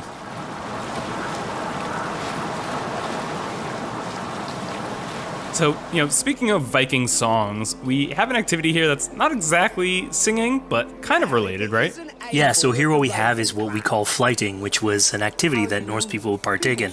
They would like to have a battle of wits and sort of poetry where insults would be thrown back and forth between each other. The idea was to try and have a good insult, but also to have a good rhythm and a good rhyme in there. So it's basically a precursor to rap battles. Here's the silver. Now begin. To all those whom I speak, they say Eivor's a clod. Then you're speaking to fools and their knowledge is flawed. Well... How exactly do you go about being successful in one of these? The trick behind a good flight was to choose the right insult, identifying the right cadence, and then trying to find what rhymed the best. I'm known for my might. Interesting. Silent whispers all claim that you're terribly dense.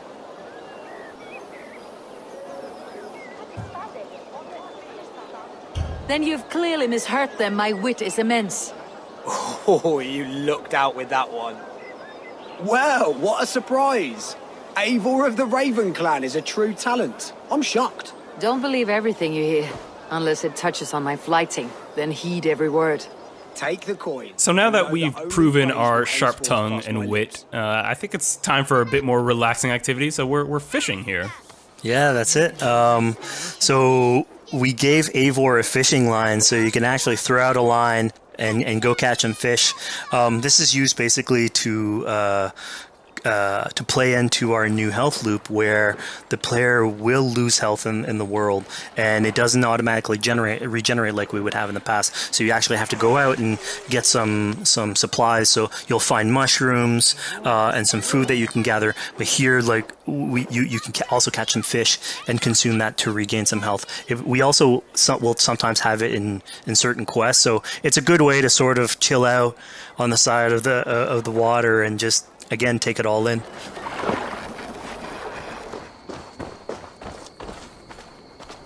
So this is what we call one of our offering altars. So the idea is that you find these around the world and you make offerings to it. So it'll take like animal parts and stuff that you can find throughout the world. Here what you're seeing though is sort of like a fancy version of it, where as you do your offering you get interrupted by some kids that basically come and steal your stuff. So it's just a way for us to sort of showcase that like the systems and the activities in the world can sort of play in with some quests and some little events. So it's our way to sort of dress up these moments and make it all fit inside the whole experience. Yeah, this seemed like a really sort of unexpected turn for what I thought was going to be kind of a simple interaction. Yeah, and it's really what we were trying to do with these events is to give another dimension to Eivor, other than just, you know, the pure Rar Viking or the politician. Because you can imagine at some point that will grow old if you're always telling that version of the character. So it lets us really go into the depth of who is Eivor, what motivates her, how she can interact with the world outside of warfare and politics. Your stealth needs work. We were close. And it also showcases like a different facet of the world at the same time. It's not only Eivor, so it just widens the breadth of the stories that we can tell. So who exactly are these two children? These are kids of East Anglia. They are going through tough times with whatever Rued's been doing to the territory. And so they're just here trying to survive and basically exploit the people that are there to make offerings. It was kind of nice to see that Eivor wasn't really necessarily upset at them for stealing, and, you know, after you talk to them, you have the choice of helping them. You can, you know, give them food, give them some money, or, you know, maybe just say, hey, good luck, on your way. Yeah, and then this is something we also wanted to do a lot. Like, so here we're doing an event, we do it in quests as well, but we want to give a lot of this agency into players' hands so that they can sort of shape Eivor a little bit. Who she is, so it represents them a little bit more, and they can roleplay that a little bit better. And again, it just gives her like a little bit more humanity in these moments. What large walkers should do. Provide for small walkers.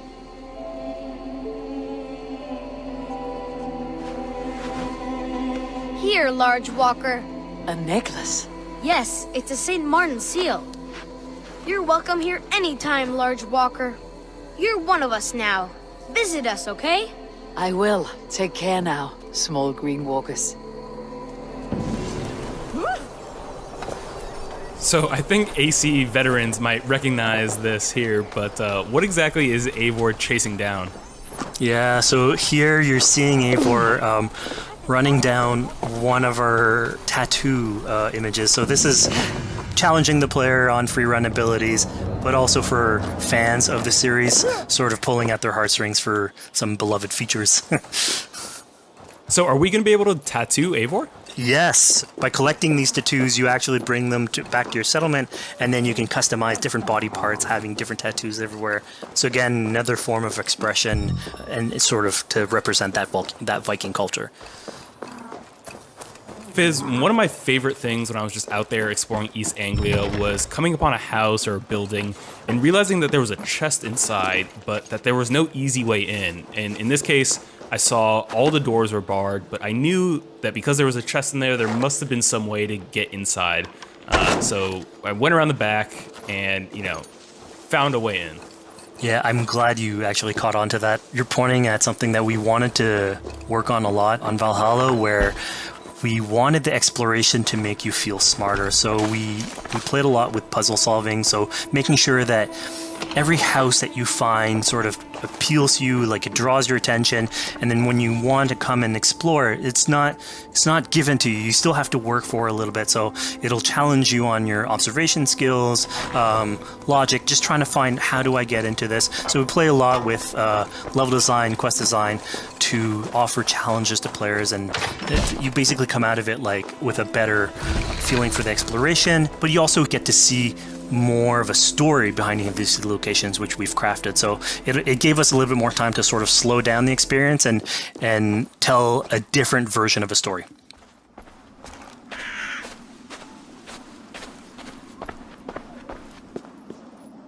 A poor victim of someone's fury. Yeah, I mean, speaking about exploration and just finding things out in the world, I was just wandering and came across this clearing and found this kind of morbid altar. Yeah, so this is one of our bigger events that we have scattered in the world. So as Eivor explores, she can find altars like this, and by interacting with them, here it's a trap that's been set by this character named Regan. Now, there's a bigger story behind all this. There's multiple steps to it later on. So this is one of the moments. It permits us to go into a slightly more mystical realm and play with a boss fight that has more magical abilities, if we will.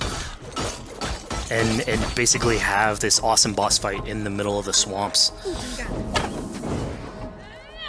And so here the abilities that you see Regan using are a little bit on the mystical side of things. What's happening is Eivor at the beginning in that trap is poisoned, and so she starts sort of hallucinating, seeing the world in a sort of different light and filter. And so that's sort of what lets us go into the realm of the weird. My rage, spirit of my father's rage, fill me!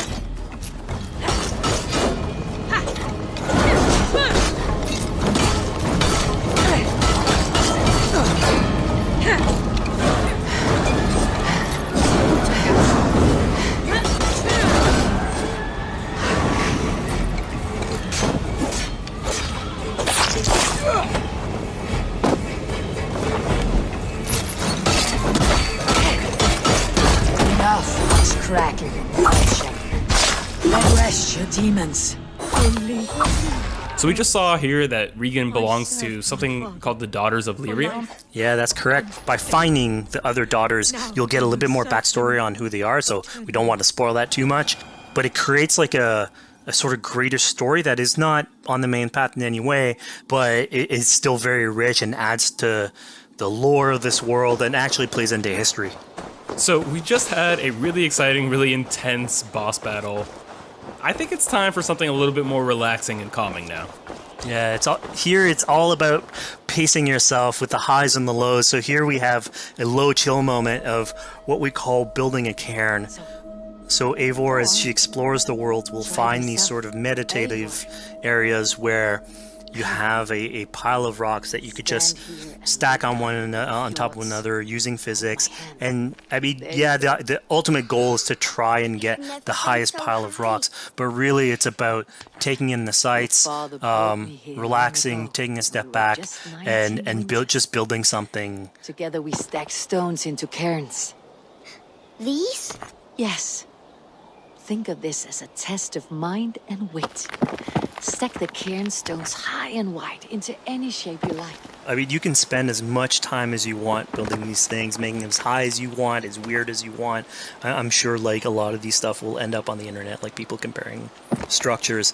And the cool thing is that once you've built it and you decide to get out of it, it sort of stays there. And so that's yours, right? And until the moment where you come back and you want to build a new one. It's sort of cool that we were able to give that to players to express themselves. At this point in the demo, we've explored East Anglia, we've met some children, we've broken into a house, we've fought a boss, we've built a cairn. I think now it's finally time to go and head off to Oswald's wedding. Yeah, so this is the moment it's all been building up to. By the moment you get into the territory, it's sort of like mentioned by Oswald that he's trying to get married with his Dane lady. And so as you go through the arc, that's sort of like the underlying thread. Really, it's about Rued creating turmoil in the territory and helping Oswald sort of get above that and show that he's a good leader. And so you finally, after going through all of that arc, finally get these two together, go through their wedding, and you're invited to attend the ceremony. And then all the activities and fun times that comes afterwards. Yeah, as much as we've seen the brutal side of England, it's nice to see the joyous side of it as well. Yeah, and it's something we really wanted to play on in Valhalla, where being a Viking is not only about being a raider or warrior. I mean, there's revelry, there's feasting, there's partying that goes, and like if someone knows how to party, it's a Viking. And so here, this is one of our opportunities to sort of show what a sort of Viking gathering is. And what's cool here is it's a good alliance of Norse culture with Saxon culture, sort of smashing those two things together, and building bridges. Yeah, I mean, what's a wedding without some drunk archery, right? Yeah, so like, anything can happen in a Viking event, right? Eivor, yeah, here, just get drunk, shoot some arrows. Barely a challenge. Steady all, and ready yourself for the wedding race. The king and his bride against all. My king, he... So here we see the decision I made to spare Rued came back to bite us. Yep, that's the decision you made, coming back. So as we said before, all of your decisions have consequences, and this is a big one. I challenge you. I accept. You're basically presented with the option to sort of step in for Oswald, fight the fight for him, or let him go and fight his own fight. Yeah, you know, personally, I chose to fight myself because I thought Eivor is the type of person who likes to finish what she started. Plank by plank, and a dead king cannot keep his oaths. Let me finish this. Oswald, you gutless Arya swine! I'll slay the wolf-kissed, then hang you with your own tongue. How does this encounter with Rued differ from our previous fight with him? So at this point, you've eliminated his wolf, so it's just him. And so he's angry at this point, and so he will start using his big gun abilities like fairly earlier on in the fight. So it's way more vicious, way faster. There's less strategy. He goes literally swords blazing at you. And so this is a fight to the death.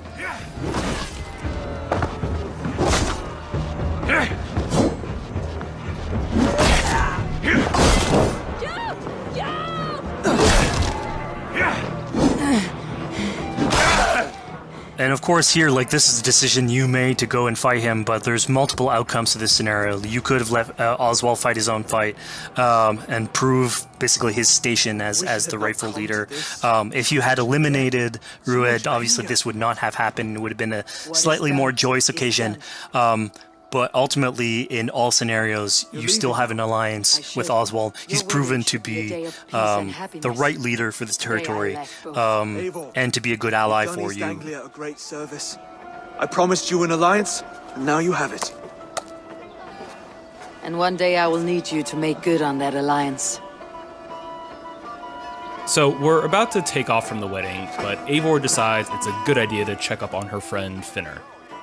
Yeah, so Finner is probably one of the more recurring characters in this arc. You get to meet him very early on. He's a very endearing character, sort of used to have a Viking life, sort of misses it, and going through all these adventures together is sort of like lights that fire back, and so he's willing to join you in your raiders. So he's one of many raiders that you'll encounter in the game, and you can sort of recruit, bring back home, and then have them sort of join you on your adventures on the longship. He can tell you these stories that we're telling you about. You get to know a little bit more about him. So again, it's a fun way to sort of discover more about these characters that you meet and bring them along for adventures. Together. I'll gather my things. Well, folks, we've come to the end of our Assassin's Creed Valhalla playthrough. Fizz, thank you so much for joining us. When and where can people play it? Assassin's Creed Valhalla will be out on Xbox Series X and PlayStation 5, and is coming to Xbox One, PlayStation 4, PC, and Stadia on November 17th.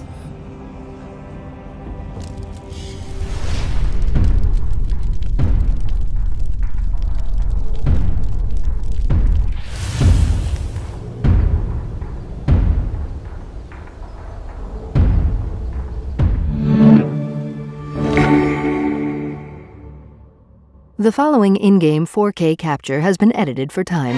A Ubisoft original. A sprawling 9th century Baghdad appears in golden sunlight. Quick moments flash by, including scenes of battle, dramatic leaps, and intense hand-to-hand combat.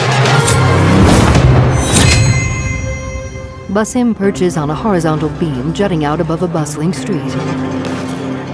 He jumps to a railing across a balcony and swings on a pole, making his way onto a rope spanning 2 buildings. There you are. He drops and assassinates a man. Fleeing, Basim knocks down some wooden scaffolding to block pursuers. Don't let him escape! Time to vanish. He leaps acrobatically from one pole to another. Get back here, dog!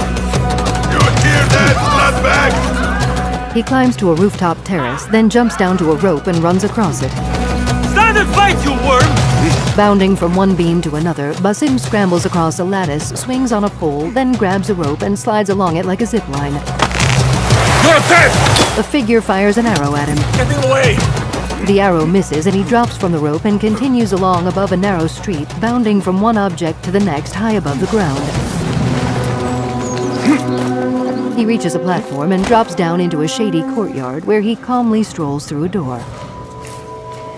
A subtitle appears as he clasps Fulad's hands. Alhamdulillah. Praise be to God.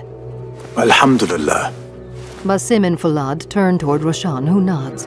I am glad you are safe. Another man walks over to them. Alhamdulillah. A first of many achievements to come, Basim. We should only hope. There's still much work to do.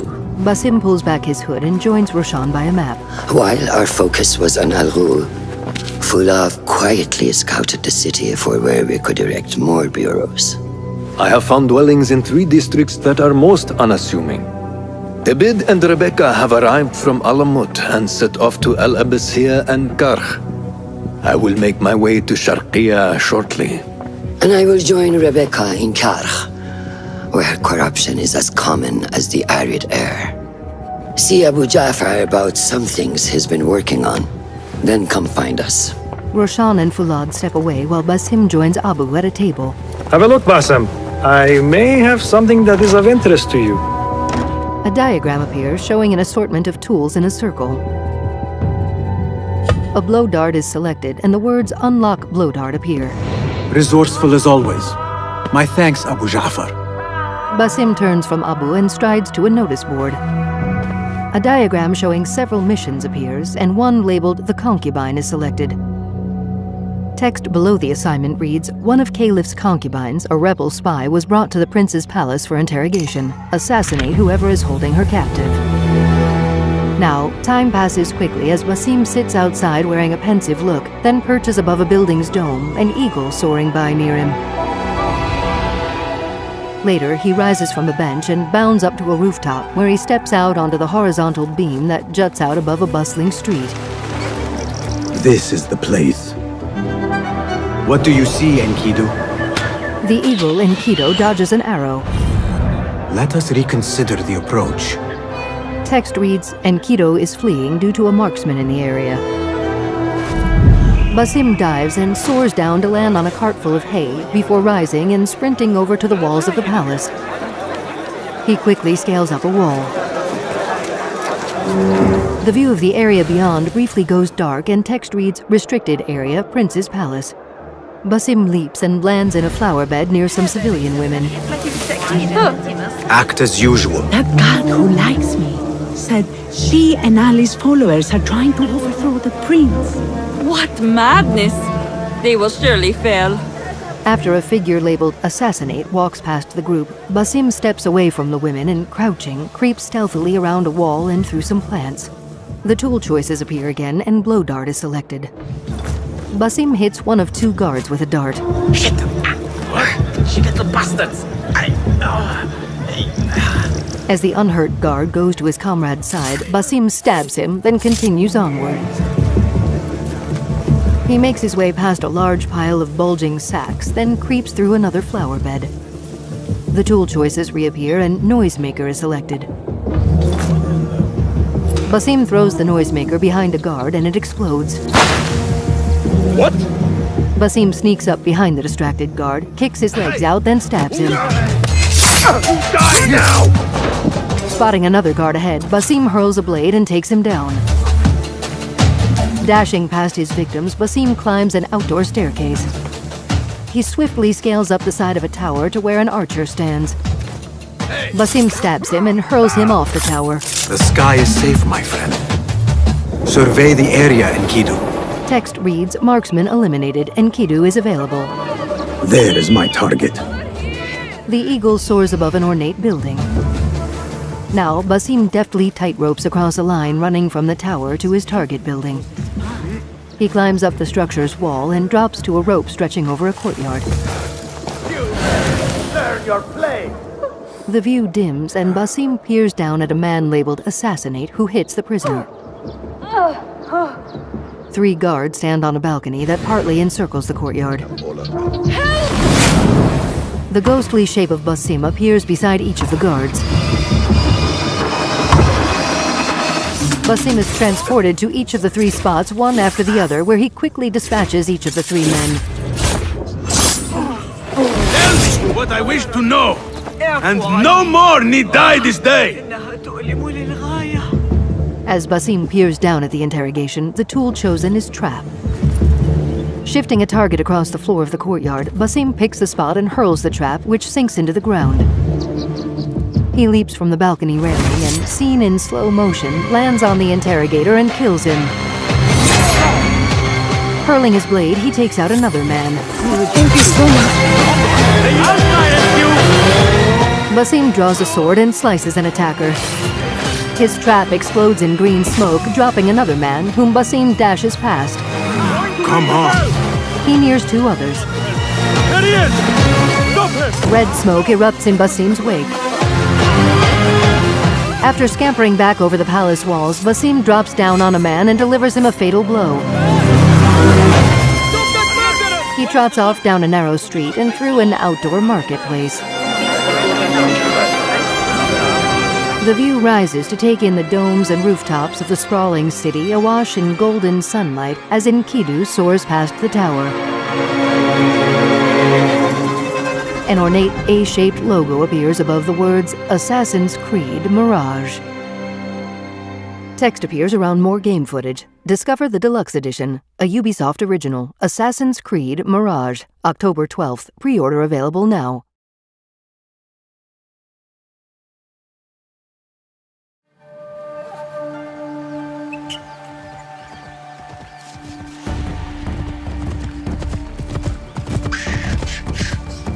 Peace and war, benevolence and cruelty.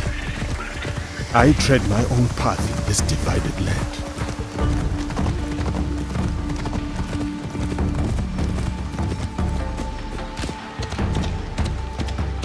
Fukujiyama, at last.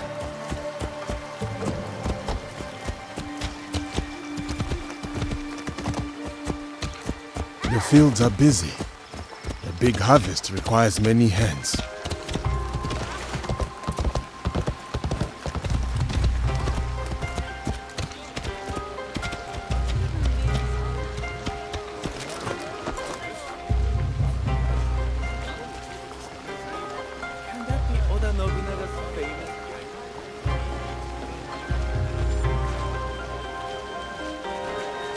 That samurai!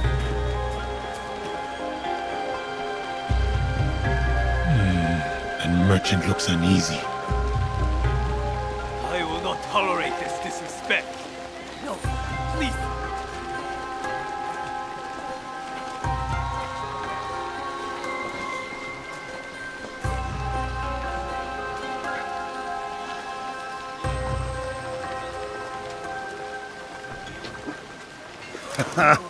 Well, you are a friendly beast, are you not?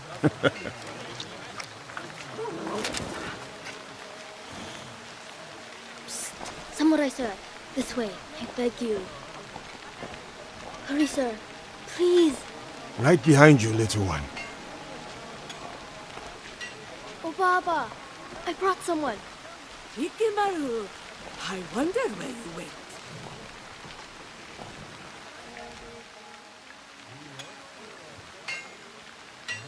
Ah, a samurai. One that does not hail from these lands. I am a stranger, yes. But you have nothing to fear from me. Ha! I have enough to fear from the men of Fukujiyama. They abuse their power, taxing us again and again, leaving us only scraps. I bet they are in the market now, along the main road. A stranger might make good merit ridding a village of a threat like these men. Is that so? Then I shall see it done. For this life, if not the next.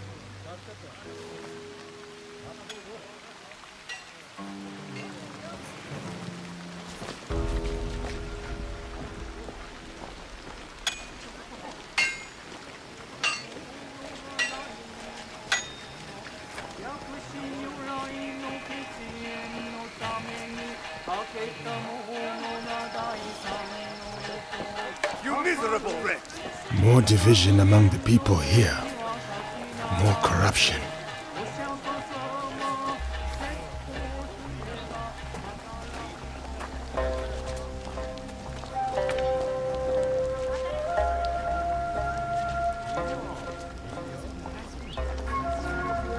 Such beauty, shadowed by suffering.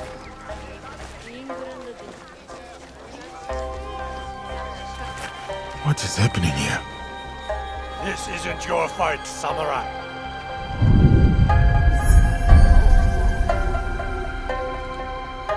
I told you, keep walking.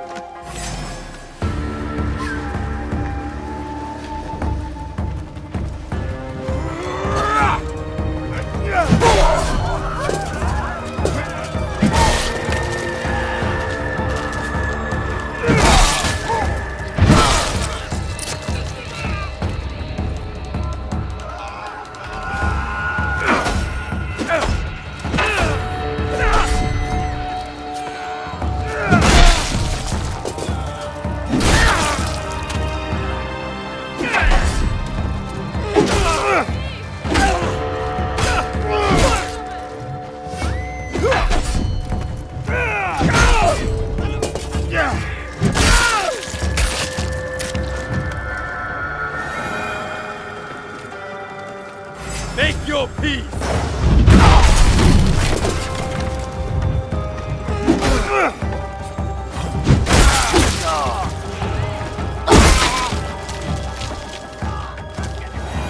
They were going to kill me.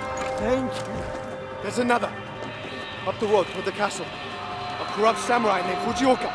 Protector turned persecutor. Greed cannot rule this village.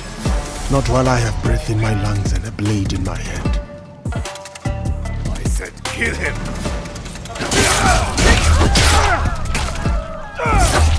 I'll wash away his failure with your blood. You will have to spill it first.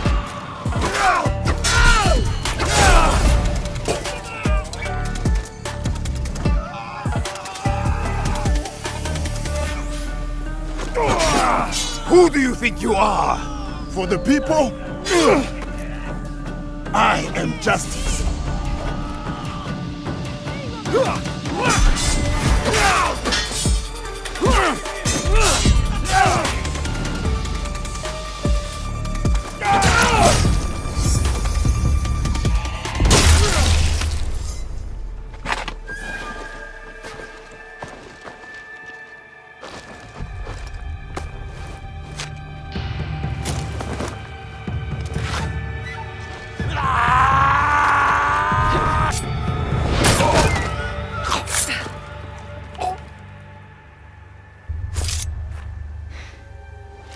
I was going to handle that.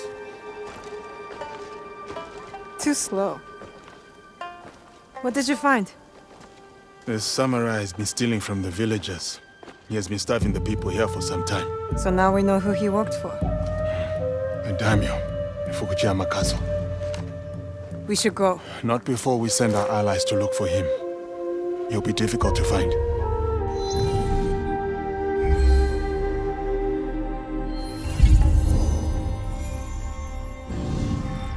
The daimyo. He's there. Who will take the lead?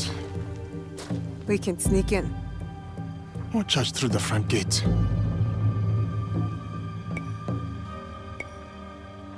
It's almost dark. No one will see me coming.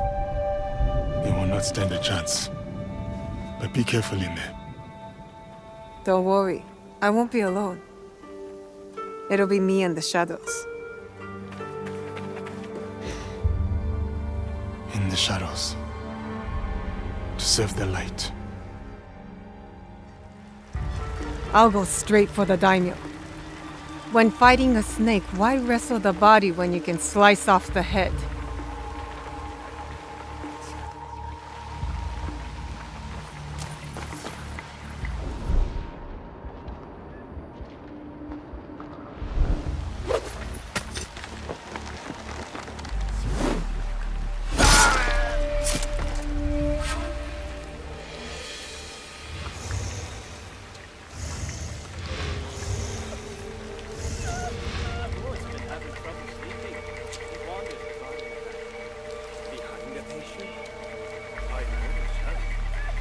You're mine now, Snake.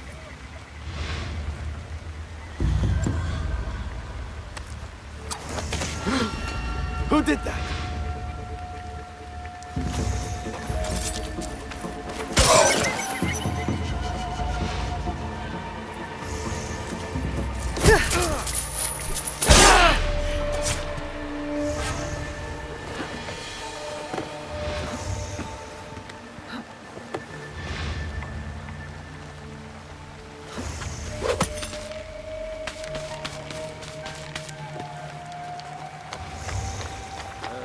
Lord Hayashi cannot seem to stay in his quarters.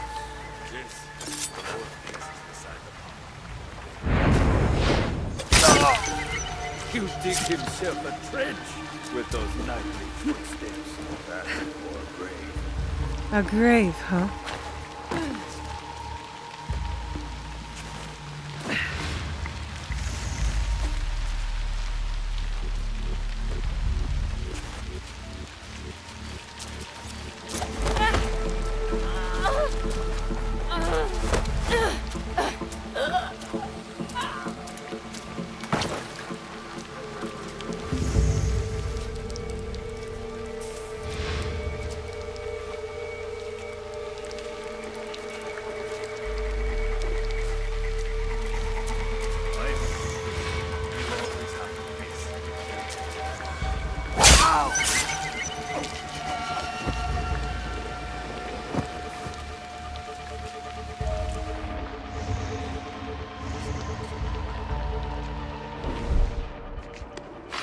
He's coming. I need to hide.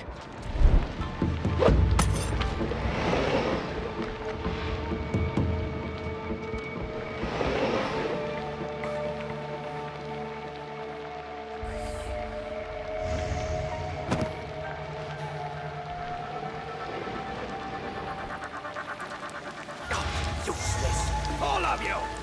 First, Fujioka dies in the street at the hands of some stranger!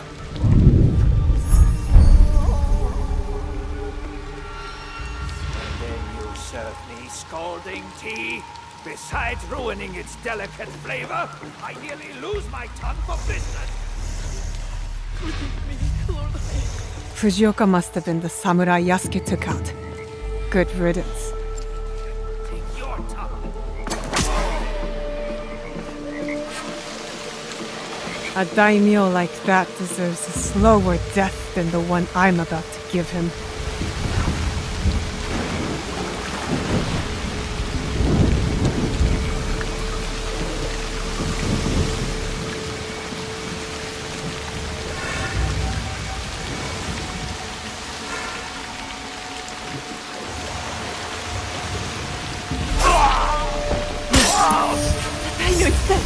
Lord Hayashi has been assassinated!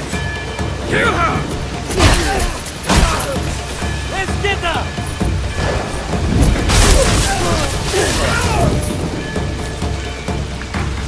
You won't let that shinobi escape!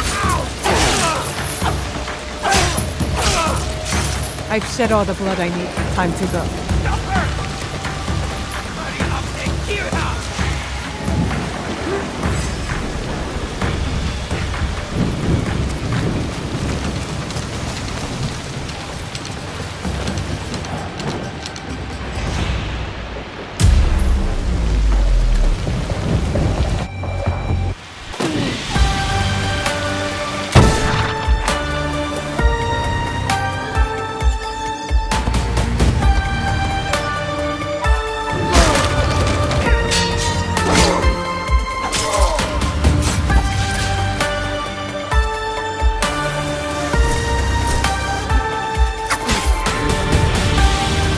two being allies then.